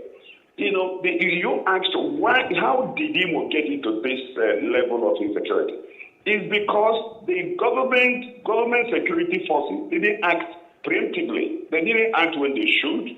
They were there when non-state actors established camps in the forest. They established camps, they were training, arming themselves. They were able to grow to the point that they were able to confront the state actors and the state structures. So they cannot be blameless in this. If they nipped it in the bud, they would have been able to organize themselves, train themselves, build physical camps, armed themselves, and are now emboldened to the point that they can confront the army, the police, and everybody else. So, and then the governor himself, he has not really tried out any aspect of peace. He's relying essentially on arrest and kill and all that. And the other side is fighting back, probably to stay alive or to get even, because any of their members killed, they try to get even. And of course, if they get even on the other side, if you kill a policeman or a soldier, you don't expect the Nigerian military to keep quiet. You don't expect the police to keep quiet. So it has become a vicious cycle of violence. Violence is perpetrated by the inability of the state to really read and interpret the goings on in Imo State and indeed in other parts of the Southeast, because Anambra State is almost as hot as Imo State as we speak. Yes. So it's not just a matter of Imo State alone. What is happening in Imo is because that is the one that drew your attention. Some very serious insecurity challenges have also sprung up in Anambra State and in other places. What I'm saying is the state security system, the state security apparatus, where we are there, where these non-state actors were setting up their shops, when they were setting up their camps, training and arming themselves, they didn't do their job. Okay. Now we have entered what you call damage control. But we are here facing it. We just have to confront it and deal with it. And to succeed, you need to use back channels. You need to combine kinetic and non-kinetic. Kinetic is use of force, which is already in place. But non-kinetic is using a carrot, peace overtures, negotiations. You don't need to do it in the open. Some of these things are done using back channels. What you want is result. And that is the only thing that concerns and that will make sense to the citizens. They don't care how you achieve that result. Let me go to Charles. Charles, can you hear me? It's interesting how the lawyer has described the situation in Imo State, and of course he's talked about other parts of the Southeast. But let me ask you, do you think that there is a political aspect to the insecurity and the uprising, not just in Imo State, but of course in Anambra and the pockets of violence that the Southeast is facing today? Yeah, thank you very much. Re-echoing what my co-guests have said, the security situation or the insecurity in Imo State has a serious political dimension. I said this because I knew that the circumstances which the governor emerged, that is Governor Hope Uzodimma, was such that was spectacular that he needed more wisdom. Like he analyzed the use of kinetic force on the people behind or suspected to be behind the insecurity will in a long time not achieve the desired result, and that is what is playing out. And I think there was enough caution to that effect that you must do more of dialoguing, you must do more of engaging, because there are a combination of forces, like he pointed out. We started with threats from IPOB, from there to now you have the issue of unknown gunmen. Mr. Tu, can you hear me? I think we lost that connection with Mr. Tu. But let me come back to you, Mr. Mefo. So if we're all saying that this has some ties to the governor, and you're saying that maybe there has to be back channels and dialoguing, why is it so difficult for the state governor to have this conversation or probably ask what these people want? Because I'm guessing even the guys who are causing mayhem in the northeast, Boko Haram at some point had a cause. Although we do not know what the bandits want, but if there is room for a conversation to be had, why is it taking so long for these conversations to be had? How many lives have to be lost for this conversation to be had? Yeah,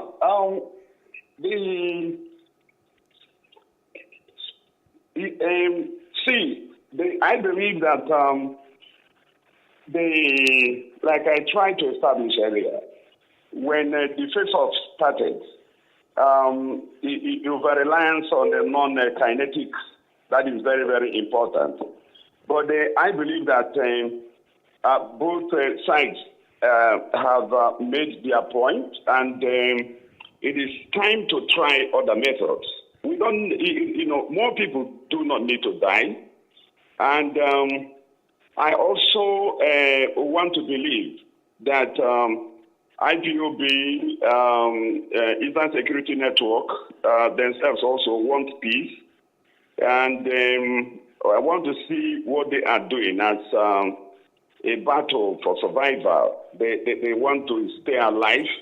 And I'm certainly so in the sorry. long run, I'm curious as to what battle to stay alive would mean killing other people. Because I remember at the beginning of all of this, when the federal government and security agencies pointed fingers at IPOB and ESN, they came out clearly to say they were not responsible for this. But now down the line, we're seeing that the writing on the wall is that they are mostly behind some of these killings, reportedly.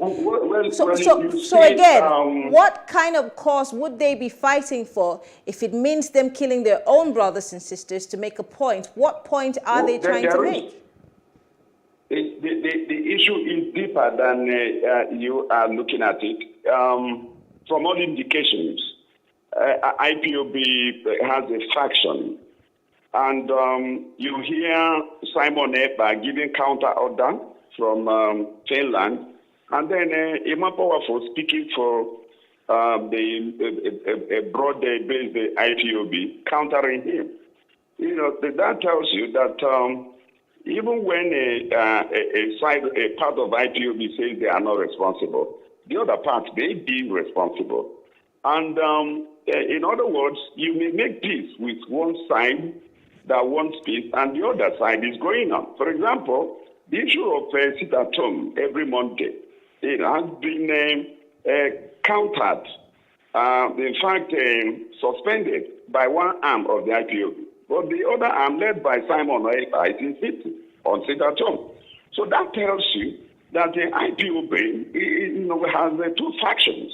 We just have to face a reality there. So talking with one side may not be enough.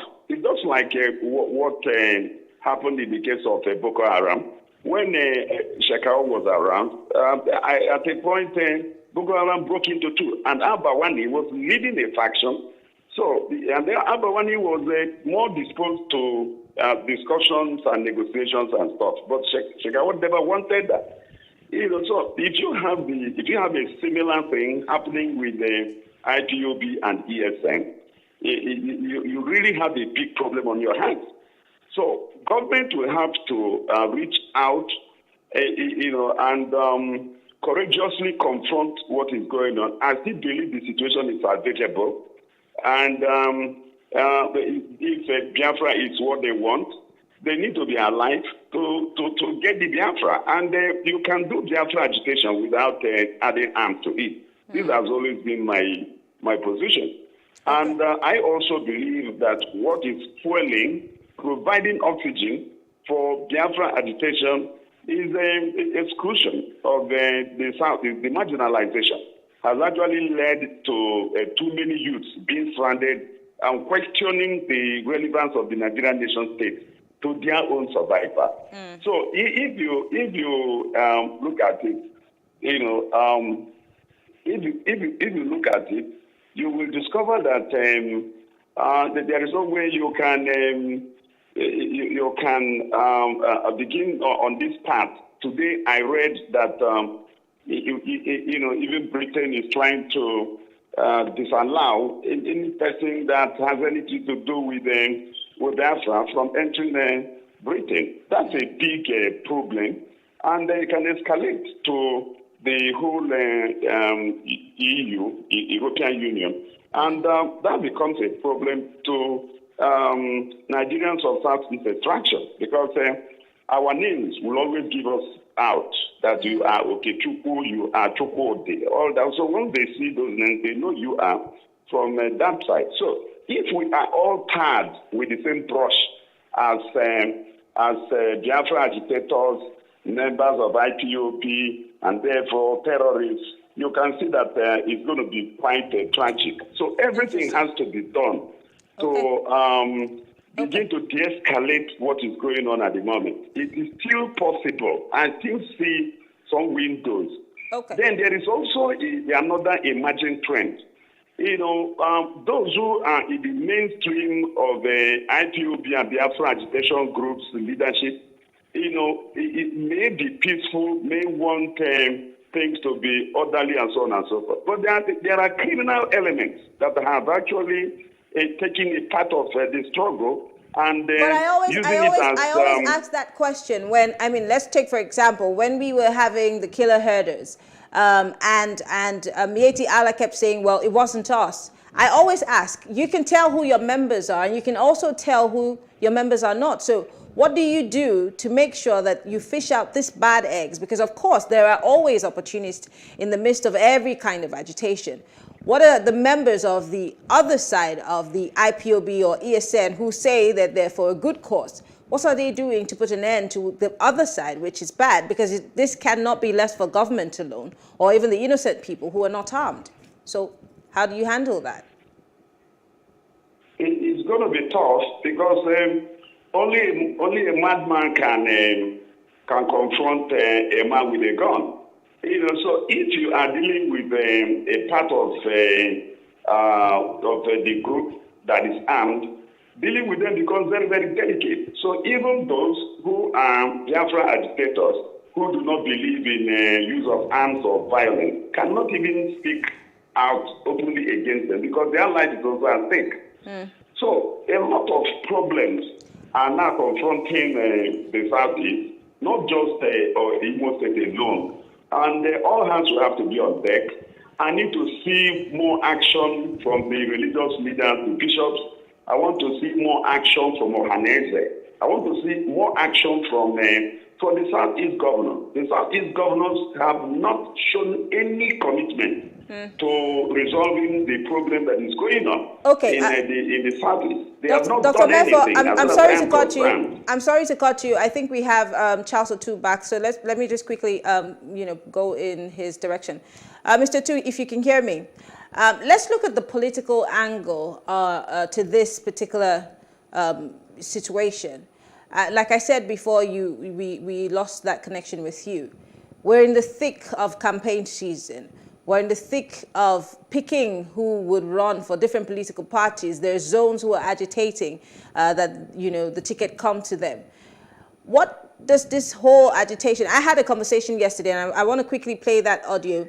I had a conversation with somebody from the north, a political analyst. His name is Musa Idris, and he clearly stated that the Southeast is not ready to field any candidate. And he made mention of the fact that, look at what is happening in the Southeast.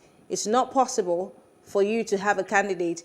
And he also said that the Southeast is not sure what it wants, if it wants Biafra or it wants to stay in Nigeria, but that the onus lies on the Southeasterners and their leaders of thought. I'd like to hear your reaction to that. Unfortunately, we can't play you that video. Okay, thank you very much. The situation in Imo State, like I said earlier, has remained political, and that is because the governor of the state has not been able to address the core issue, which is to drop the use of force to initiate genuine dialogue. It is not easy to dialogue, but we could see that despite all that is happening in Anambra State, Professor Soludo, the new governor of Anambra, has insisted in using so many non-conventional approaches, including the religious leader, the traditional institutions and all that, including youth groups and organizations, to foster peace, to say, look, you have to take back your state.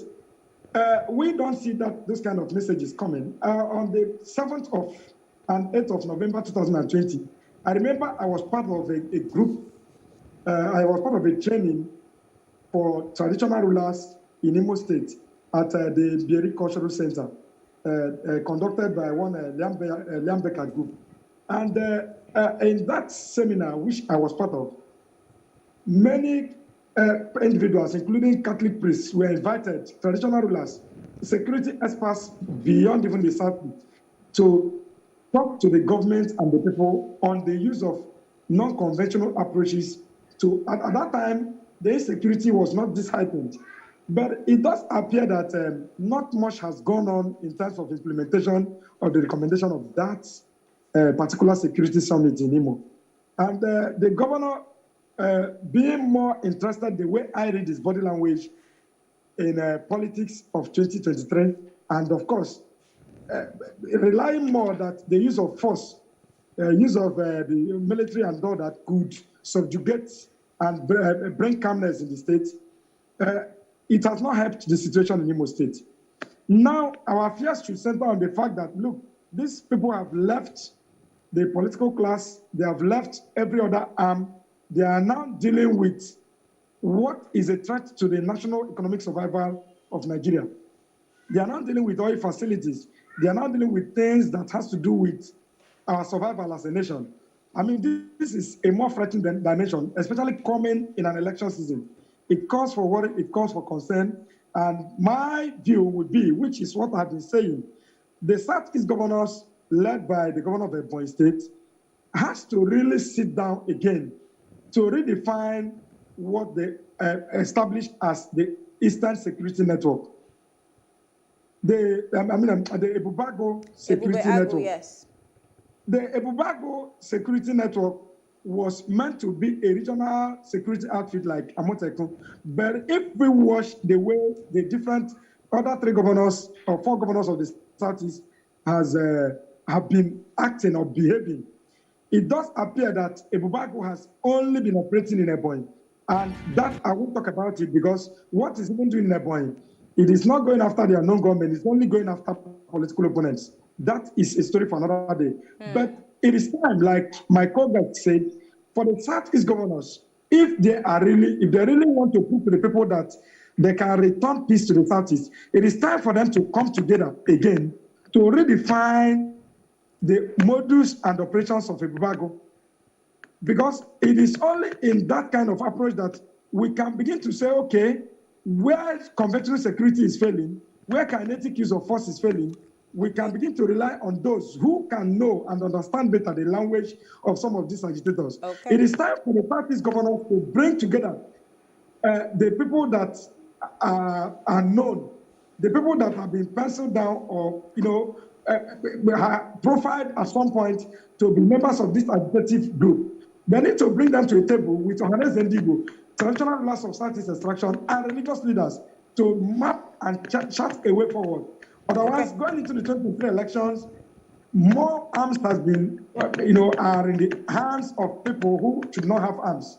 And dangerous for the Southeast states entirely.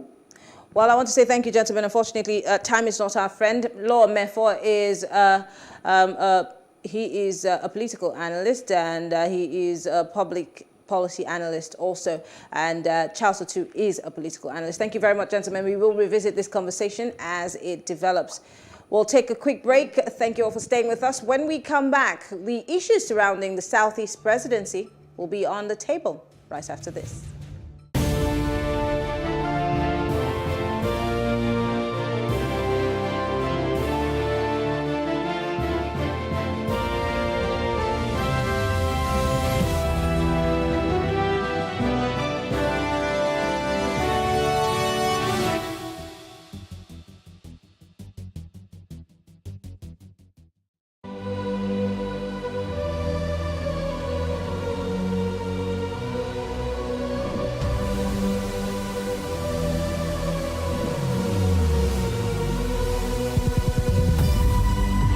What we do not understand, we will stigmatize.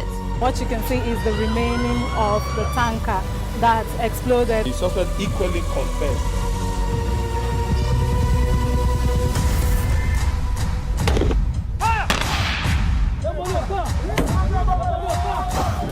A 500 naira they collect them. If you no talk, then go beat you. Now 2,500 they pay.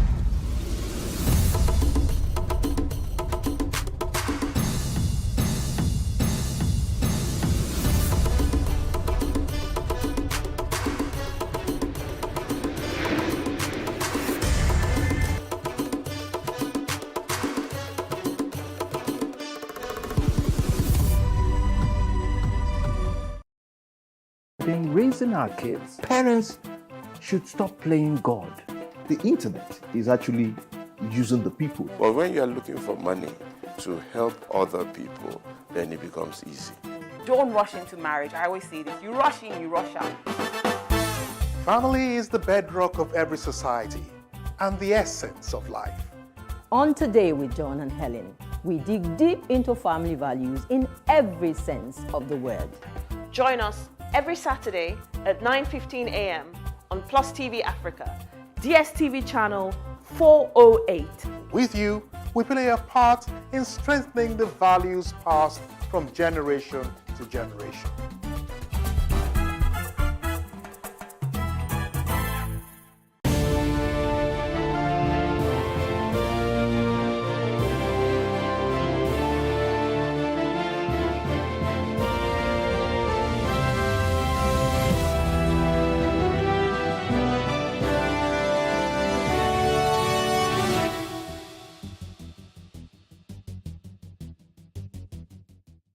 It's still Plus Politics now. The Igbo Leaders and Elders Consultative Forum, better known as the Imeobi Ohaneze Ndigbo, have warned that any attempt by the All Progressive Congress APC and the People's Democratic Party PDP to deny the Southeast region of their 2023 presidential tickets will spell doom for Nigeria's corporate existence. Now, in the same vein, the Movement for the Actualization of Sovereign State of Biafra, MOSOB, called on President Muhammadu Buhari to facilitate and ensure the emergence of a president of Igbo extraction in the 2023 general elections. The group emphasized that the emergence of such a president would help the country diffuse many bottled anger, which has fueled agitations. Well, joining us to discuss this are political analysts Francis Chilaka and Achike Chude. Thank you very much, gentlemen. Thank you so much for joining us. Thank you. Great. Yeah, thank you for inviting me. Yeah, let me start by asking a question that, bothers me when people say to the president, make sure that you have a ticket from the Southeast. I have no problems with a Southeastern president or, an Igbo president, but why should that be Mr. President's problem? I'm going to start with you, Francis. You need to understand the dynamics of Nigerian politics and how it plays out, and how we've come to believe that the incumbent, whoever the incumbent is as Mr. President, has what it takes. He has the magic wand, to decide who becomes the next president. And usually this is done by the parties adopting, in each of their parties adopting a particular candidate that they know that the Mr. President was to support. But having said that, I would say to the core Igbos, the Southeasterners, we're looking for a president of the Southeastern region. We need to put our house in order. It's one thing for MOSOB and any other group to say, well, we want the presidency. Well, you need to do the homework. You need to do the work. You need to reach out. You need to, shake hands across the Niger to embrace everybody. So the Southeast needs to decide what they really want. Do they want a referendum? Do they want to succeed? Or do they want the presidency? You can't want everything at the same time. And you can't have different people speaking for the Southeast at the same time. If the Southeast leaders are serious and ready for this presidency, then they should put their house in order. They should be able to, by now, know the number of people from the Southeast that are going to participate in the election, and ensure that they do everything possible to have one formidable candidate from each of the parties to put forward. I wonder, from what you're saying, does it mean that the Igbos are not necessarily ready? Does it mean that the Southeast is they're just voicing the want or the need for an Igbo president, but then they've not done their homework? Because this is what I'm picking from what you're saying, that they need to put their house in order. If this is something that has been on the lips of every person in the Southeast, especially the fact that they're talking about, we're being marginalized, we're being given the short end of the stick, should that not have made the Southeasterners look within and be prepared long enough for a time like this? Because I'm, again, saying this is what I'm picking from what you just said. Maybe I'm wrong. How much control do the Southeast have in the two major political parties? That's where, let's start from there. What is the control? What percentage of control do they have? Okay, agreed, yes. PDP and APC, the two major parties, they have a zoning formula which they have been applying since the democratic dispensation came into play. But then what we see playing out today is like a dysfunction of the entire system. All of a sudden everybody is saying, we don't believe in zoning. We don't want to follow zoning anymore. So something is, definitely wrong in the structure of these two political parties. And this is where the Igbo leaders need to go to first. and resolve issues. Why is it that they're now saying they don't want to do zoning? What is the problem?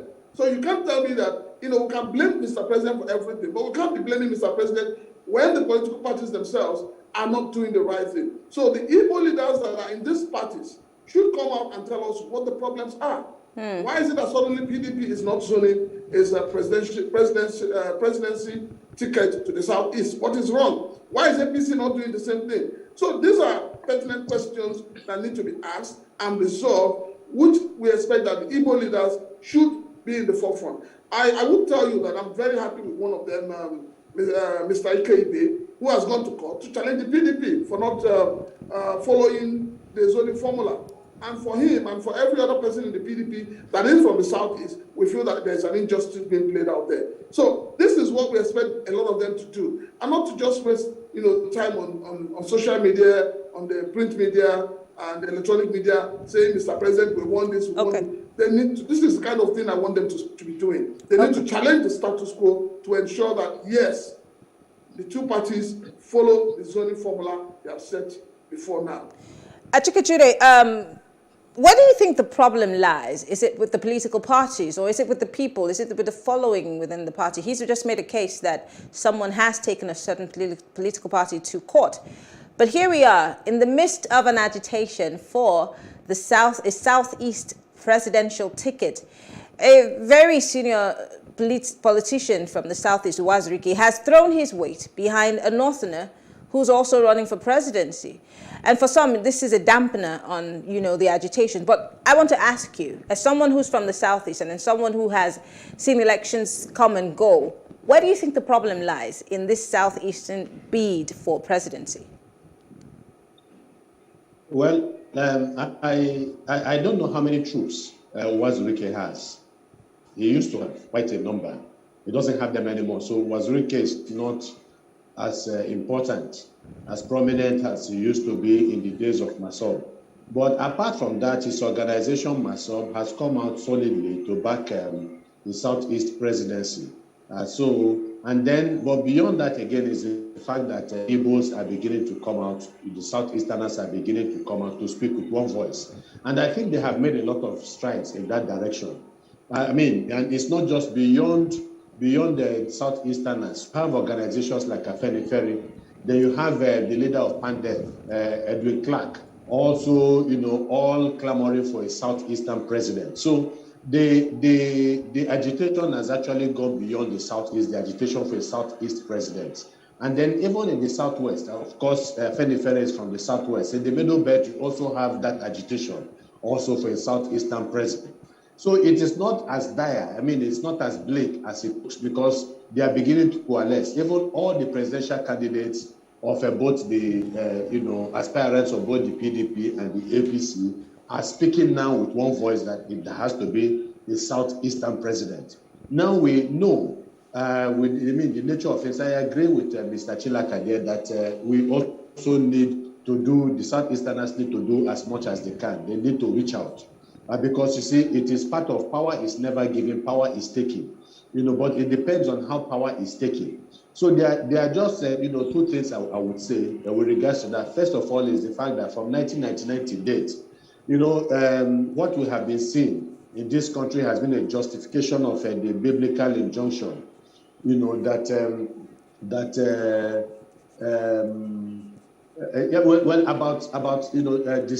same power that the kingdom of God suffered violence and the violence taken by force. Unfortunately, that is what we have been seeing in Nigeria. The presidency going to the South because of the agitation in the Niger Delta. The presidency going to the Southwest because of the death of Abiola and the crisis that generated. And then of course the threat by some members of the APC about the presidency of this country if they did not get it after Jonathan's first term. And the fact that we were told by a chieftain of the APC that they actually brought in mercenaries for the purpose of causing trouble if the APC did not get the presidency. So you now have agitation in the Southeast too. And the reality, and just like the Southeastern leaders are saying, what is going on in the Southeast, the violence, and the unfortunate destruction of, to lives and properties in the Southeast cannot be contained by the military. And we have seen that, So we have seen the military make all kinds of incursions into the southeast, and we have seen how these elements, dangerous elements I would call them, because I don't think any reasonable person would be happy with the bloodshed that is happening in the southeast, whether it is coming from state actors, the soldiers, or whether it is coming from non-state actors, whether it is the ESN or rogue or renegade organizations operating in the southeast. But there is a clear warning that perhaps one way of bringing down the tension in the southeast and bringing peace in the southeast is the issue of the presidency. Because any other president will have to continue with acts of violence against the people of the southeast, and it will backfire. But once you have a southeasterner as president of this country, it becomes very difficult for the average southeasterner to continue violence, because that will be resisted by the people of the southeast, because they have a president in Aso Rock. And so that makes it difficult for them to continue with the agitation. So it's about balancing what is going on. It's unfortunate that we've gotten to a level where any group of people want the presidency, or they feel that the presidency should go to them, they resort to acts of violence to intimidate the polity. But that is where we have found ourselves. And then the issue of zoning, it is very clear that if zoning is not implemented, it is going to be a disservice to the people of the southeast, and an injustice, a gross injustice against them. But it is not just about zoning to the south in general. This is what the APC has done. But within the south itself, it is only an act of natural justice for them to say, look, it has to go to the southeast. And that's what Afenifere has adequately said. So it's not just, I'm sorry, Achike. I just want to come in there. I'm so sorry to talk over you. You talked about Afenifere, the Middle Belt Forum, of course, PANDEF. They have come out with statements. But there are two things I'm going to ask. How can we tell that this is not political lip service? Because we see a lot of these people saying a lot of things, but then we're not necessarily seeing the action to follow what they're saying. Again, can we be assured that there will be concerted efforts within the South? Because as you can see, there are more and more Southwesterners who are declaring for presidency, much more than, you hardly even see a South person, but we're seeing more people from the Southwest. How ready is the South to push that power or that ticket to the Southeast, even in the first instance? You see, I don't know about pushing it to the Southeast, because obviously those in the South, in the Southwest, under the platform of the APC, do not have any obligation to the PDP. So I think it's only a natural thing for them to want to insist that the president, if a president can emerge from the Southwest, should emerge from the Southwest. But I think what is now happening is that there are even insinuations that even EC that has zoned the presidency to the Southwest is beginning to think twice about it. Perhaps they feel that there's a weakness in the South, and that the South has not been able to come up with the required consensus needed to put pressure on the North to give up on the issue of the presidency. But they will be making a terrible mistake if they think that after 8 years under the president, that the North can remain in power for another 8 years. That will be chaos, and that's why people are warning. So what is expected really is for the political elites who look, if it's a matter of justice and equity and fairness, then the presidency should go to the Southeast. If it is that alone, it should go to the Southeast. And that's why a lot of other people are beginning to say that it will amount to injustice if the Southeast deny that. But there's also the issue of the existential, threat that further violence in the Southeast poses to the rest of the country.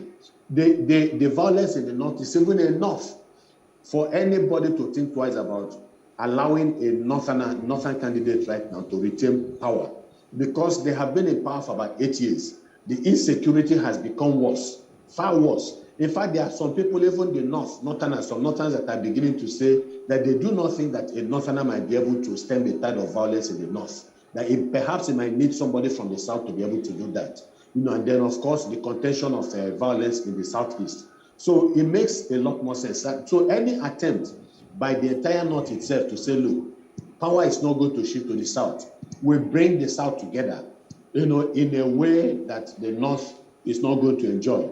So, like I said, I think that the very best thing, ultimately at the end of the day, is to allow justice and equity to prevail and to put bed the crisis of injustice, or the issue of injustice and unfairness that has been a lot of the Southeast, at least on the basis of the perception about how they are being treated. Okay, quickly, we have just a minute, so I'm going to give each person 30 seconds. I'm coming to you, Francis. With all of this, the many people who have declared, we've seen one Southeasterner for, I think, the People's Democratic Party, maybe two in the PDP, I'm not very certain. But what do you think the power, the backing, the following of those people, what change can it really make going forward? But all the chaos that is going on between the political parties, especially for the PDP, who's saying, we're throwing the ring open, come one, come all. How do we see this campaign season playing out? I think PDP would be shooting itself in the foot when for taking this decision that it wants to take. I would say for equity, justice, and fairness, PDP should do the right thing, because actually PDP is the party for the Southeasterners. It has always been the party for Southeasterners. And there's this agreement and arrangement that it is time for PDP to zone the presidency to the Southeast. So I think that they'll be doing something that is so disgraceful, and if they don't take time, that will lead to the ultimate death of PDP in Nigerian political space. Okay, and finally, Achike, because we are out of time, you talked about justice, equity, and fair play. Has that really ever come to play in Nigerian politics? Why would it come to play in 2023? For what reason? Well, there has been balancing. There has been balancing, and it is that balancing that people are talking about. I mean, there was balancing with the death of Abiola. There was balancing when we had crisis in the Niger Delta. There was balancing when it came to, Muhammadu Buhari and so on. And so when it comes to the Southeast, there has to be that balance. If that balance is not assured by the political elites, and it's about collective bargaining, that is what they do. All of these things all these dynamics that produced, especially Obasanjo and Jonathan and so on, was a matter of collective bargaining by the political elites. Okay. So if the political elites and I think they should be smart enough to understand the signs and to read the signs of the times, that it does not all go well for the rest of the country, for the North, it will be foolhardy for them to attempt to retain power in 2023. Well, I want to say thank you, Achike Chude, Francis Chilaka, both our political analysts. Thank you so much for being part of the conversation. Thank you. Thank you. All right. Well, we'll leave you with what Nigerians think about the calls for a Southeast president. And that has been the show tonight on Plus Politics. We're coming your way again tomorrow, 7 p.m. West African time. I'm Mary Anacone. Have a good evening. Presidency seat, because they have not had the oneness, the unity. So they don't have the material for now to work with. The moment they have the oneness, the unity, the one accord, they will rule Nigerian. They deserve it now because the system have not been fair to them. I personally am not from the Igbo states, but I personally think that they are hardworking people. You understand? Because Nigeria as it stands now, they have not been fair to them. The leadership and everything, they have been kicked aside. And I think it's high time they get their own share of what is happening in the country. Yes, I think so. Because Igbo people are more experienced than all these Hausas and Yorubas. So I think Igbo person, if he rule Nigeria, he will rule it better. Well, to the best of my knowledge, if it is by rotation, it is being done by rotation. If there is an agreement within both the Northerners, the Westerners, and the Southerners, that things should be done rotationally. I mean, choosing the president of Nigeria. If the Yorubas have ruled and the Northerners have ruled, if it's come to the Westerners to rule, they should rule. If it is turn for the Northerners to rule, they should rule. If it is turn to the Easterners to be ruled, they should rule. If they should give an Igbo the opportunity this time, I think maybe it will be a change, and let's see how it goes.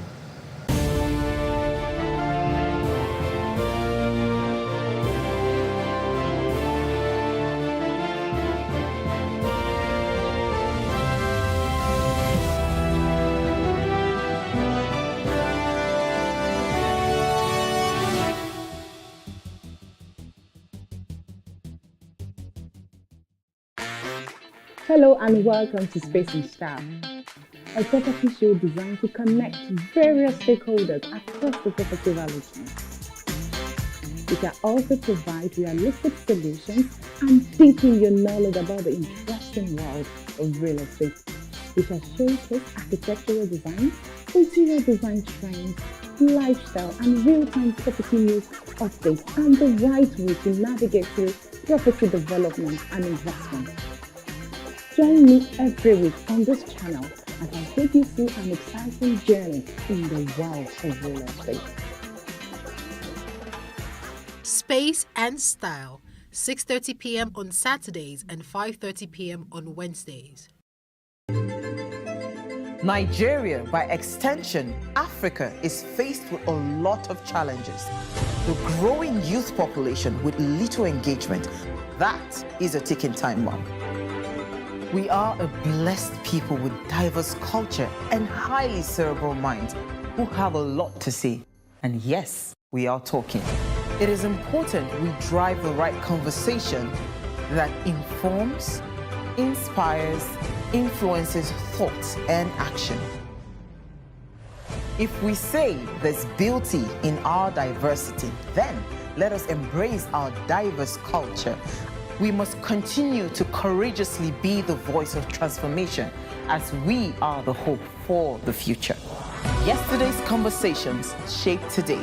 What are you saying to shape your tomorrow? We know you have a lot to say, and we are here to hear you.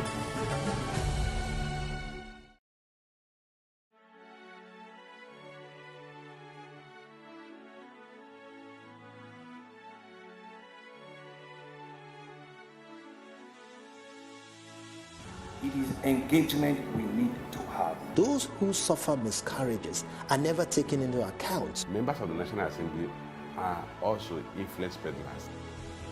You are sitting on Nigerians' money. From the Babin, I pay my rent.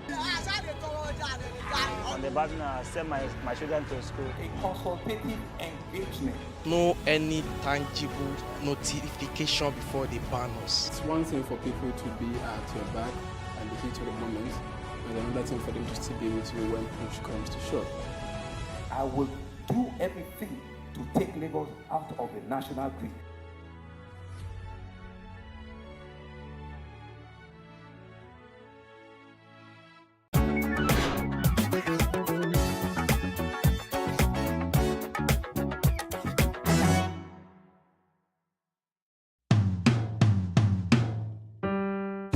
In every age, the good old days were always memories to cherish. Although no one ever thought they were good at that time, for every age has consisted of crises that seemed intolerable to the people who lived through them. Looking back now, one can really say, indeed, these days were good. My name is Tolulope Akmike Medebem Ni Adeolu, and here is my good old days story. I hail from Oderemo, Ogun State, but I was born and bred in Lagos, Island Maternity to be precise. My dad was His Royal Majesty Obasanjo Olufunso Adeolu. He was an educationist, a seasoned broadcaster, actor, and finally he became an Oba, while my mom, Olori Adedayo Atinuke Adeolu, was a thoroughbred educationist. She was an English major. She rose through the ranks working for Lagos State Ministry of Education, where she actually retired as an education director. I am the fourth of 8 children and Olori's first. That's my mom. I grew up mostly with my aunties on Lagos Island, Ologbo, where my mom would drop me off and then pick me up over the weekend.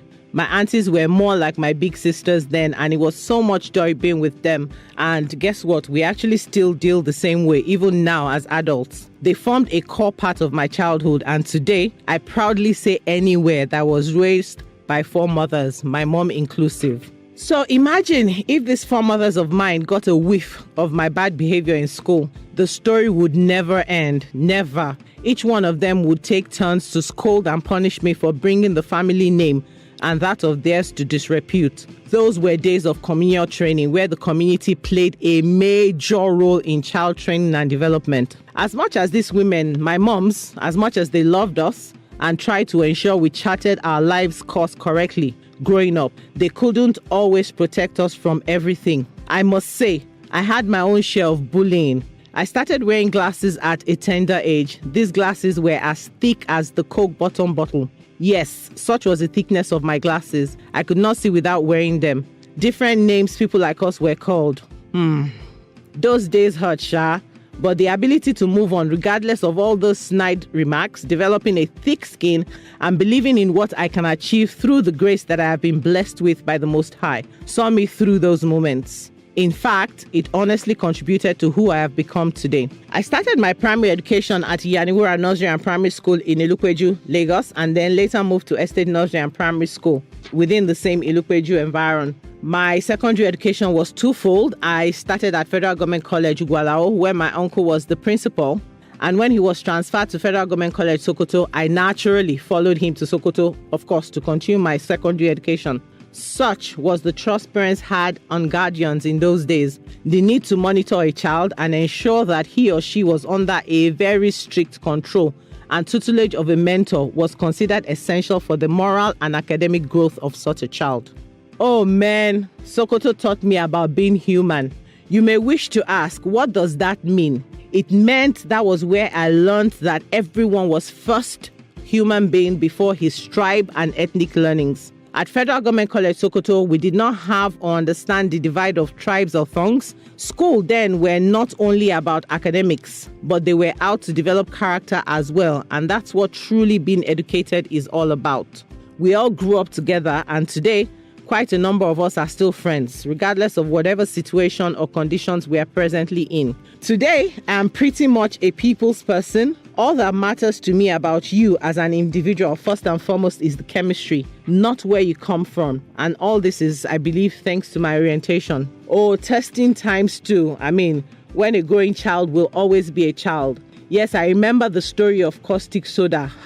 In those days, I think my mom used it to wash the bathroom. It was a plastic beverage container kept away from peering eyes. One day, she sent me to get something from her room and I saw the container. I opened it and saw this sugar-looking substance and wondered why she kept it in her room. And guess what? I licked it and that was it. I started foaming. I ran into the sitting room and everyone went berserk, confused and scared.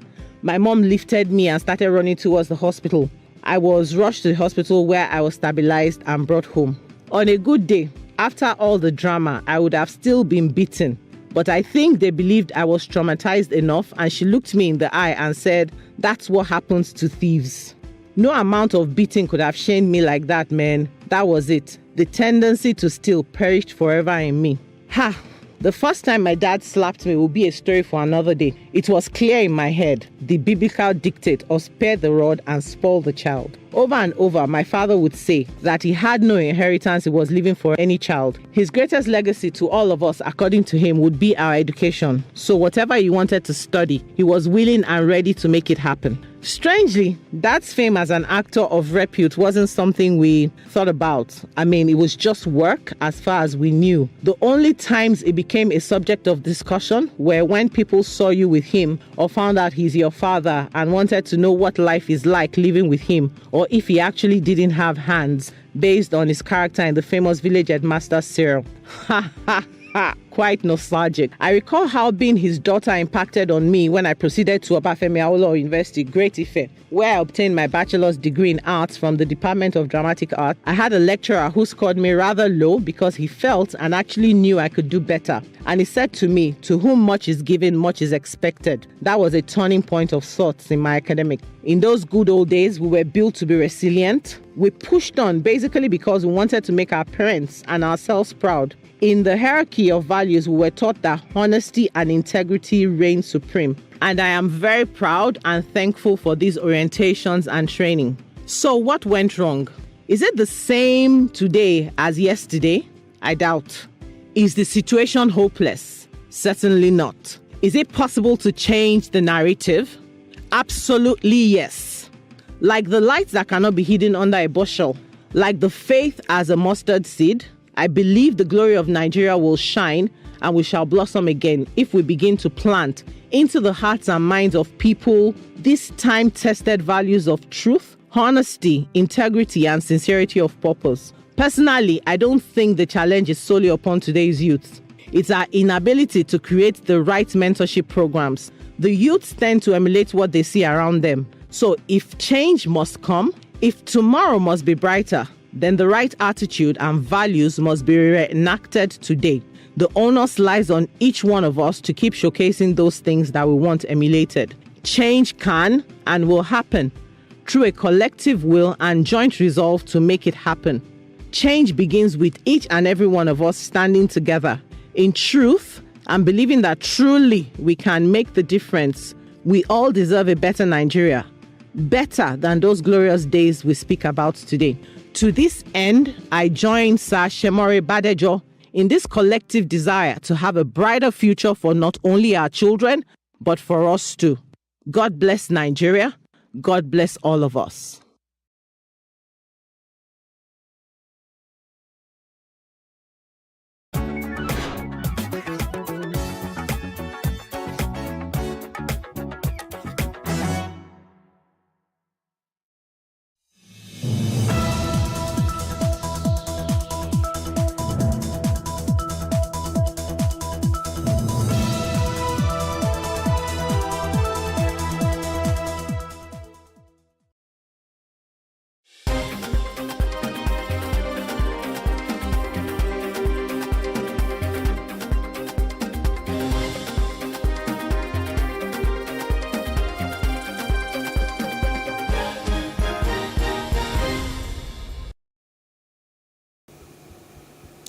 Good evening, I am Khadijat Balogun and this is the news update. The United Kingdom government has finally accepted Nigeria's classification of the indigenous people of Biafra as a terrorist organization 4 days after the outlawed group beheaded an army couple who were on their way to Imo State for their traditional wedding. Following widespread killings and acts of lawlessness, the Nigerian government designated IPOB a terrorist group in 2017, but some foreign countries, including the UK, where IPOB leader Nnamdi Kanu holds its passport, did not acknowledge the declaration at the time.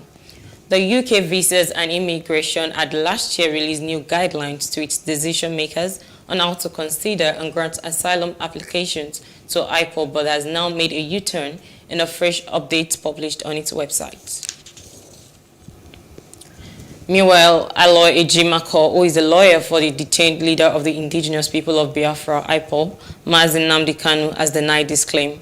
Ejimako on his official Twitter page said that Britain did not declare IPOB as a terrorist group, asking those who have concluded otherwise to reread the report and be guided. Leaders in the southeast have appealed to President Muhammadu Buhari to release the detained leader of the indigenous people of Biafra, IPOB, Nnamdi Kanu. At a meeting with the president, who is on a 2-day visit to Ebonyi State, the chairman of the Christian Association of Nigeria, CAN, in the southeast, Reverend Father Abraham Wali, made the plea on behalf of the southeast leaders. In his address at the State Stakeholders Forum held at the Government House in Abakaliki, the state capital, the Igbo leaders pleaded for a political solution that President Buhari, as a kind and forgiving father, should release Nnamdi Kanu from detention. And in his response, President Muhammadu Buhari has told the Southeast leaders that the court will determine the fate of pro-separatist leader Nnamdi Kanu. The president, while reacting to a demand by leaders of the region who pleaded with him to release Kanu and other Igbo youth in detention across the country, said they are in dialogue with dissident groups in the region with a view to bringing them to a roundtable discussion for return of peace. But Buhari said he holds the view that Kanu's matter should be properly adjudicated in the law court. The serving overseer of the Citadel Global Community Church Nigeria, Pastor Tunde Bakari, is the latest member of the All Progressives Congress to pay for the 100 million naira presidential form. He obtained his firm at the All Progressive Congress headquarters in Abuja. This was made known in a tweet by President Muhammadu Buhari's aide, Loretta Onoche. The total amount of money gathered from the sales of 2023 presidential form alone by the APC stands at 1.2 billion naira. By the grace of God, as we salute those who have worked tirelessly till now, from past administration till this moment, we want to contribute our quota in such a way that Nigeria will experience what we call a cutting-edge nation.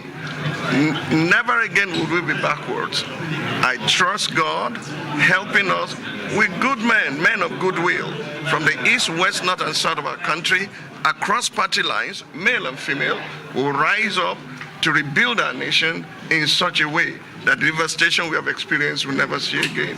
Our program is very simple: peace, progress, prosperity, and possibilities. Upon those 4 pillars, Nigeria will be rebuilt, and the hope of many citizens will be rekindled. We are all going to join hands together to make it happen. No other nation will fix our nation. It will take Nigerians from all walks of life, within and without, those in the diaspora, those within, to rise up and say, it's time to rebuild our nation. And as political parties put price tags on the presidential forms for aspirants, Nigerians react to this amount, and that's on Street Views. Take a listen.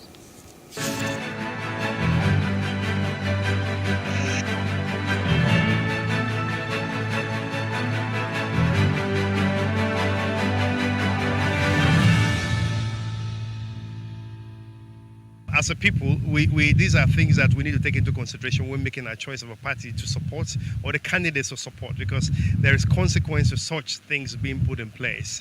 You don't expect someone that pays a huge price and buys from his pocket to actually then not want to recoup that money. Where do they get such money from to buy just a form where it's not guaranteed you're going to win? So, as citizens, we need to be watchful of that and make our decisions. It's not ideal, especially if you look at what's going on in the country now. 100 million is a lot of money. I don't want to use the word absorb, but it's a lot of money. And the consideration is, for me, is what's the basis?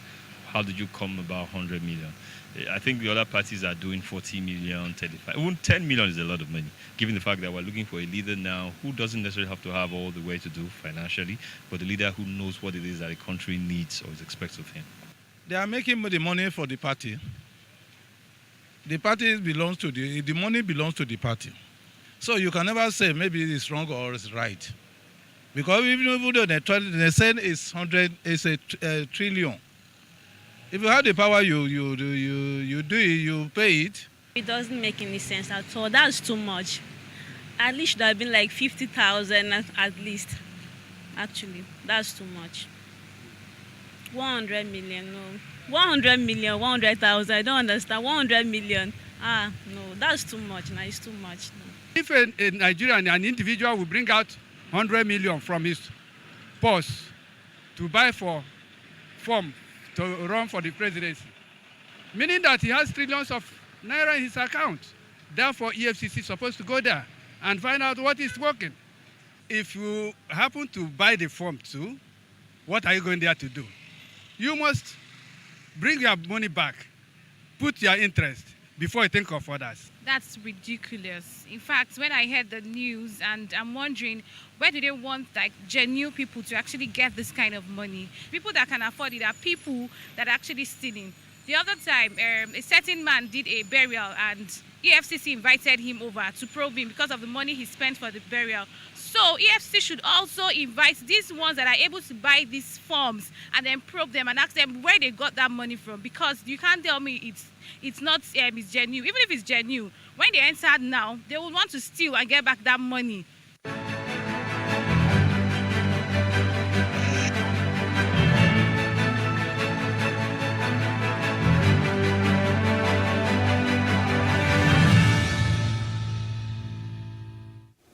And moving on to other parts of Africa, the United Nations Office for Coordination of Humanitarian Affairs says recent aid to Ethiopia's Tigray region is not enough, pledging further effort to scale up deliveries of supplies. The agency said that a total of 169 trucks carrying about 4,300 metric tons of desperately needed aid supplies reached Ethiopia's Tigray region in April, but that the supplies were a small fraction of the needed quantity. According to the agency, it is the fourth humanitarian convoy reaching Tigray since the aid transport resumed at the beginning of April, after more than 3 months of interruption.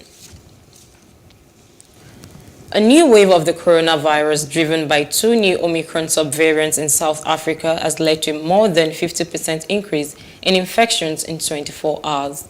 According to official figures, the National Institute for Communicable Disease counted 9,757 new cases of COVID-19 in the country, 50% more than the 6,170 new cases counted, with 64 new deaths reported.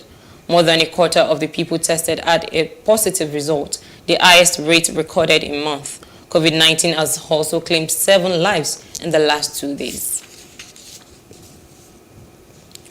And outside Africa, Russian forces have made another attempt to snuff out Ukrainian resistance at the Azovstal steel plant in Mariupol to allow President Vladimir Putin to declare a battlefield success at a Moscow parade on May the 9th. Ukraine's general staff said Russian troops supported by airstrikes and artillery resumed assault operations to take control of the plant.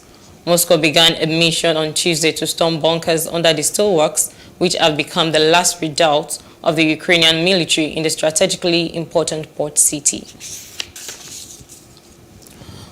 Amnesty International has said that there was compelling evidence that Russian troops had committed war crimes, including extrajudicial executions of civilians when they occupied an area outside Ukraine's capital in February and March. Civilians who also suffered abuses such as reckless shootings and torture at the hands of Russian forces during their failed onslaught on Kyiv in the early stages of the invasion launched by the Kremlin on February 24, the rights group said in a report. And in business news, figures obtained from the Central Bank of Nigeria have revealed that the country's total direct remittances dropped by $119.4 million to $130.2 million January 2022 to December 2021, which indicates a 48% over a period of 1 month. According to the CBN's record on weekly international payments, the country recorded $217.7 million, $51.74 million, and $224.24 million in total direct remittances in November, October, and September, respectively. Direct remittances come into the country via the international money transfer operators and banks, among others. And in entertainment news, Aquaman actor Amber Heard broke down in tears on the witness stand as she said ex-husband Johnny Depp sexually assaulted her with a liquor bottle and threatened her life shortly after the pair were married. Testifying in a widely watched defamation trial, Heard said she visited Depp in Australia about a month after their wedding in early 2015 when he was filming the 5th Pirates of the Caribbean movie. On their first evening together, Heard said a planned dinner at the house where Depp was staying evolved into an argument and that Depp, who she said was drinking, pushed her against the refrigerator and held her there by her throat. And in sports, Arsenal's men's manager Mikel Arteta and women's boss Jonas Eidevall have signed new contracts with the Gunners. Arteta was appointed in December 2019 and his new deal runs until the end of 2024 to 2025 campaign, while Eidevall joined the London club last summer and his contract extension takes him to the end of the 2023 to 2024 season. Arsenal director Josh Kroenke, whose father owns the club, said the deals provide stability and clarity for the future. Arteta has guided his side to 4th in the Premier League as they try to secure a Champions League spot. And that's the news update. For more stories, please follow us on our Facebook, Twitter, and Instagram. And do subscribe to our YouTube channel at Plus TV Africa and Plus TV Africa Lifestyle. I am Khadijat Balogun. Many thanks for watching.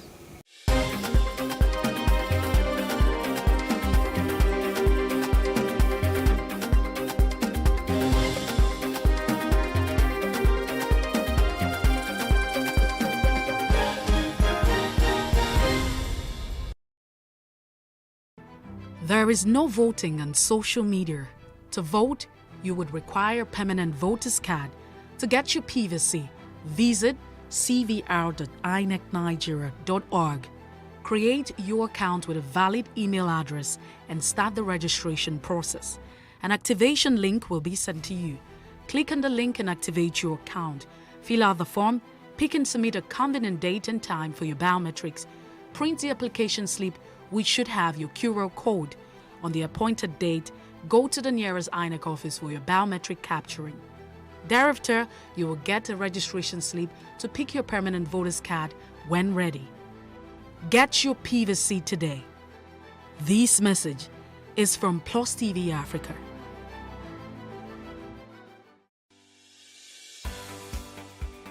Businesses in Africa can be very challenging. In Nigeria, it is particularly intimidating, and successful builders have learned how to navigate a hostile environment to unlock opportunities. But one major challenge businesses face is how to filter through the noise and identify where their ideal customers exist. Get insight and practical steps from industry players and captains of industries.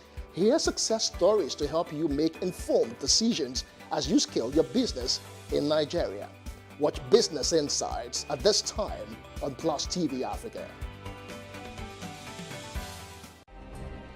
Nigeria's Niger Delta region, from where the black gold fuels Africa's largest economy, where the lines between wealth and poverty has never been thinner. Conflicts, poverty, insecurity, and environmental challenges daily confront the region. How can the Niger Delta story be changed for the better? Join Mamude Akuga at 9 p.m. every Friday evening on Plus TV Africa as he probes deep in search of solutions. Inside the Niger Delta with Mamude Akuga, the authentic voice of Nigeria's oil-rich region.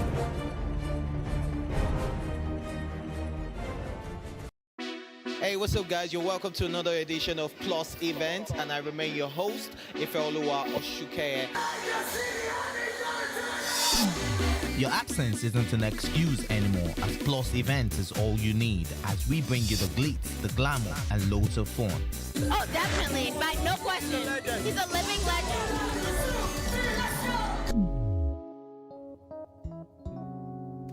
Oh, God forbid, Holy Ghost fire, I know. I just want to be blown away. I want to be wild. This is 11 years of doing it.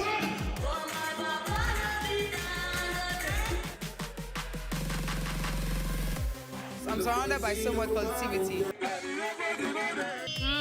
No, it's okay. Yo, what's up, my people? It's your boy Starboy Terry. You're watching Plus Event on Plus TV. Stay glued to Plus TV Africa every Saturday and Sunday, 4:30 p.m. West African time.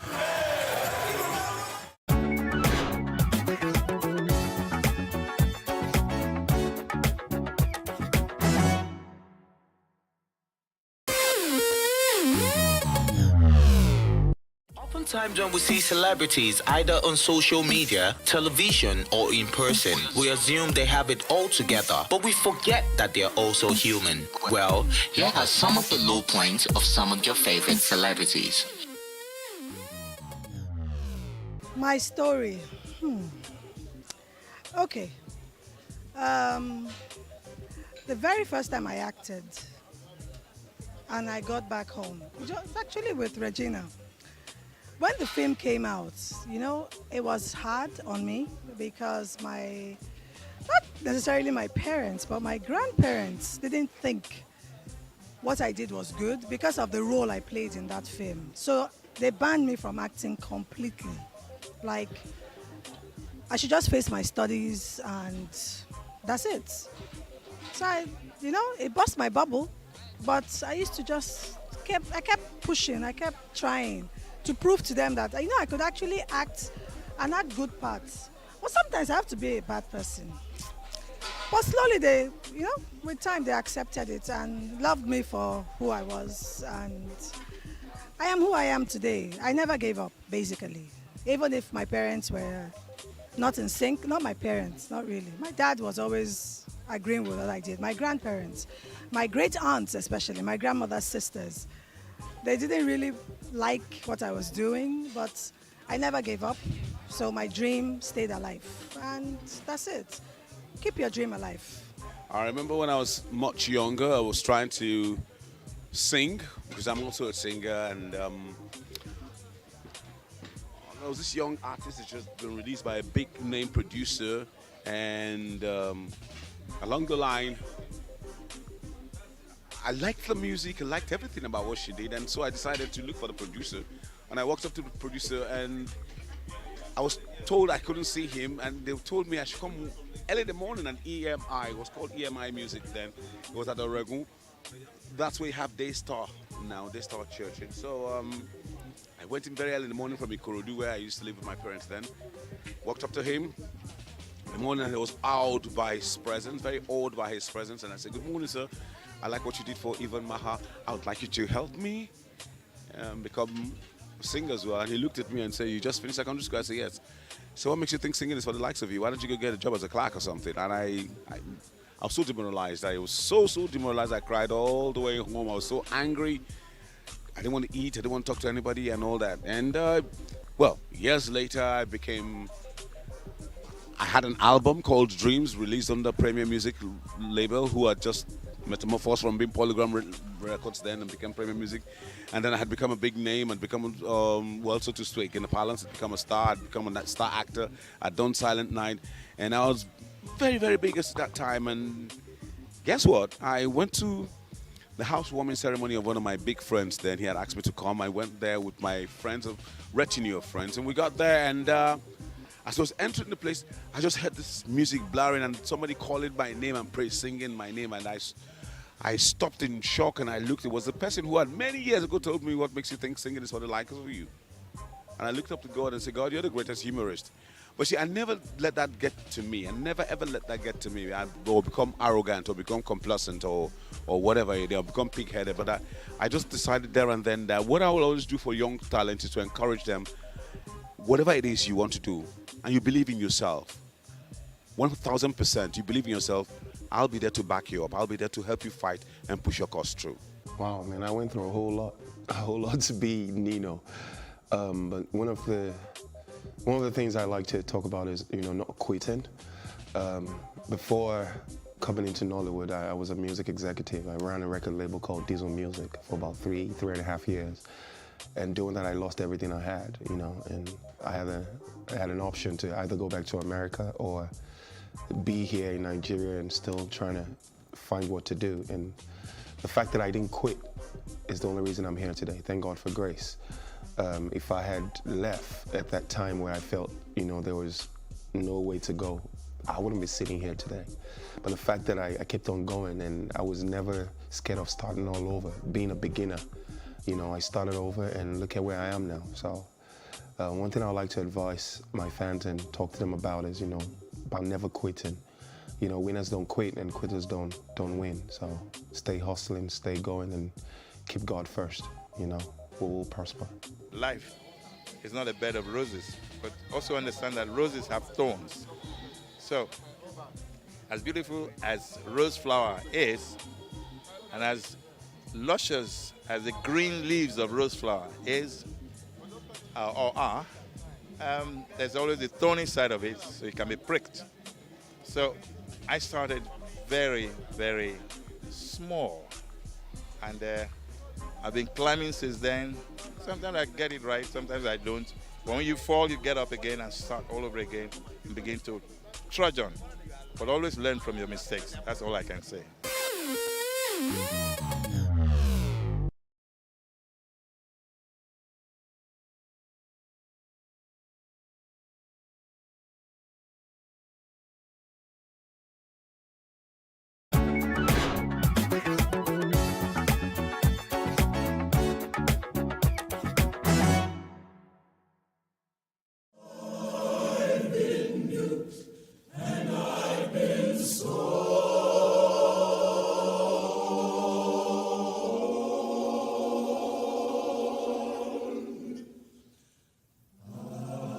Spirituals, gospels, and blues informed Alvin Ailey's dance movements. Ailey was raised in poverty by a single mother in segregated Texas.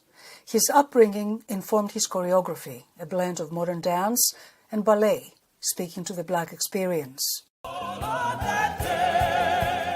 Using archival footage, filmmaker Jamila Wignot explores the influences behind Ailey's creative genius in her documentary, Ailey. I really wanted to come at it in the way that Mr. Ailey came at it, and that was about, let's acknowledge that there is pain and struggle in this story, but let's also look at what are the essential things that keep us going, and where are the strengths, and what is true to the everyday experiences of being in this particular community. Identity was a strong message. Being able to say through the choreography, I am, was a very, very important theme that ran through the dances. Wignott explains how Elvin Ailey's dance creation, entitled Revelations, expressed the communal joy Black people felt through dancing the night away and worshiping at church the morning after.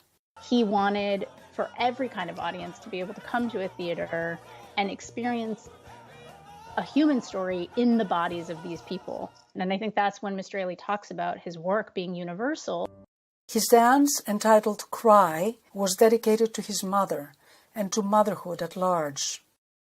The Black women who would encourage you, who would be there always,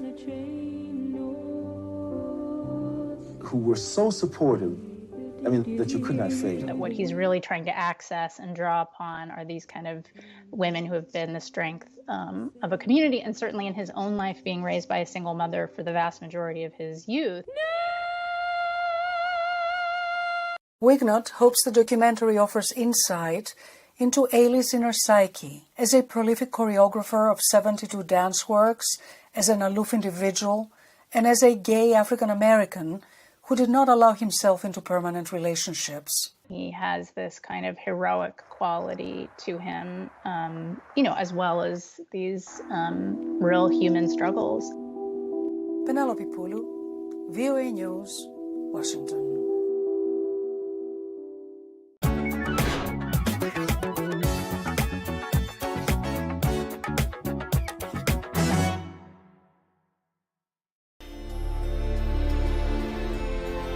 My father has a lot of sides, and you hear about the fights.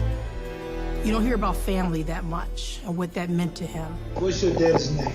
Muhammad Ali. No one, not even some members of his family, knew of the existence of these audio tapes until recently. You're now 11 years old. They thread the narrative of the boxing champion's life in Claire Lewis's documentary. Ali's daughter, Hannah, offered the tapes to Lewis. Say, I love my daddy. I love my daddy. I love my poo-poo head daddy. Okay. My father was always conscious about history.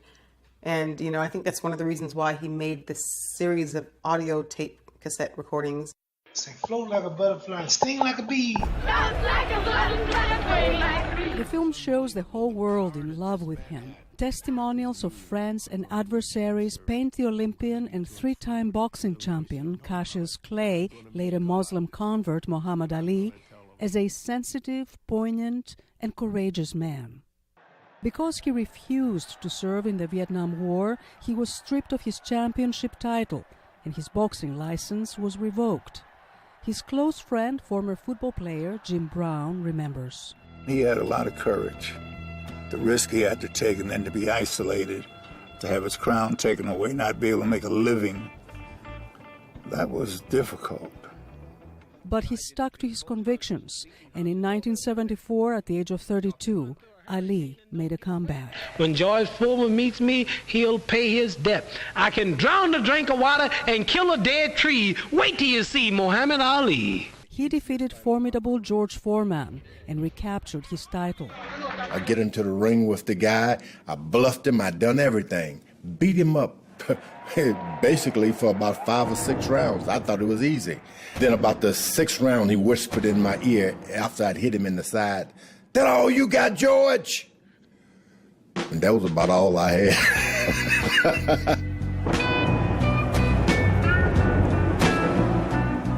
I Am Ali does not say much about his broken marriages, but it highlights his bond with his children. I was the concord of boxing. I was at a high altitude than the rest, moving fast. As Ali has aged, we hear him begin to slur his words, a sign of developing Parkinson's disease. He finally retired in the late 1970s, and in the mid-80s he was diagnosed with Parkinson's. But to the world and his children, he remains an icon of power and grace. If anyone wonder why me, Muhammad Ali, is making these tapes, is because history is so beautiful. Penelope Pulu, VOA News, Washington.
Hello and welcome to Plus Events, your favorite social diary show that brings you the best and biggest events to your screen. I am Jacinta Obiugu, and on today's show we have 3 interesting events that you will definitely enjoy. First is the birthday celebration and book launch of the former managing director of Daily Times of Nigeria, Dr. Yemi Ogunbiyi, recently held in Lagos.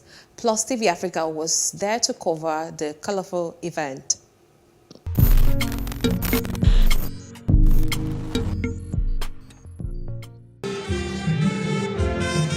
It was an evening of memories, celebration, music and nostalgia, as dignitaries, friends and families of Dr. Yemi Ogunbiyi gathered to celebrate his 75th birthday and launched the book, The Road Never Forgets, and fundraising for the Yemi Ogunbiyi Anglican Schools in Shagamu, Ogun State. Pupils of the Yemi Ogunbiyi Anglican Schools, which is named after the celebrant, provided music interludes.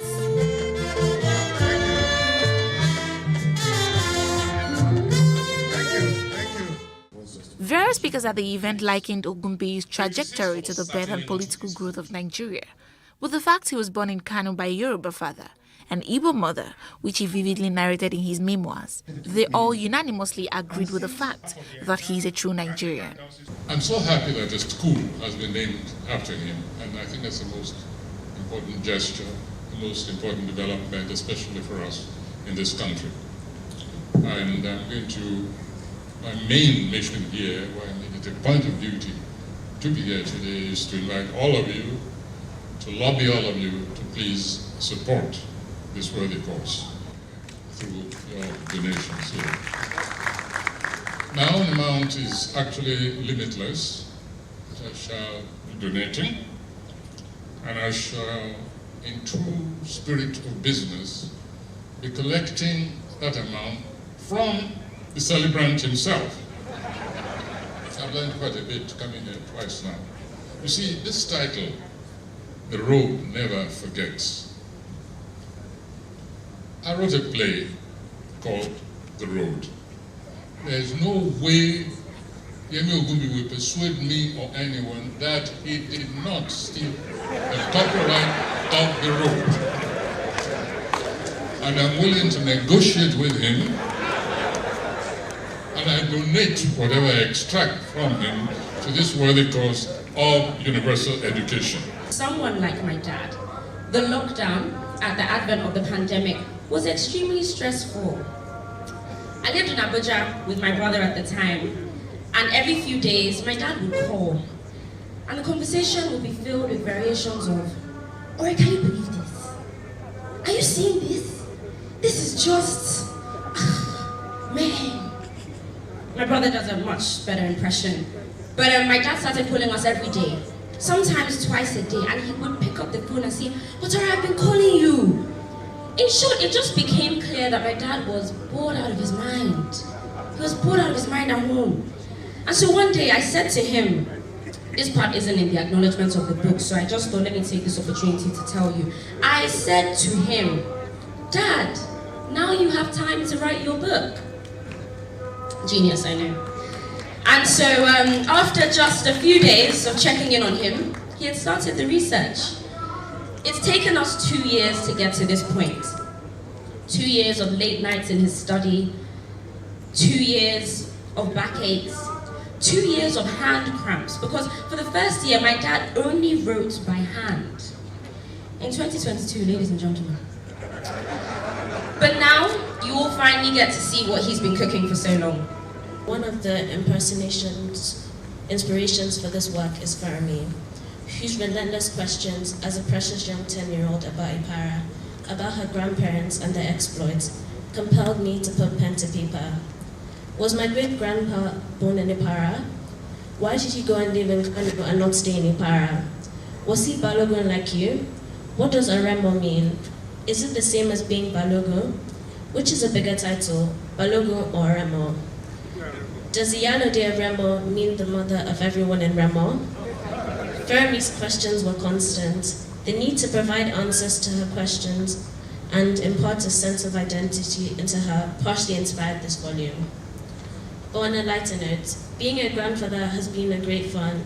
As someone put it, if I knew grandchildren would be such fun, I would have had them first. Being a grandfather is like having a good dessert at the end of a good meal. Former Secretary General of the Commonwealth, Emeka Anyokwe, used the opportunity at the event to speak about Nigeria and solving its myriad problems. By all national indices, all key national indices, politically, including stability and sense of national unity, economically, including the pace of development and pervasiveness of poverty, ethically, including the prevailing societal values, the internal security of life and property, and the country's standing among the Committee of Nations. I believe that the picture that emerges from the book is that Nigeria has largely been on the decline during the period in question, and that in Yemi's words, Nigeria needs a fresh start, new thinking, and a new beginning. The Vice President, Professor Yemi Osinbajo, while addressing the audience, called on Nigerians to engage one another in discussion in order to resolve their differences and foster peace. In this contemporary history of Nigeria, it turns out by some quirk of circumstance that the author is present at several critical events that occurred in our country. He had a ringside seat during the wet year period in the old Western region, by virtue of the fact that Ibadan Boys House High School was located behind the Chief Obafemi Awolowo's home in Ibadan. His first open day at King's College was the day of the first coup in Nigeria, and he was right there when Adekunle Adepeju was fatally shot at UI. So in telling this compelling story, we are led through the nationalistic idealism of our pre-colonial days, the excitement of civil rule and its tragic denouement, then military rule, a curious diarchy, other iterations of civil rule, and all manner of contemporary events. But he engages every subject honestly, openly, and frankly. Somehow, it almost seems that by his open, vulnerable style, he disarms and commands empathy and admiration. And perhaps there is counsel there for us as a nation. Perhaps we need to talk more to ourselves and not at ourselves. We need frank discussions on the issues that divide us. And we need openness about our fears and prejudices. Emeritus Professor Femi Osofinso, a poet, playwright, and scholar, revealed the book. He spoke about his long-standing relationship with the celebrant. He referred to him by his nickname from the university. Just 2 decades before independence, it meant that the politicians and soldiers who have been in charge of the country's affairs all this while are Yemi's contemporaries and some personal acquaintances. from friends, playmates on the streets of Kano, to classmates in the early schools at Ibadan and Lagos, and so on. Add to all this his own personal charisma and facility for making friendships. And it's no longer amazing, therefore, the number of powerful and influential individuals with whom he is on first-name relationship. The story of his life so far, therefore, with all these collisions and encounters, his moments of glory and of depression, his successes and failures and so on, is what Yemi has assembled in this book. And it is rightly voluminous, taking over 400 pages. Structured into 4 parts of 3 chapters each, making a total of 12 chapters in all. The evening, of course, didn't end without the celebrant expressing his joy and the need to write the book. Writing this book, I stuck to my memory, even though I was aware that memory could be selective, tricky, and even forgetful. But memory, as I argue in the book, is vital. How can we carry our memories? How do our memories shape our lives, especially if one had to straddle cultures as a child? In writing this book, however, I confirm that I made no compromises with my past, its warts and all. Rooted firmly in the belief that a memoir is, after all, an interplay between memory and history. The celebrant and his guest had a lovely evening. Congratulations once again, Balogun. Many more years in Jesus' name.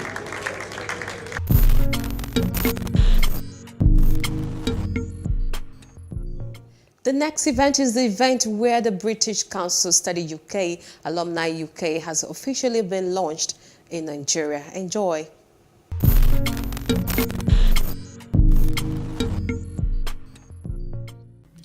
The British Council Study UK Alumni has been officially launched in Nigeria. At a cocktail event held in Abuja, Nigeria's federal capital city, stakeholders expressed the need for the new global network for people from around the world who have studied in the UK. One after the other, the members of the Alumni UK present recall their experiences during and after their study with a consensus that by joining Alumni UK, all the alumni can grow their worldwide professional network, continue learning, and share experiences and expertise with others. I actually went to Hot Business School, and the course I studied was business marketing.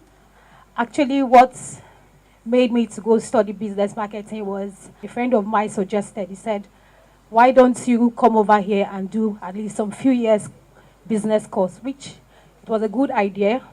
And when I went over, I was able to, the 2 years I spent there, I was able to learn a lot concerning marketing, which at the end of the day, when I was done, I came back and opened my own business. I'm an entrepreneur. I have a fashion house, which I call Sasha Fashion. So that knowledge I got there was able to help me be the entrepreneur that has been striving. My business has been striving for the last 4 years. If you notice something, much as people have used different adjectives to describe their experience, if you listen to their stories, what you'll be able to find is that there is a thread in such a way that it almost draws their experience as synonyms of one another. Do you understand? So if you listen to networking and listen to his experience, you might also be tempted to describe it as life-changing. And then if you look at that and listen to Aisha's story as well, I mean, why wouldn't you describe that as fabulous, for instance? So there's a certain thread that, links everyone, every single one of us here, and I'd like us to, hold on to that chain. When I got back from the UK, I don't remember that there was any alumni link, organized by the British Council. One of the things that we decided to do personally, those of us that graduated from our university, was to try and stay together. Then we didn't have WhatsApp. Today, thankfully, we have WhatsApp, and that's linking all of us. So we have a UEA WhatsApp platform. We hook up from time to time. There is a Lagos branch, there's the Abuja branch.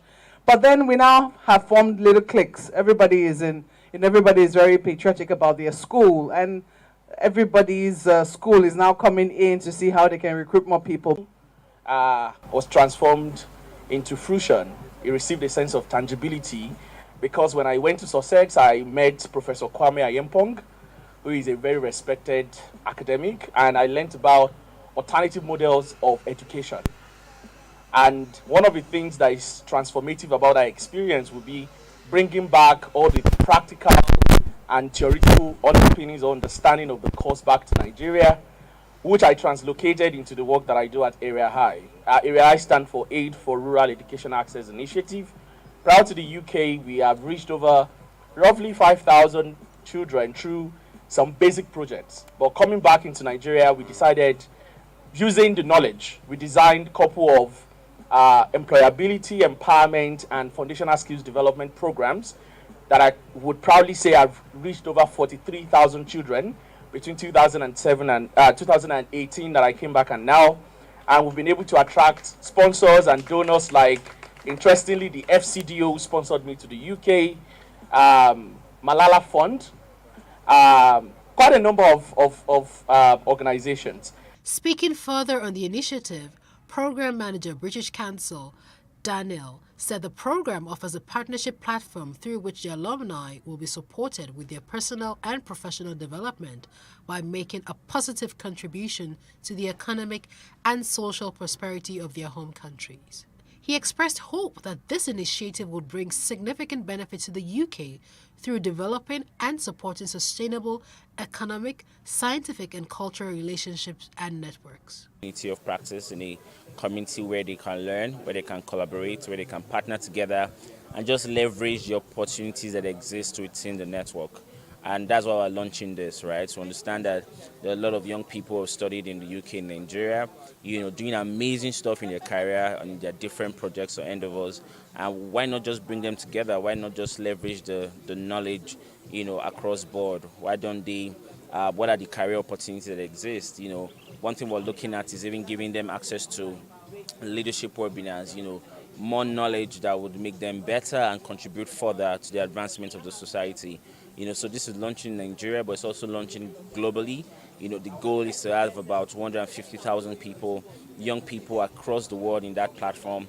So we're calling out to everyone who studied in the UK before, to sign up to join the Alumni UK program, where you learn, where you collaborate, where you network, and where you just improve yourself in your career and personal advancement. It is on record that the UK alumni are among the most employable graduates in the world, and 38% of Nobel laureates who studied abroad did so in the UK.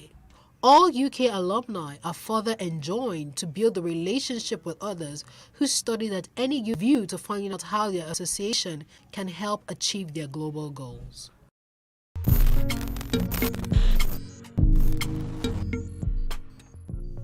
And finally, on this episode of Plus Event is the service of songs of Mr. Francis Toluleke Akinlotan, who was a legal practitioner.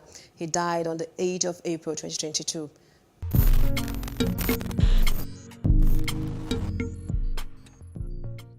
Francis Toluleke Akinlotan was a legal practitioner, a son, husband, father, politician, and an advocate for a better Nigeria. It is an understatement to say that the state of insecurity in our nation is disturbing. Almost everyone knows someone who was recently robbed, kidnapped, or killed. The most fundamental term of our social contract is security of life and property. Sadly, that can no longer be guaranteed in Nigeria, and things are getting worse. The provision on criminal immunity should be removed. If a governor has committed a crime, he should face the law. Who passed on the 8th of April 2022. He was a young man whose colleagues and friends described in glowing terms at the tribute held in the evening of Monday the 18th of April at his office, Properties Partners in Victoria Island, Lagos. Francis was such an uncommon. I call him Oba. Alright, sometimes I call him an Oba without a kingdom because I've never seen him on a throne. But I still call him Oba. But we talked about everything. He was an uncommon breed. And I think he deliberately left a mark in everybody he had contact with so that we will not forget him. I was almost tempted when he passed on, and I looked at my second son, and I'm saying, I hope they're not going to be a lawyer. I'm going to discuss that with my wife because I always want to see Francis around me. The first time I met Mr. Francis was in 2014, around that time. And one thing that I also note about him was authenticity. He was authentic all through the way. He was never pretentious in any way. How Mr. Francis is in the day, that's how he is in the night. And I'm grateful for that because in today's world we don't find people who are that authentic. It is sad that we are losing him at this time. Like I said, he only stayed 40 years, but he felt like he had lived 1,000 years. I thought I would be reading my tribute to Francis, but after I heard everything everyone had to say, I changed my mind. I'm just going to share some few memories. Of course, we had a lot. You were all able to say things, memories shared at work, but I'm very sure that nobody spent as much time as we spent together the past 13 years. I met Francis in 2008. God bless that day. When my father bought a house in front of his father's house. And when I got to that area and I was like, is there anything good around here? Until I met Francis. The Probitas family, our clients, our friends, a lot of you are here. Myself, and I'm sure Wale, have been receiving calls from people we've not spoken to, heard from in years. And that you all made time to actually be here with us. I'm seeing some of you that were here from the beginning of this event till now. We thank you all. We thank our members of staff. And of course, we thank the Akinlotto family. You produced Francis. You are all what made Francis to be who he is. And it's been a benefit to not just Probitas partners, to Nigeria at large. And lastly, thank you, Francis. Mr. Francis was a fantastic individual, very hardworking, very selfless, very tolerant, very liberal. He was married to a Muslim. He was born in the north. You know, he was a staunch Catholic. You know, he was our Islamic law or Islamic finance expert. He was a good teacher. A lot of the people that passed through our law firm, he was the one that was always putting them through. He was a good ambassador of our law firm. A believer in Nigeria. Not the way it is now, but the way it should be. The service of songs was followed by the funeral mass in line with the Catholic doctrines on Tuesday at the Church of Assumption, Falomo.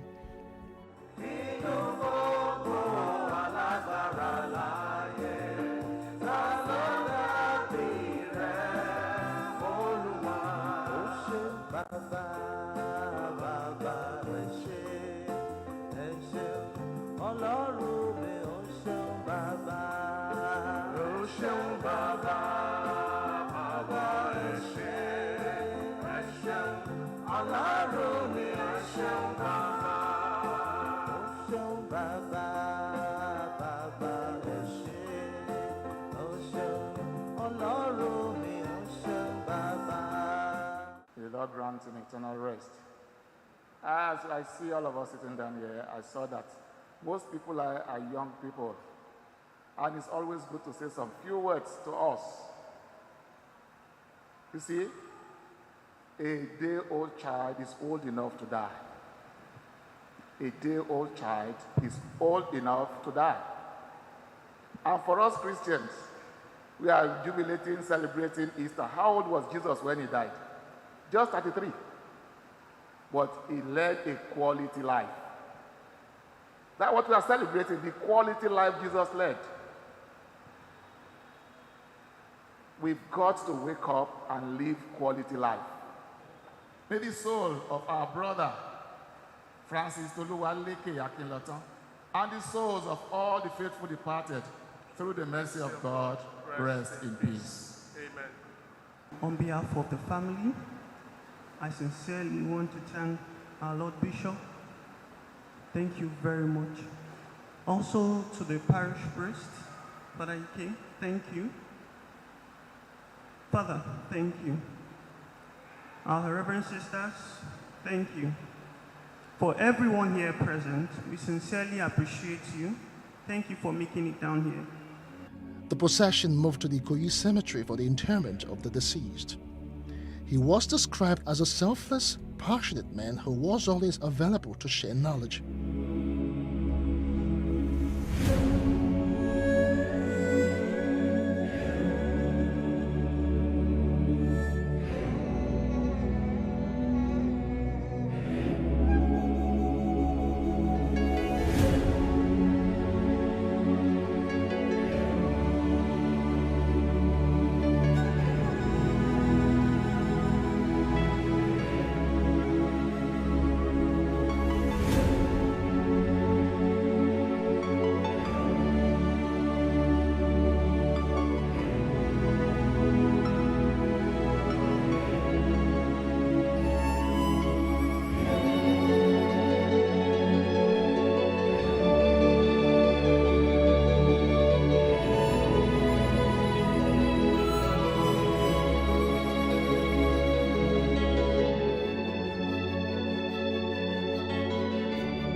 To say Barrister Francis like my elder brother. I call him Ebo. I had serious personal relationship with him. He's a very selfless human being. He's very much accessible. I would probably say to what he has achieved in life. He was very much accessible to the extent that you can call him any day, anytime, and he would answer you. And it saddens my heart that he's dead today. He's dead. And we've buried him today.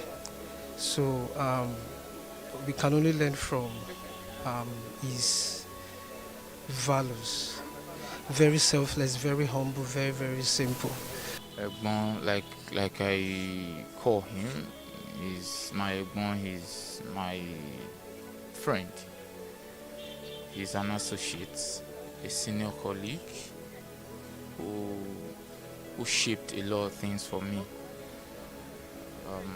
He made my entry into the legal profession more memorable.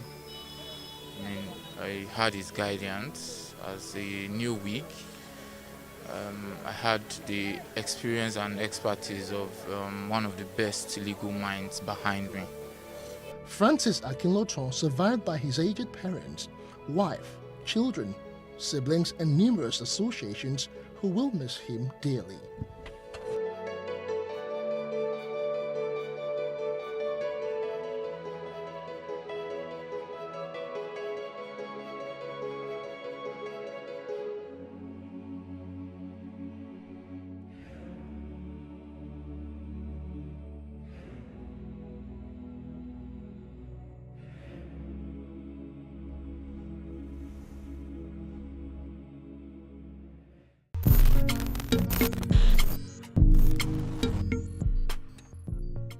Well, that's a wrap for today. I hope you enjoyed the events on this episode of Plus Events. Remember, if you want to showcase your events to the world, Plus Events is the place for you. Subscribe to our YouTube channel at Plus TV Africa Lifestyle. I am Jacinta Obiugu. Please stay safe.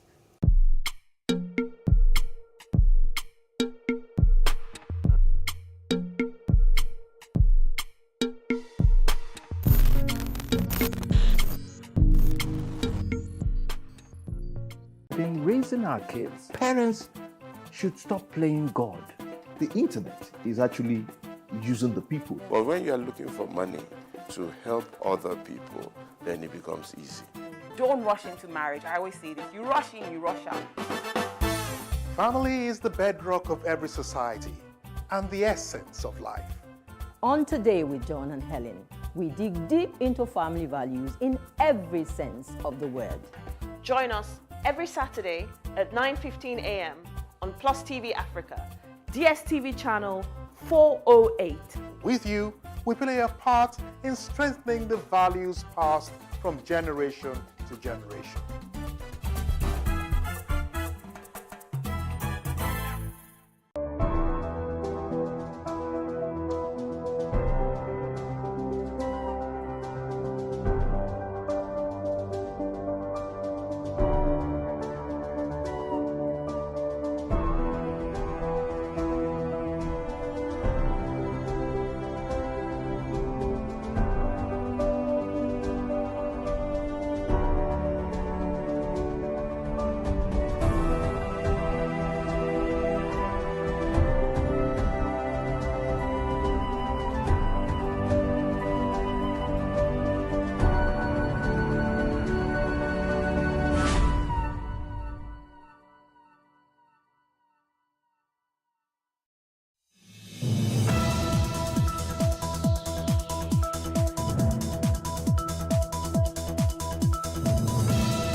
Hello and welcome to Ladies Talking Business. I'm your host, Moremi Akonwo. On this show, we break down the concept of business to its simplest form. With me in the studio today is Ifeoma Udo, the founder of Shecluded, the first neobank fintech focused on women. She has notable experience in funding women, analytics, technology startups, and products. Ifeoma has been featured on several entrepreneurship panels and masterclasses hosted by First Bank, EDC, FinTech Asia, Johns Hopkins University, just to mention a few. Happy to have you on the show today, Ifeoma. Thank you so much for having me. And you look gorgeous, by the way. Thank you. Okay, so female entrepreneurs, female funding, everything female related. What inspired you? So I worked at a seed funding company for 4 years. I think between 2015 to 2019 before I started. And I sat on different panels and something struck me. I didn't see women entrepreneurs. So I think initially it was like people are coming to request for funding for their business. If female entrepreneurs are not coming forward, how do they get money? And it took me to do like a lot of research on women and funding and business. And I found out that in Africa, actually, women account for the highest number of MSME and entrepreneurship in the sector around the world. And they are they all stay as MSME. And, you know, one of the reasons was access to funding, whether it's credit or equity investment. And at that time, I was pregnant with my third child. So I felt the pressure of trying to balance work and being a mother. And I felt like it was just right to have a company that was solely focused on women and to understand what are the challenges that keep these women from coming forward for investment and what are the challenges on the other hand from investing in them. And you know, I felt I was just led to do that. I felt it was challenging enough and I felt it was something that I wanted to put my life in. Interesting. So talking about the female businesses and challenges and all of that, in what sectors do we have less than 1% female participation, especially in Nigeria? So we recently launched something last year with a company that does export trading for commodities. And when I was talking to her, I found out that women account for less than 1%. In that export industry? Yeah, export industry, commodity trading. And guess what? Like, it's actually a big industry and the margins are very good. Transport, I mean, a number of women are beginning to see opportunities in transport. So what else? There are different industries, so many of them. We find out that many women are more clustered in trade. And when we talk to trade, we talk to things about like beauty, we talk to things about like household. And when I look at their contribution and their play in that sector, it's usually on a micro scale. Talking about exports, that caught my interest a bit. So what do you can you give women ideas of things they can export? I mean, especially coming from Nigeria, where we feel like we don't export anything in this country, we import instead. So what, can you give us ideas of things that can be exported? Guess what? Everything can be exported. Everything you think about it. Like, I was talking to somebody, we recently registered in the US, and I was talking to the lawyer. He said, even for Walmart and some food chains, they're looking to put African just for representation on their shelf. So knowing that as an entrepreneur, whatever trade you're doing, whatever product you're creating, having the mind that it can be on a shelf globally is something that every female entrepreneur should aspire for. Guess what? It's not dreaming big. The world is now very global. It's one village. So that's it. In terms of the commodity trading, what we did was that we partnered with the trading company, I think TOFA, at the time, to say that how do we get more women to start doing commodity trading? Basically, they buy maybe tons of products, maybe soya milk, soya beans, whatever, commodity products in large quantities. So what I noticed is that many women don't have that capacity to be able to play at that level. So what we did is that we worked with them, we trained a few women, and we gave them funding to be able to do it. And it was very, very impactful. I mean, when I was talking to one of them, she said that typically the soya beans, when they harvest it, because they don't have where to store it, some people have to now sell it just for food, so that it doesn't spoil with them. So because she now has the capacity to export from there, she buys from them and she pays them money. So I'm happy to know that even though we're creating capacity for her, we're also catering to the women on the bottom of the pyramid to get people buy off their product immediately they have it. That's a good business idea and business sense. Yeah, it's very big, it's very good, and we encourage more women to actually get on it. And if it's something that you're interested in, sure, I will hit you up. Okay, so how can we encourage better female participation in fintech? So I think it starts from, I remember one of my friends asking me, why did you start a fintech company? Everybody thinks about hair business, food business, skincare, makeup, beauty, and everything. And it struck me because the only reason why I was able to think about it was that I sat down in that space, and unfortunately for me, or fortunately, everybody there was men. So I sat on a table with so many men trying to build different things in technology, and it's now made me think like them. So the first key step is, especially when I talk to women and I tell them about changing the course of their life, is that you need to change your circle. I was opportune to be with circle of like men that wanted to change the world. And for some reason, just by sitting down there, and even if it was just handing them handouts and stuff, I started seeing that I could actually change the world. There was nothing special. Yeah, it's like, guy, this guy doesn't look like a superhero. I bet I can do that too. So yes, I think that that's it. Just looking to create something that is big enough to solve a problem. I think that that's just what drove me. And anybody, any woman can do it. How? Just look for that, understand the sector. It can be fintech, it can be any sector. Understand it, mingle enough with people in that sector, and think about your sweet spot. That's the problem that you want to solve, and just go. Guess what? I think for so many women, it's about the fear of failure. And for so long, I feel women have felt that they are these people that shouldn't fail. You only learn by failing. Try enough. Like if you're doing, I always tell my team, and I always say to myself, if you're not failing enough, it means you're not doing enough new things. So failure is part of the process. Failure is learning. You know, there's one day I was talking to a guy in my former job, and he was telling me, and that conversation changed my life. He said, when you want to aim for 1 billion. If you aim for 1 billion, when you fall, you can fall at, 500 million or 100 million. And it just opened a new spur in my life. So whenever I want to take a big shot, you just take two, and you just take the highest shot. Guess what? When you fall, you might just fall somewhere nice. But when you start from aiming at the small or the medium or the medium stuff, and guess what? He said it takes the same energy and the same effort to actually aim for something big and something medium. So. Interesting. We'll have more conversation on this. We will be back for more conversations with Ifeoma after the break.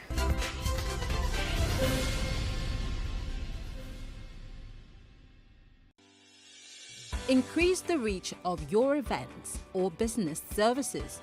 To advertise on Plus TV Africa, please call 0906 000 5719 or 0909 040 8408, or send an email to marketing@plustvafrica.com.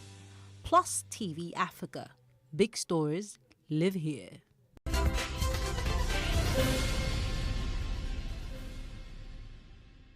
I'm still here with Ifeoma Udoh of Shecluded, a neobank fintech focused on women.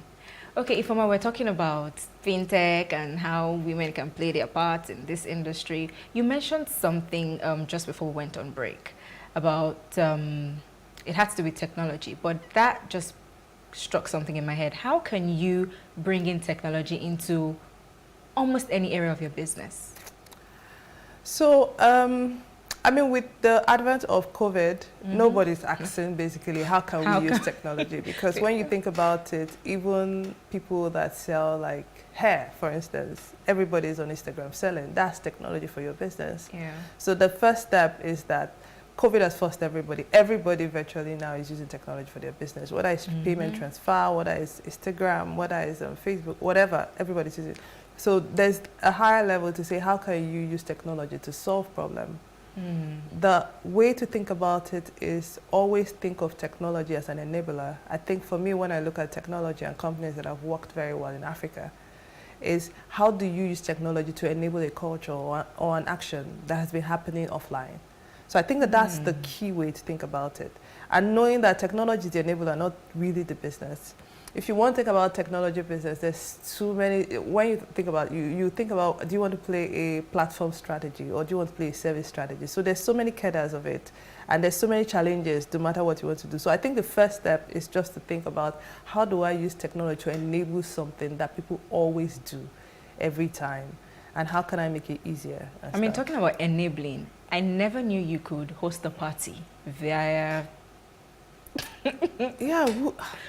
online platforms. Me too.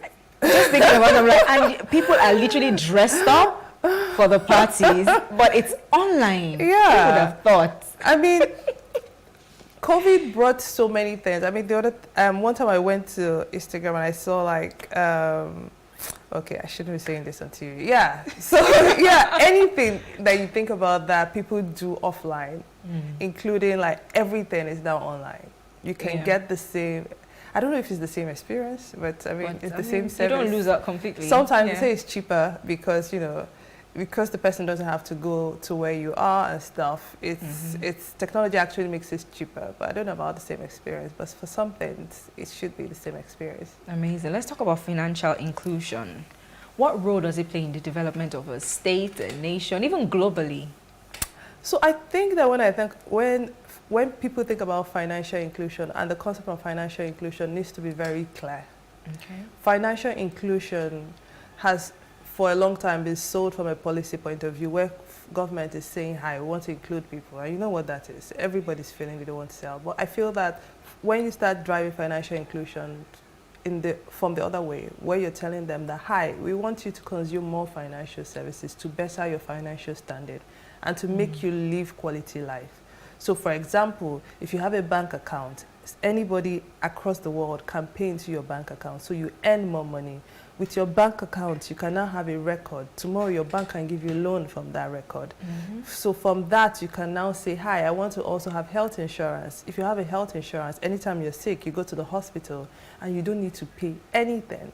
Do you understand me? If you have a shop, you have to insure your shop, basically, so that if anything happens, you know that you're good. You have an insurance to be able to pay your premium, to be able to start again.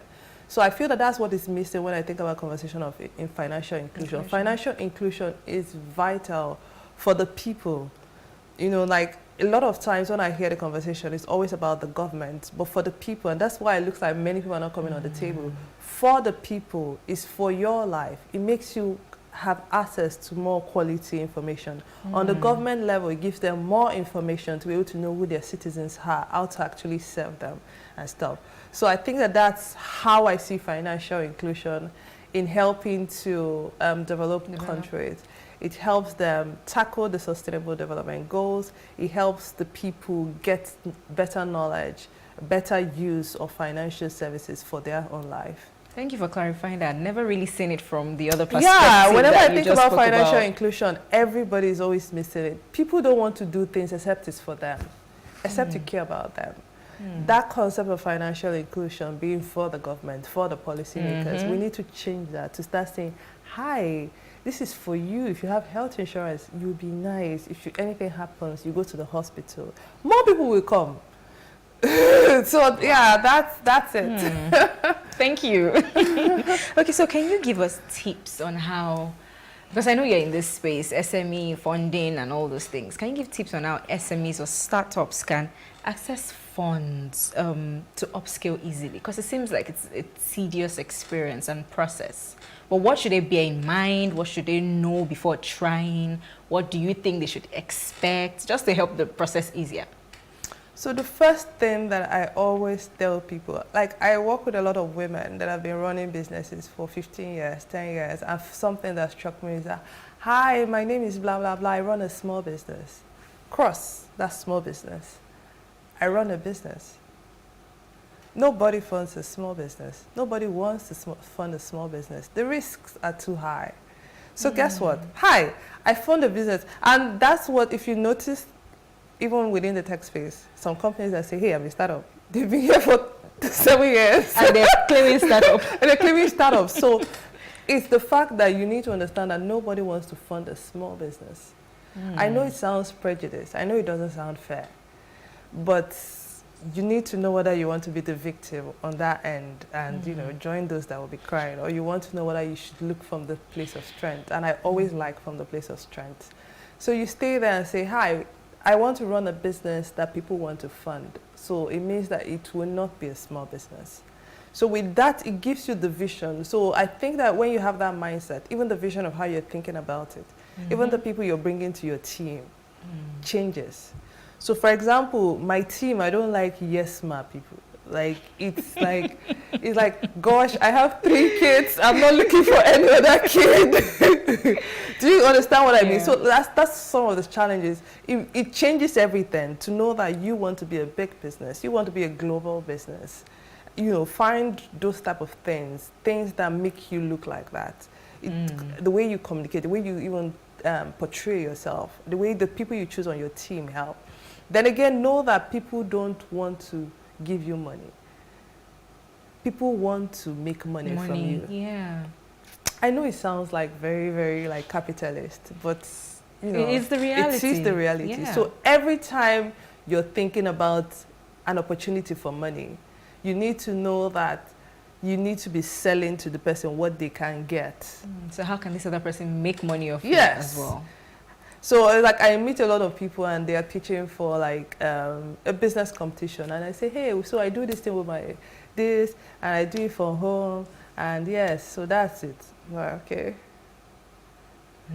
Well, if you come and you say, hey, hi, so this is my business. If you're able to fund me by this, we'll grow our team by this, and I'll be able to make this return. And in the next 5 years, I feel that XX will come and buy us or something. Like show people the money. You know that it is always a sell. It's like, you know, trying to date a fine girl and not having years. So I think that's it for SMEs. Just like, I hope that, you know, with the whole conversation was clear, knowing that, you know, your business needs to be more than small business. You need to know that your team, you need to try and pick the right people in your team. You need to know that when you're talking to somebody, to put in money, it's always about, they're always thinking from the opportunity, from the mindset of what can I get from you. And you need to step forward and show forward. You know, getting no's, learning from it. I mean, I've learned from so many no's, like, in my life, that when people, and like for each no, like, no is not personal. Like when people say no, you know, like it's like sometimes I tell, I work a lot with female entrepreneurs, and being female sometimes no can look like, you know, someone just jilted you again. You know, told you off. So I'd say go in front of the mirror, practice no, that, because guess what? For every yes, you know, so we recently got this Google Black Fund, and everybody's like, oh gosh, how did you guys get it? This. You know, it made me start looking like one superstar, and I'm like, gosh, do you know how many no's we got? Like, seriously. And some of them are very good enough to give us feedback. And some of the feedback, you sit down and think about it, makes sense. Some of them is like, it's not in line with the vision of what I want to build. And that's okay. Interesting, Ifoma. Thank you for that. We will go on a short break. Please stay with us. Nigeria's Niger Delta region, from where the black gold fuels Africa's largest economy, where the lines between wealth and poverty has never been thinner. Conflicts, poverty, insecurity, and environmental challenges daily confront the region. How can the Niger Delta story be changed for the better? Join Mamude Akuga at 9 p.m. every Friday evening on Plus TV Africa as he probes deep in search of solutions. Inside the Niger Delta with Mamude Akuga, the authentic voice of Nigeria's oil-rich region.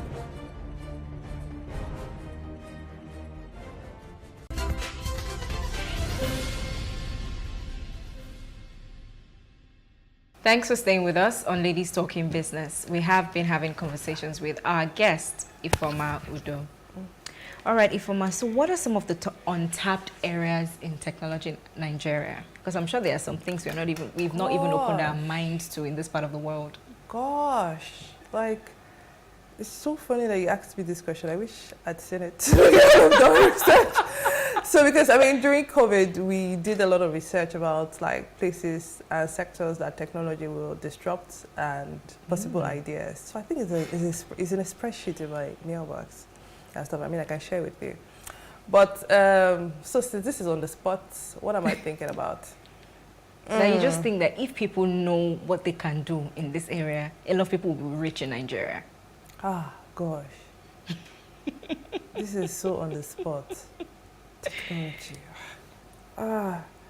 So where do I see gaps? I still see gaps in Pan-African remittance. Can you explain further? Like remittance across African countries. Like, you know, like having to send money to Ghana to do this, to do that and stuff. So just looking for a technology to, and having to deliver. Gosh, man, this is so like on the spot. You had a thought, having to deliver what?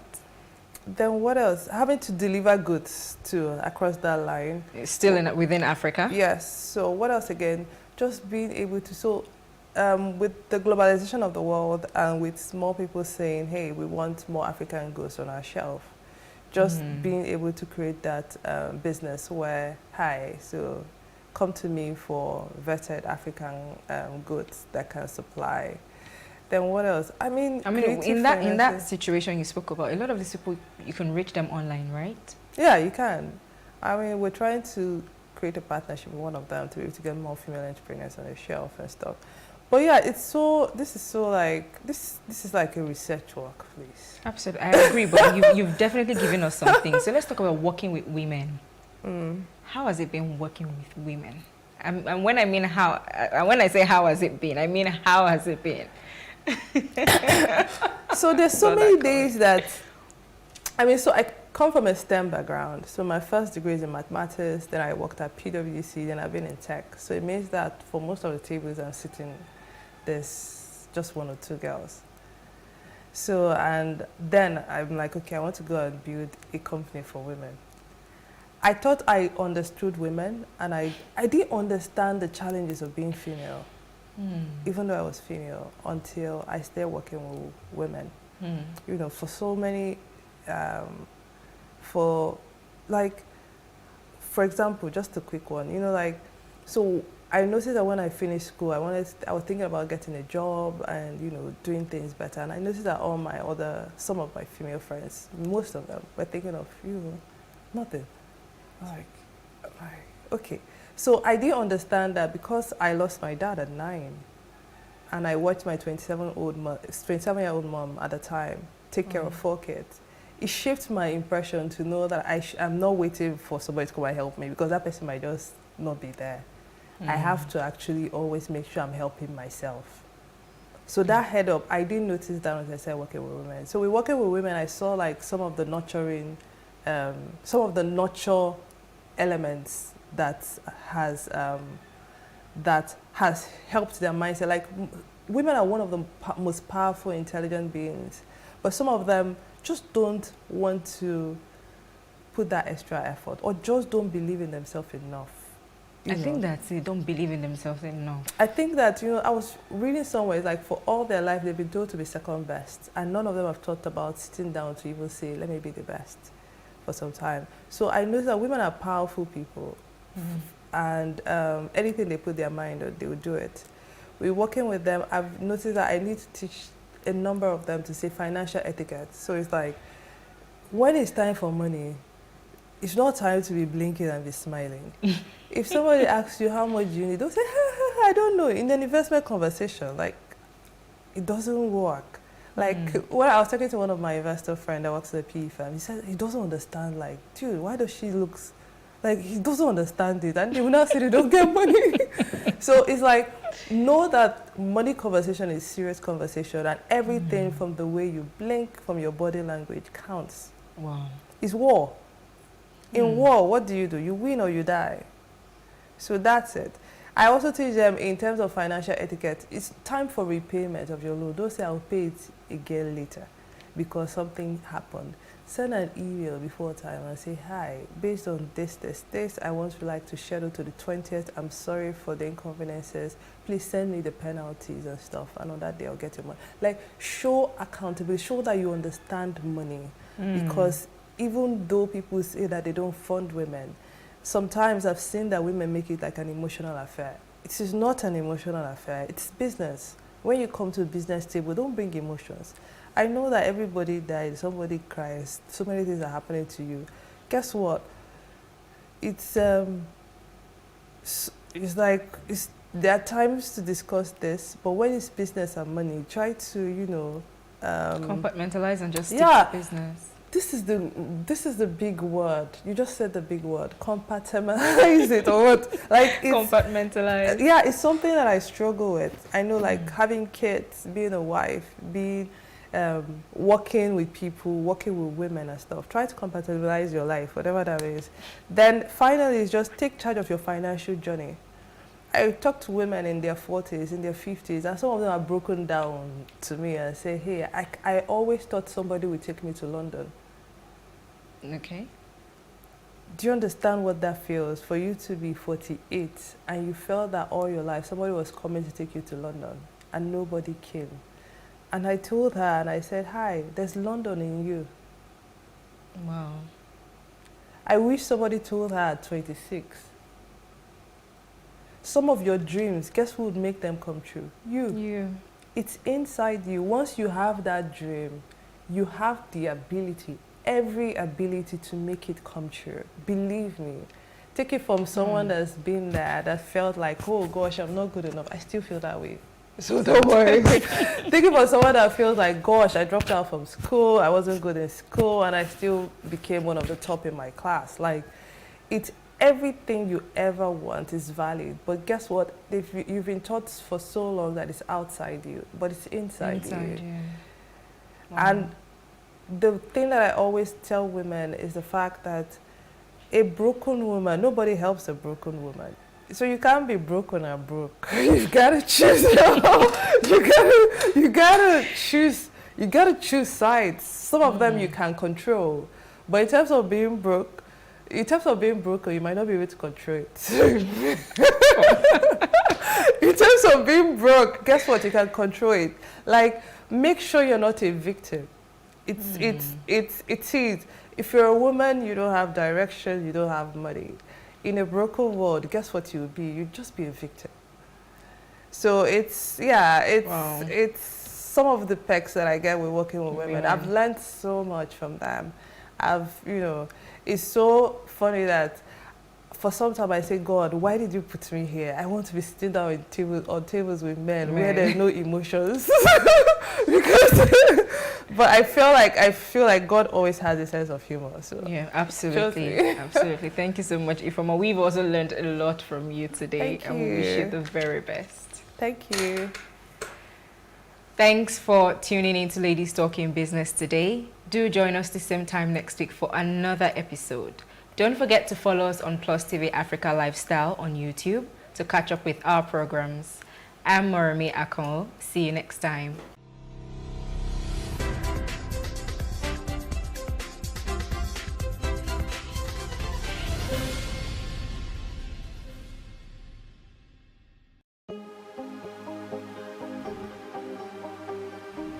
This is it for upcoming artists to blow in Nigeria.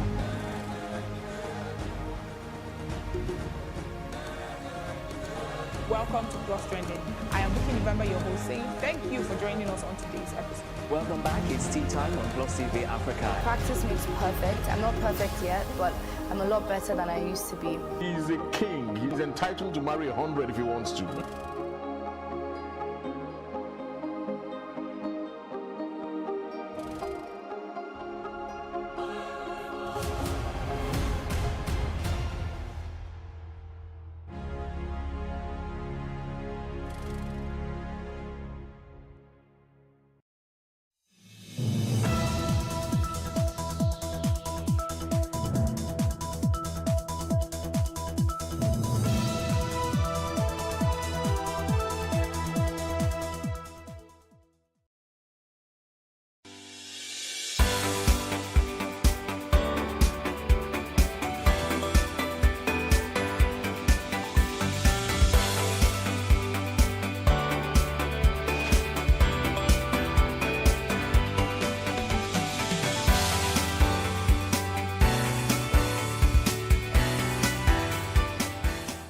Launching a lucrative food business in Nigeria is super easy only if you know the right type of food business to dive into. Food is an essential element that people consume every day. It is the most important substance that people sought after clothing and shelter. And if you look at the food industry in today's time, you will discover that people who invest in the food business are making a lot from it, maybe. However, with food inflation skyrocketing in Nigeria, does this present more of a challenge than an opportunity? Well, we will also share insight on successful tips for starting a food business in Nigeria. Welcome to Business Insights on Plus TV Africa. I am Justin Akadoni.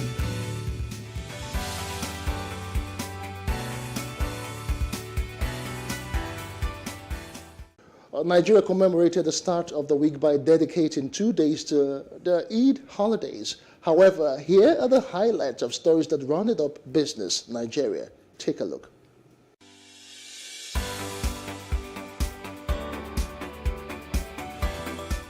A presidential aspirant on the PDP, Peter Obi, has warned that Nigeria cannot grow economically with a 35% unemployment rate.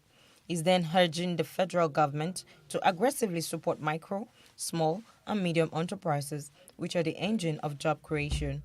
Peter Obi disclosed this in his Workers' Day message to Nigerians. Nigeria's unemployment rate as of the end of 2020 rose to 33.3% from 27.1% recorded as of Q2 2020, indicating that about 23,187,389 Nigerians remain unemployed.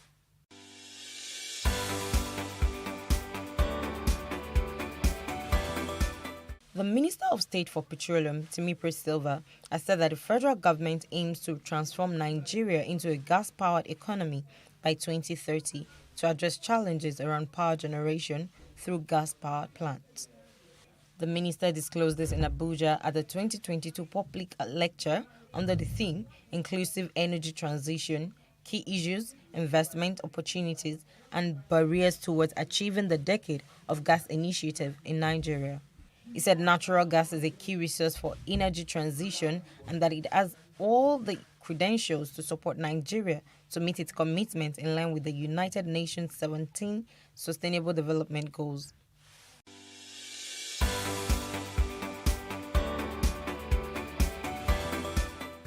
The federal government and Morocco are set to build the world's longest offshore pipeline and second longest pipeline in the world. This would help to carry gas from Nigeria to Morocco, running across 11 West African countries. This was disclosed by Tolu Ogunlesi, one of the media aides of President Muhammadu Buhari, via his Twitter handle. According to him, the partnership, which is between the NNPC and ONHYM of Morocco, was originally signed by the two countries in June 2018.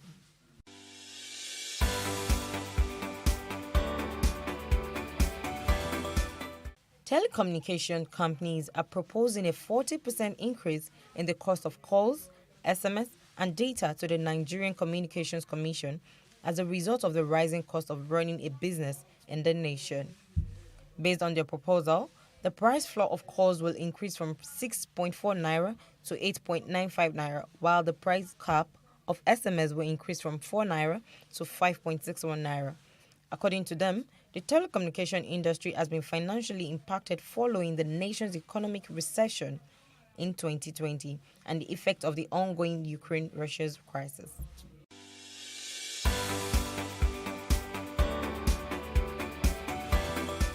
The federal government has disclosed that the second Niger Bridge will be commissioned in October and that the Lagos-Ibadan Highway will also be commissioned in June 2022. Nigeria's Minister of State for Works and Housing, Muazu Sambo, said that 11.9 kilometer second Niger Bridge and 120 kilometer Lagos-Ibadan Highway are part of President Buhari's administration pledges on infrastructure.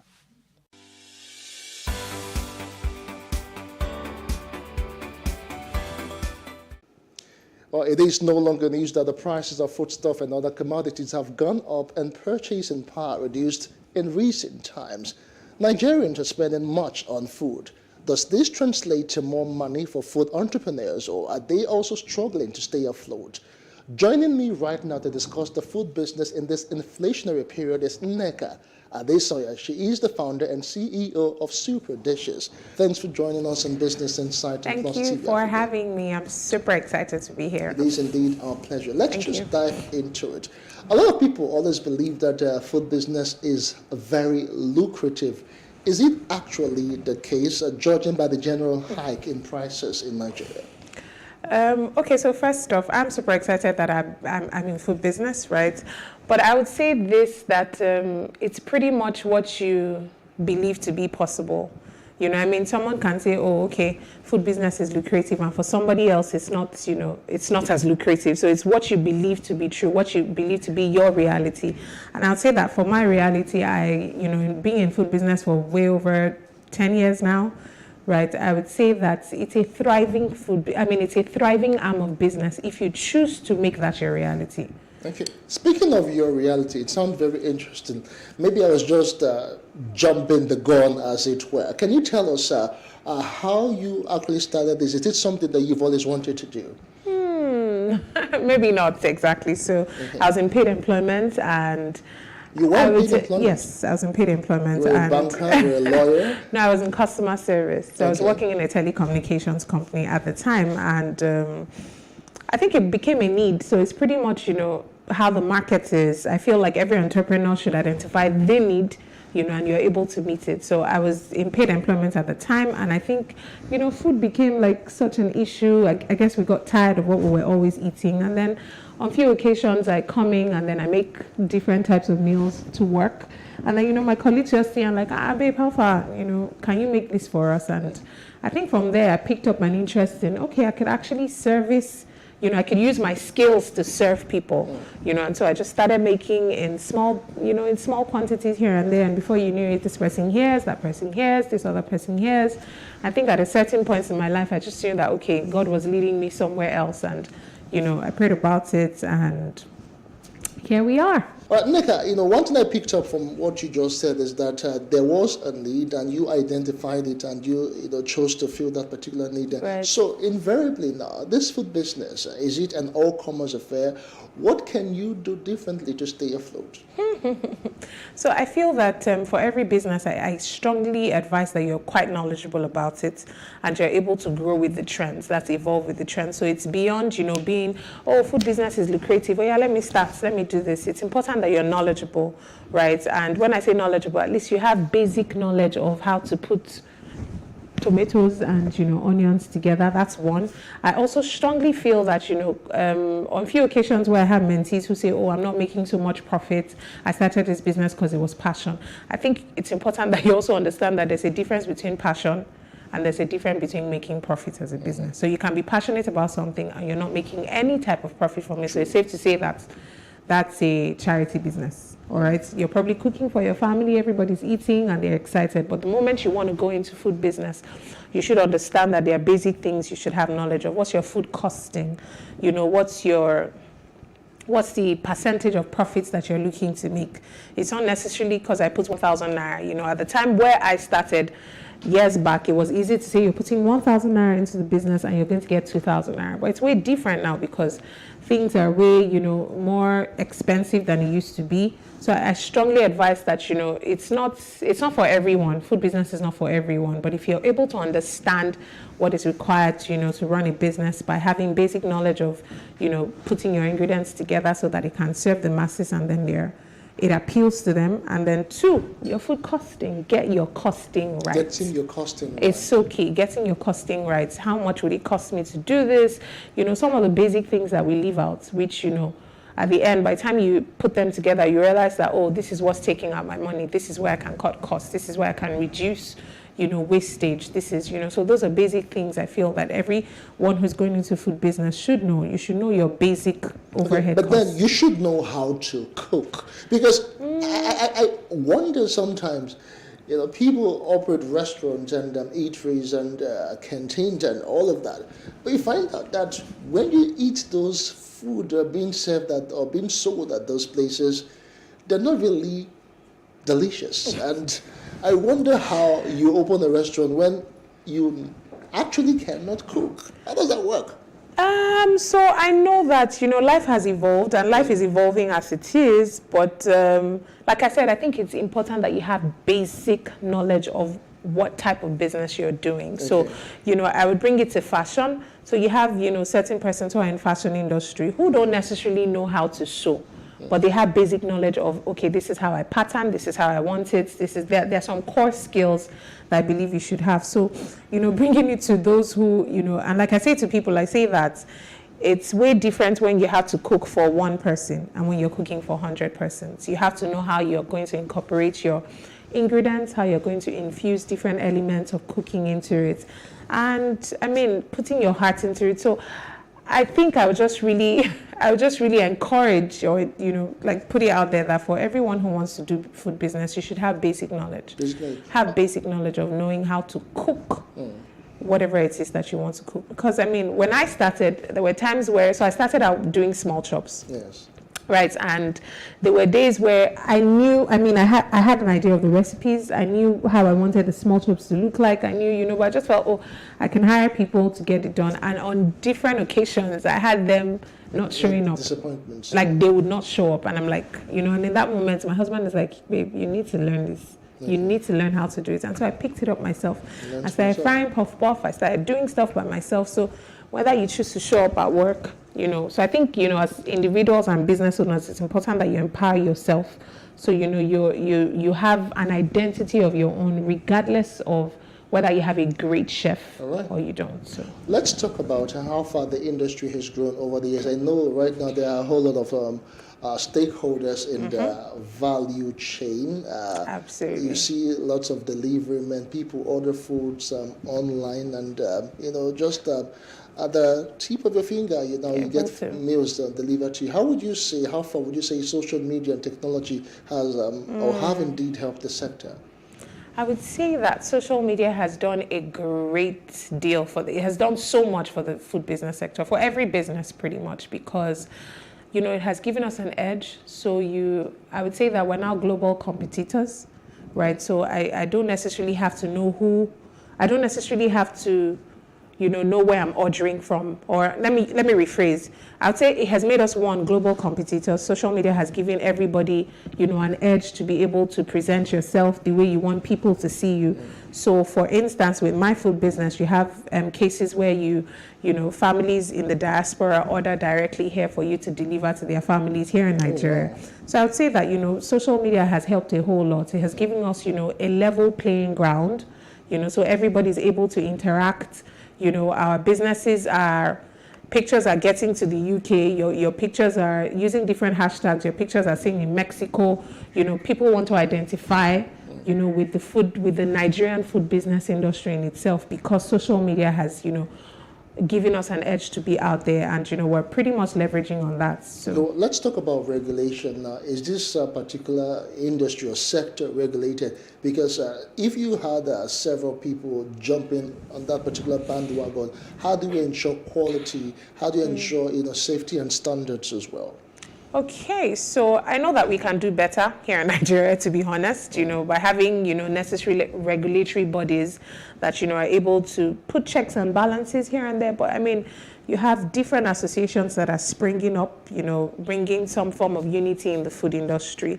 You have community groups where you can, leverage, knowledge and know what is expected.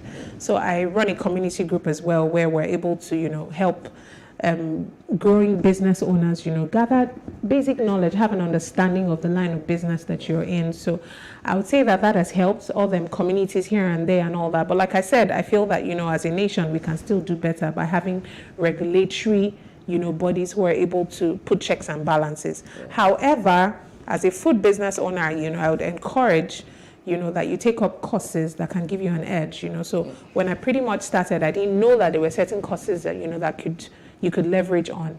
But, right now you have food safety courses, that makes you certified, that helps to ensure, that gives customers some level of comfort that, okay, this person knows what she's doing. You also have HSE, HSE management courses, health and safety. You have for certain petroleum industries, there are certain courses you also have to, like the DPR certificates, and all of that. So I think that as you grow, it's important that you lay hold on all of this, certifications. It gives you an edge, in your business, and makes you credible. But Nneka, just as we round off, it's been very interesting learning about all of these trends. But I want you now to help someone who is actually starting out and who wants to get into this business. And I need someone like you who has been there, who has actually gone through the downs and the highs and the opportunities and, of course, the threats.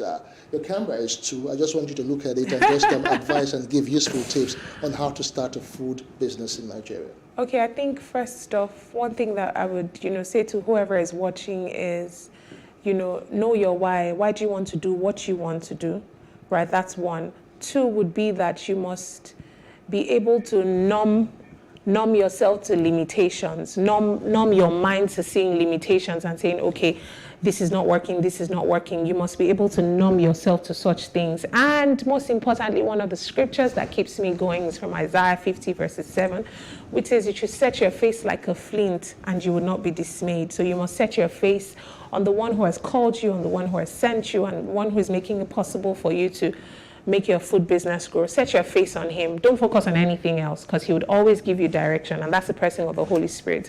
He'd always direct you and show you which way to go and what steps to take. So do it afraid. Anyways, just start already, because time waits for no one. So start while you can. All right, thank you so much. Indeed, you have given useful insights. What some people may need to go and pay courses, for to just acquire this knowledge. Indeed, we have been speaking with Nneka Adesonya. She is the founder, CEO of Super Dishes. Yes. Thank you so much, Nneka, for sharing all these insights. Thank you so much. We do appreciate it. I do appreciate. Thank you for having me. It is indeed our pleasure. All right. All right, during the week, we were at the opening day of the 13th edition of the LAF, that's the Lagos Architects Forum, and it was themed, the city of Lagos, what is Lagos? It brought together experts to discuss issues, trends, and policies, among others, with the city of Lagos as the center of focus. We'll leave you with the highlight of this in the next report. My name is Justin Akadonye. Business Insight returns again next week. Bye for now. Lagos is the fourth capital of Nigeria, known for its uniqueness as an economic hub, high-flying business hub, and a city that has long captivated people from all over the world. However, these architects have converged to share ideas and critical insights to effectively midwife a livable and sustainable Lagos state. We try to analyze the physical development within the city of Lagos and see how we can get government to key into some of the suggestions that as professionals we think they should key into. When we talk of the thriving city in the world, these are cities that never sleep. What it is all about is to synergize, to interact with the private sector, the public sector, the manufacturers, the suppliers of building materials. In recent times, incidences of building collapses have become recurring, even with a city as commercial as Lagos. As one wonders how this tide can be stemmed, government is advised to ensure monitoring, as enforcement does not stop when approval is given. The professionals believe that state government should domesticate the national building code, as well as show political will to stop the menace. The building code actually has some compliance forms built into the document, such that at various stages of the development of the building, you have relevant professionals signing off at different stages. Are we shying away from our responsibilities? Are we ready to take up our responsibilities?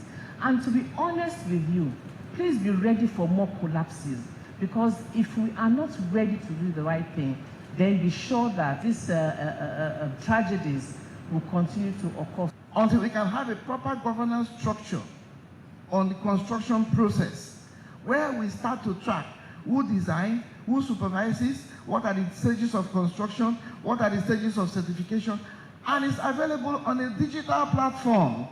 This is why this is Lagos. The NIS shows that it will continue in its advocacy role as watchdogs to promote best practices in the building procurement process to avert ugly consequences of building failures and collapses.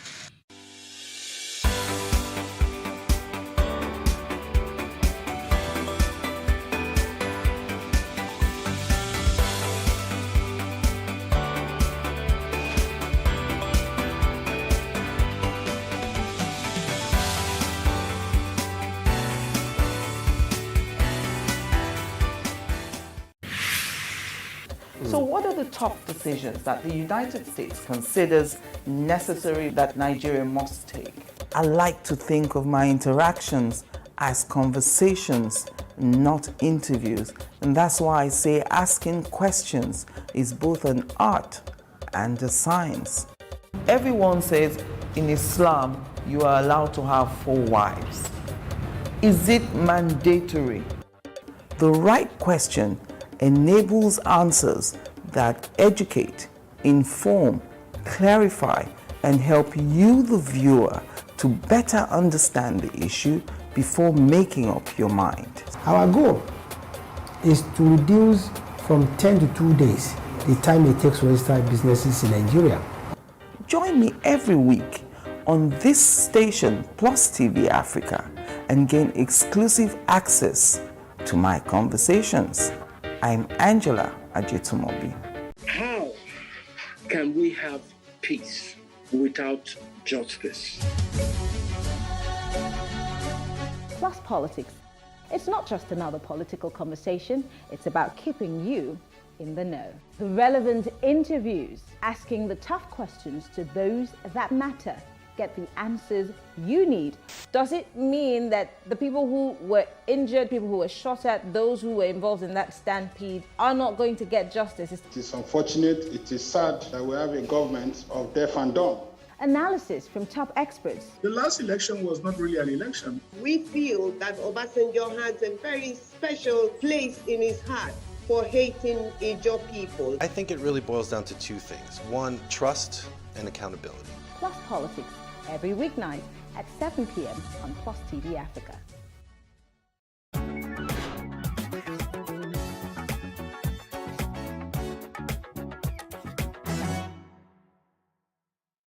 According to Minister of State for Health, Dr. Olorunimbe Mamora, about 18 states in the Federation are still endemic, with more than 1,000 new leprosy cases yearly. He explained that the number of new leprosy cases detected yearly has significantly dropped from over 7,827 in 1994 to less than 2,000 in 2020. The Voice of Humanitarian Aid's Foundation took to the streets to march against the ostracization of people affected by leprosy and loud about changing the narrative. At her office, the National Coordinator of Voice of Humanitarian Aid, Franca Emekobum, shared the group's experiences on the field with people affected by leprosy. Even we that are even speaking up for them, sometimes, it wasn't easy for our families and our friends to even accept, that what we are doing is not risky. They are even afraid to come close to me. They're scared. Initially they say, oh, no. We don't want you and this your leprosy people, please. Franca maintained that discriminating against the people with leprosy in itself is a deadly disease. Already they are in pain. Already they are in sorrow. We should not add to that sorrow by discriminating against them. Rather, we should, come together as, people of God, one nation, one love, one family. Dr. Yohen Akase is the head of infectious diseases at the Lagos University Teaching Hospital, Luth. He confirmed that leprosy is not contagious. With leprosy, the truth of the matter is that over 90% of people, in fact, that's a conservative estimate to be honest, but over 90% of people who get exposed to leprosy are not going to have leprosy. Okay? So yes, it's not such a contagious infectious disease in the context of how we look at contagion, that if somebody has leprosy, touches you, you're going to get leprosy. In fact, it's well known that there are a certain, for lack of a better word, genetic predispositions to getting, not everybody is going to get leprosy, even if they get exposed to that. Picking somebody who has already had a deformity at that time to keep him isolated, apart from the fact that it's not interrupting the chain of transmission, it has, like you said, it entrenches the concept of stigma, denies them of being productive, being rehabilitated and getting on with their lives, living a normal life as possible. And also, generally, doesn't achieve much, to be honest. G. Mohammed is a survivor of leprosy. He was affected at the age of 19 when he gained admission into Ahmadu Bello University, but could not continue his studies. That was 1999, the first time I just detected that I got a leprosy, because I don't even know that it's a leprosy before. I was just told that I have some patches in my body, which I was just thinking that it's just be a ringworm. They are calling it a las egedomi. And I went to some people that are selling the herbs, that okay, I need the herbs for this thing, and they give it to me, and I'm using it. After using it, I don't even see any changes. That is why my mom just took me to one herbalist, which we are calling Babalawo, and the man just said that this one is leprosy. The father of 3 recalled how he battled with discrimination. During that time, I have some challenges with some maybe neighbors, even in where I'm living with my mom. One of the person that, the owner of the house, because we rented that house by then, we just said that, this one, we have to take it outside, because his father has house. Definitely you should go to his father's house. Don't let me lie to you. My faith is not solid by then. Because I was just thinking, asking God, why me? The survivor is the chairman of the Association of People Affected with Leprosy and the PRO of the national body. He is particular about ensuring that nobody with leprosy ends up as a beggar on the streets.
There is no voting on social media. To vote, you would require a permanent voter's card. To get your PVC, visit cvr.inecnigeria.org. Create your account with a valid email address and start the registration process. An activation link will be sent to you. Click on the link and activate your account. Fill out the form, pick and submit a convenient date and time for your biometrics. Print the application slip, which should have your QR code. On the appointed date, go to the nearest INEC office for your biometric capturing. Thereafter, you will get a registration slip to pick your permanent voter's card when ready. Get your PVC today. This message is from Plus TV Africa.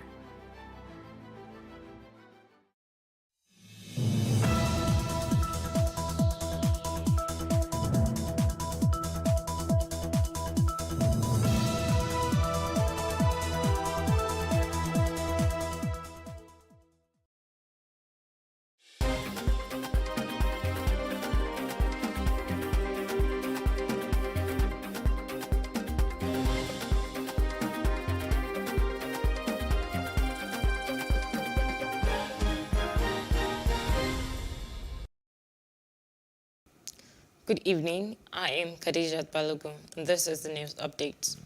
The speculation over the presidential ambition of CBN Governor Godwin Emefiele was laid to rest today when he obtained the expression of interest and nomination form. Former Ogun Governor Senator Ibikunle Amosun, Minister of Science, Technology and Innovation, Ogbonnaya Onu, and Senator Ajayi Borough also picked the 100 million naira presidential nomination forms. Former Zamfara Governor, Senator Sani Yerima, may also pick the nomination form. Leader of the Pan-Niger Delta Forum, Chief Edwin Clark, has revealed that southern politicians have been warned not to accept running mate positions from any northern candidate. This is if the APC and PDP refuse to zone the presidency to the south. Clark, who disclosed this in Abuja, said any southern politician that accepts such a position would be regarded as unpatriotic. He also described the growing number of presidential aspirants from the southern part of the country as madness and unrealistic. He said most of the aspirants from the south that have declared interest to contest for president in 2023 are playing double games. Clark wondered where aspirants from the APC were getting 100 million naira to pay for the forms, considering the level of hunger in the country. The United Kingdom government has finally accepted Nigeria's classification of the indigenous people of Biafra as a terrorist organization, 4 days after the outlawed group beheaded an army couple who were on their way to Imo State for their traditional wedding. Following widespread killings and acts of lawlessness, the Nigerian government designated IPOB a terrorist group in 2017, but some foreign countries, including the UK, where IPOB leader Nnamdi Kanu holds its passport, did not acknowledge the declaration at the time. The UK Visas and Immigration had last year released new guidelines to its decision makers on how to consider and grant asylum applications to IPOB, but has now made a U-turn in a fresh update published on its website. Meanwhile, Aloy Ejimako, who is the lawyer for the detained leader of the indigenous people of Biafra, IPOB, Mazen Nnamdi Kanu, has denied this claim. Ejimako, on his official Twitter page, said that Britain did not declare IPOB as a terrorist group, asking those who have concluded otherwise to reread the report and be guided.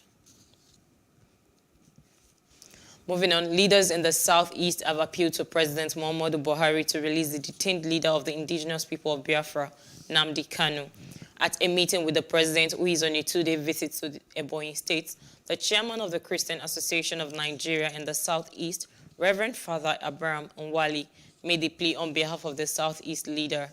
In his address at the State Stakeholders Forum held at the Government House in Abakaliki, the state capital, the Igbo leaders pleaded for a political solution that President Buhari, as a kind and forgiving father, should release Nnamdi Kanu from detention. In his response, President Muhammadu Buhari has told the southeast leaders from the courts will determine the fate of pro-separatist leader Nnamdi Kanu. The president, while reacting to a demand by leaders of the region who pleaded with him to release Kanu and other Igbo youth in detention across the country, said they are in a dialogue with dissident groups in the region with a view to bringing them to a roundtable discussion for a return of peace. But Buhari said he holds the view that Kanu's matter should be properly adjudicated in the law courts. The Supreme Court has ruled in favor of Rivers State over the disputed 17 oil wells with Imo State, as it decided that the oil wells located in Ndoni and Egbema communities belong to Rivers. Counsel to the Rivers State government, Joseph Daudu, had earlier prayed the court to give judgment in favor of the state on the grounds that historical evidence from 1927 to date clearly indicates that the oil well belongs to the state. Daudu drew the attention of the court to the boundary adjustment paper of 1976, in which Ndoni and Egbema were confirmed to belong to Rivers State. As political parties put price tags on the presidential forms for aspirants, Nigerians react to this amount, and that's on Street Views. Take a listen.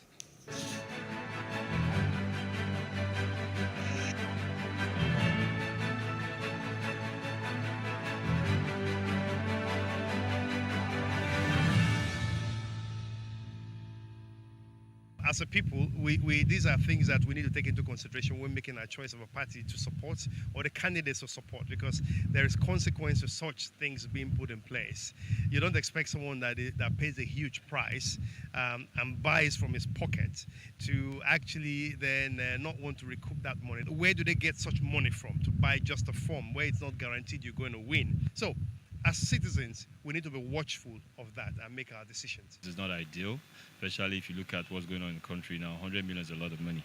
I don't want to use the word absorb, but it's a lot of money. And the consideration is, for me, is what's the basis? How did you come about 100 million? I think the other parties are doing 40 million, 35. Even 10 million is a lot of money, given the fact that we're looking for a leader now who doesn't necessarily have to have all the way to do financially, but a leader who knows what it is that the country needs or is expected of him. They are making the money for the party.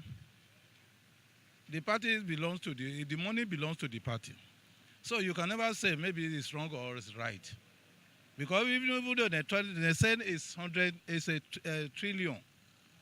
If you have the power, you do it, you pay it. It doesn't make any sense at all. That's too much. At least should have been like 50,000 at least. Actually, that's too much. 100 million, no. 100 million, 100,000, I don't understand. 100 million, no, that's too much. No, it's too much. No. If a Nigerian, an individual will bring out 100 million from his purse to buy for form to run for the presidency, meaning that he has trillions of naira in his account. Therefore, EFCC is supposed to go there and find out what is working. If you happen to buy the form too, what are you going there to do? You must bring your money back, put your interest before you think of others. That's ridiculous. In fact, when I heard the news, and I'm wondering, where do they want like genuine people to actually get this kind of money? People that can afford it are people that are actually stealing. The other time, a certain man did a burial and EFCC invited him over to probe him because of the money he spent for the burial. So EFCC should also invite these ones that are able to buy these forms and then probe them and ask them where they got that money from, because you can't tell me it's not it's genuine. Even if it's genuine, when they enter now, they will want to steal and get back that money.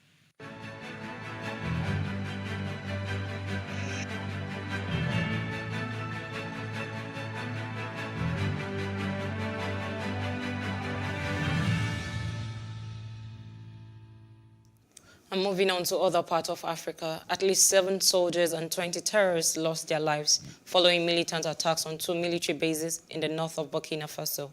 4 volunteers aiding the army in the fight against militants were also killed in the attacks yesterday in Lorum and Samantenga provinces. The violence came a day after a soldier was killed and another wounded in a roadside blast in northern Burkina Faso. Moving on to outside Africa, Amnesty International has said that there was compelling evidence that Russian troops had committed war crimes, including extrajudicial executions of civilians when they occupied an area outside Ukraine's capital in February and March.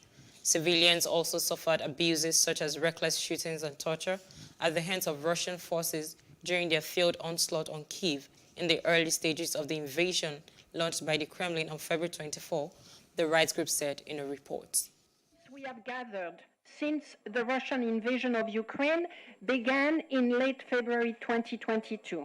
It implicates Russian military forces in serious violations of international law, including extrajudicial killings, disproportionate, indiscriminate attacks against civilians, including in densely populated areas. Deployment of cluster munition, that being so indiscriminate, are banned under international law. And in business news, figures obtained from the Central Bank of Nigeria have revealed that the country's total direct remittances dropped by $119.4 million to $130.12 million as of January 2022, from $249.52 million as of December 2021, which indicates a 48% over a period of 1 month. According to the CBN's record on weekly international payments, the country recorded $217.7 million, $51.74 million, and $224.24 million in total direct remittances in November, October, and September, respectively. Direct remittances come into the country via the international money transfer operators and banks, among others. And in entertainment news, Aquaman actor Amber Heard broke down in tears on the witness stand as she said ex-husband Johnny Depp sexually assaulted her with a liquor bottle and threatened her life shortly after the pair were married. Testifying in a widely watched defamation trial, Heard said she visited Depp in Australia about a month after their wedding in early 2015 when he was filming the 5th Pirates of the Caribbean movie. On their first evening together, Heard said a planned dinner at the house where Depp was staying evolved into an argument, and that Depp, who she said was drinking, pushed her against the refrigerator and held her there by her throat. And in sports, Arsenal men's manager Mikel Arteta and women's boss Jonas Eidevall have signed new contracts with the Gunners. Arteta was appointed in December 2019, and his new deal runs until the end of 2024 to 2025 campaign, while Eidevall joined the London club last summer, and his contract extension takes him to the end of the 2023-2024 season. Arsenal director Josh Kroenke, whose father Stan owns the club, said the deal provides stability and clarity for the future. Arteta has guided his side to 4th in the Premier League as they try to secure a Champions League spot. And that's the news updates. For more stories, please follow us on our Facebook, Twitter, and Instagram. And do subscribe to our YouTube channel at Plus TV Africa and Plus TV Africa Lifestyle. I am Khadijat Balogun. Many thanks for watching.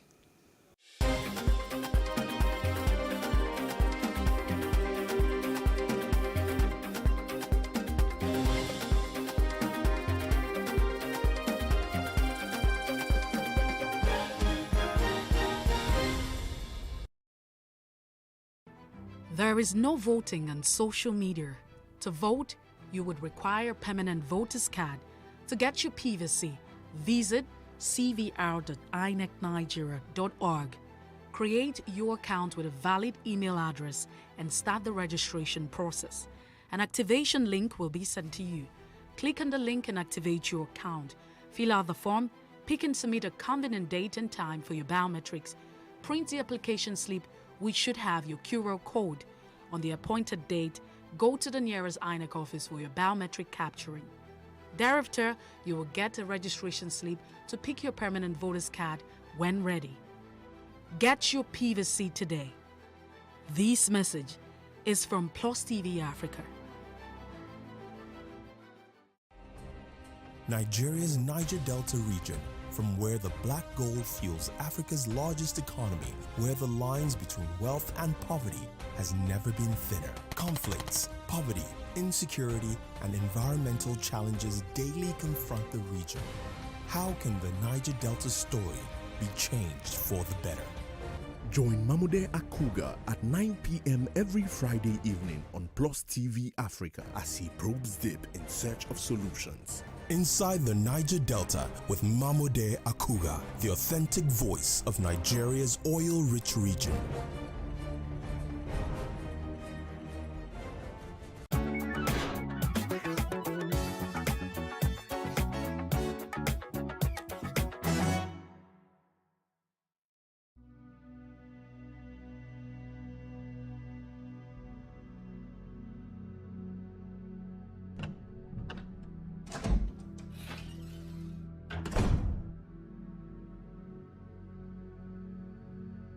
How long were you going to leave in denial? suppressing what was right in front of you all these years. You have to understand. I was all he ever had. Besides, he had a troubled childhood, and he stole mine. When little girls were being little girls, I was a slave in my own home. Broken and afraid, right in the place where I was supposed to feel safe. I kept you safe.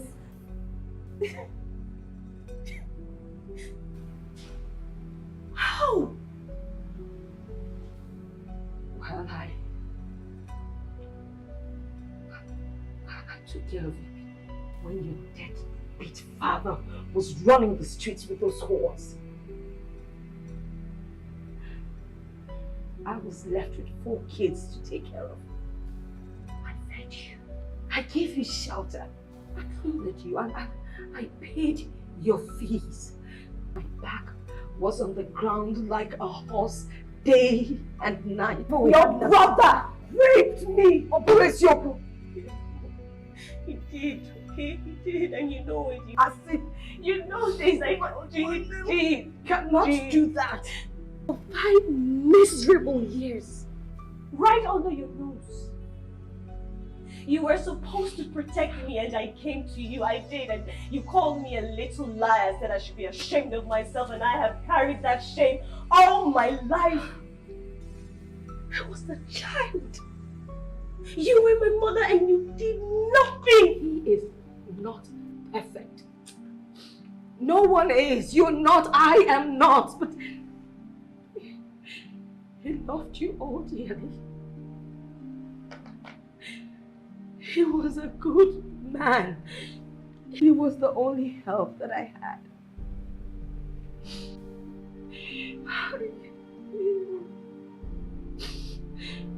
He took you to school. He cooked. He cleaned. He did everything. Oh God, the crap, Mom. Cut it off. You were a child.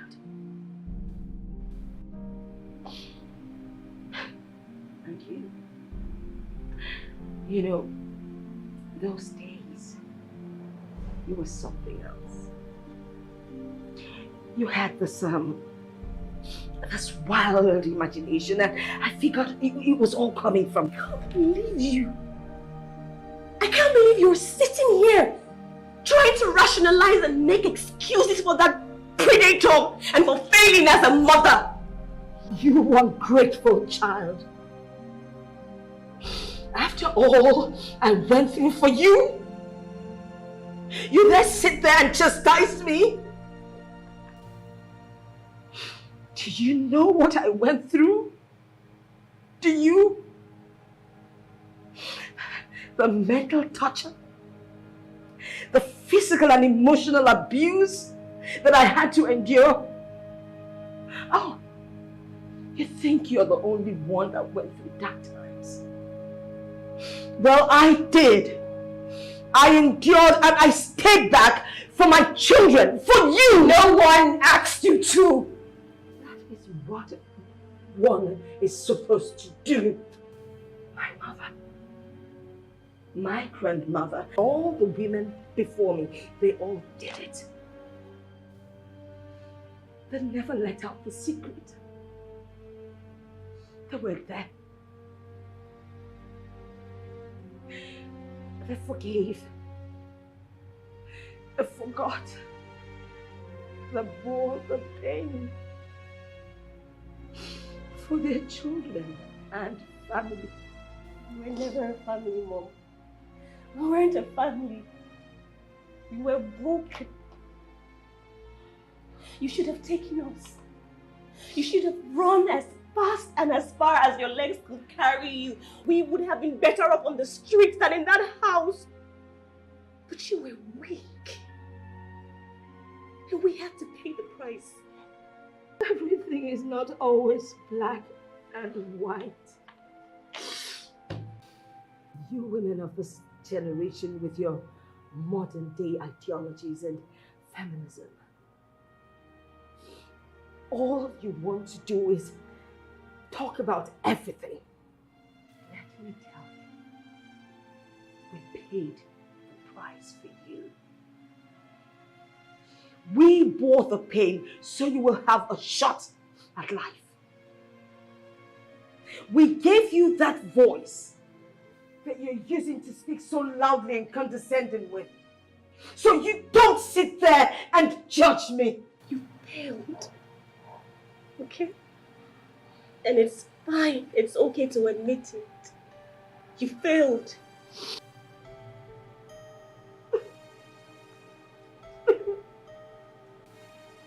I raised my little girls with a nagging pain and a constant fear of neglect. So paranoid that I might make a mistake and repeat the same cycle. I see it now. I come from a line of broken and subdued women. But it ends. The cycle ends with me. No more.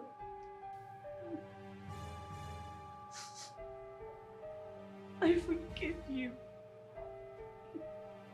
And I hope that you find healing for your soul as I do mine.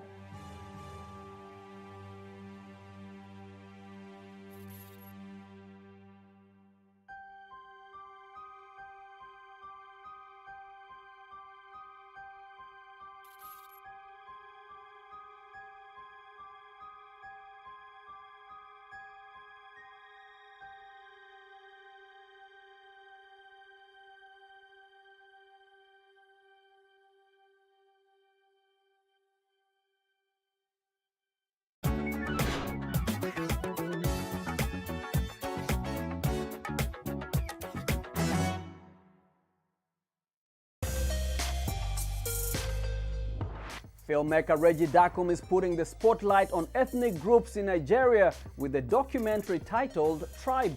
The film is about the culture of the Mapun people in Plateau, Nigeria. Let's take a look. Africa has 54 countries, more than 1.3 billion people, and more than 3,000 tribes. In the documentary Tribe, Nigerian filmmaker Reggie Dakum describes his journey to rediscover his ancestry. Dakum belongs to the Mapun tribe based in central Nigeria's Plateau state. Nigeria has more than 300 tribes, but most people only know about the West African country's three main ethnic groups: Hausa, Igbo, and Yoruba. Red Carpet spoke with Dakum, who said he made this documentary to ensure that his people's story was told and not left out of recorded history.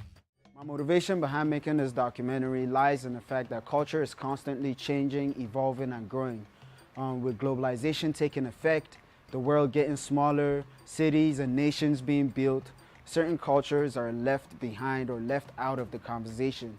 In Nigeria, like we know, everyone knows Hausa, Igbo, and Yoruba, but people don't know that there's much more diversity that Nigeria has to offer, because Nigeria has been blessed with so many different cultures. So Mapun is just one of them. In Nigeria, there are about approximately 370 tribes. In Plateau states, there are about approximately 60 tribes, and all these tribes have their own unique languages and traditions. So if different identities and communities and humans, families are not acknowledged, the risk of them going extinct is very much a reality. And so this documentary aims at shedding light on that. The fact that there are Mapun people, and there are also Tiv, Birom, Ngas, Tarok, Mwagavu, and so much more that Nigeria has to offer. So that is one of the motivations for making this documentary. Scientists generally have established that the origin of humankind is in Africa. For a place this big and so diverse, its identity is constantly changing and to some extent fading away. So I'm going on a journey to learn about my tribe.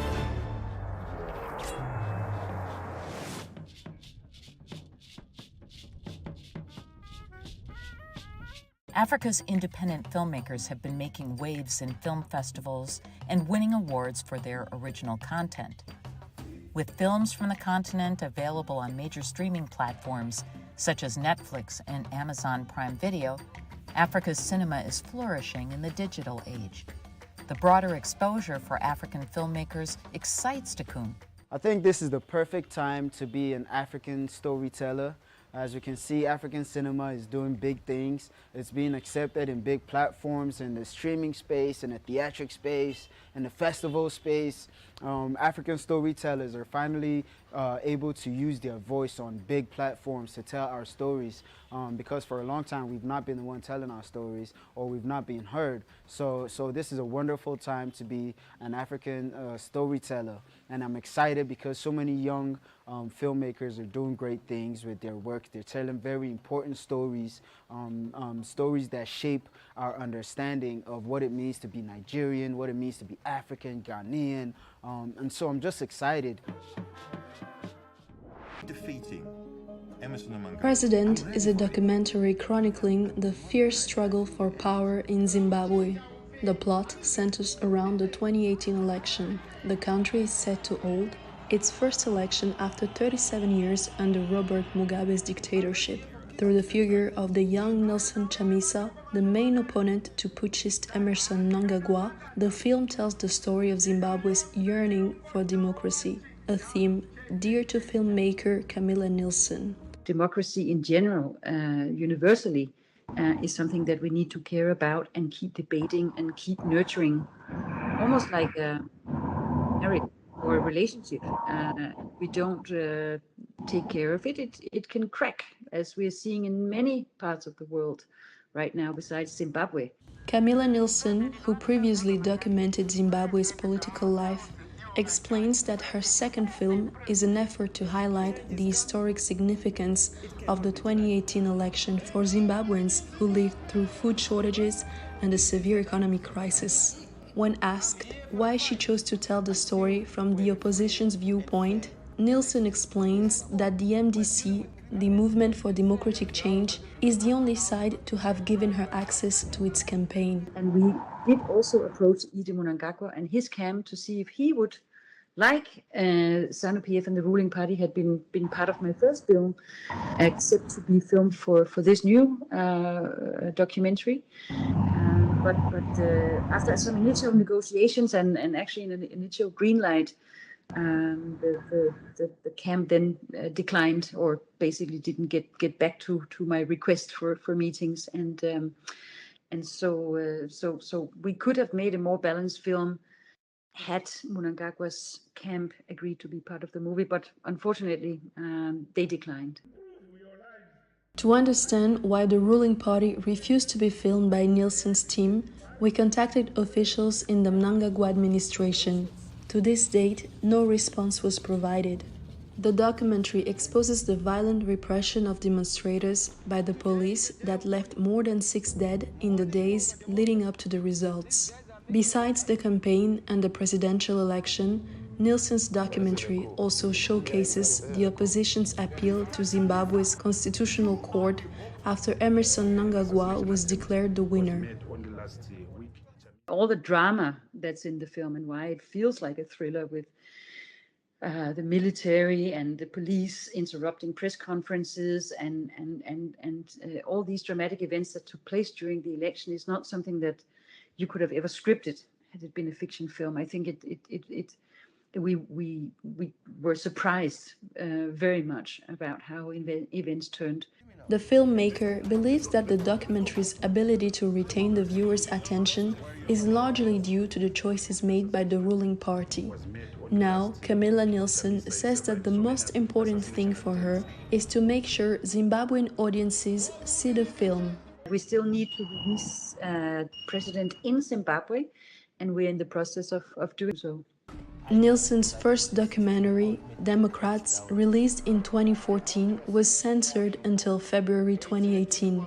Making President accessible to Zimbabweans is undoubtedly going to be a difficult but not impossible endeavor.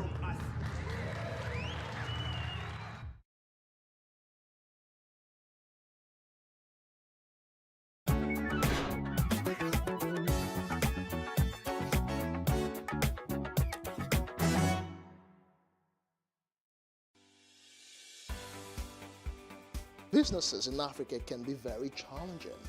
In Nigeria, it is particularly intimidating, and successful builders have learned how to navigate a hostile environment.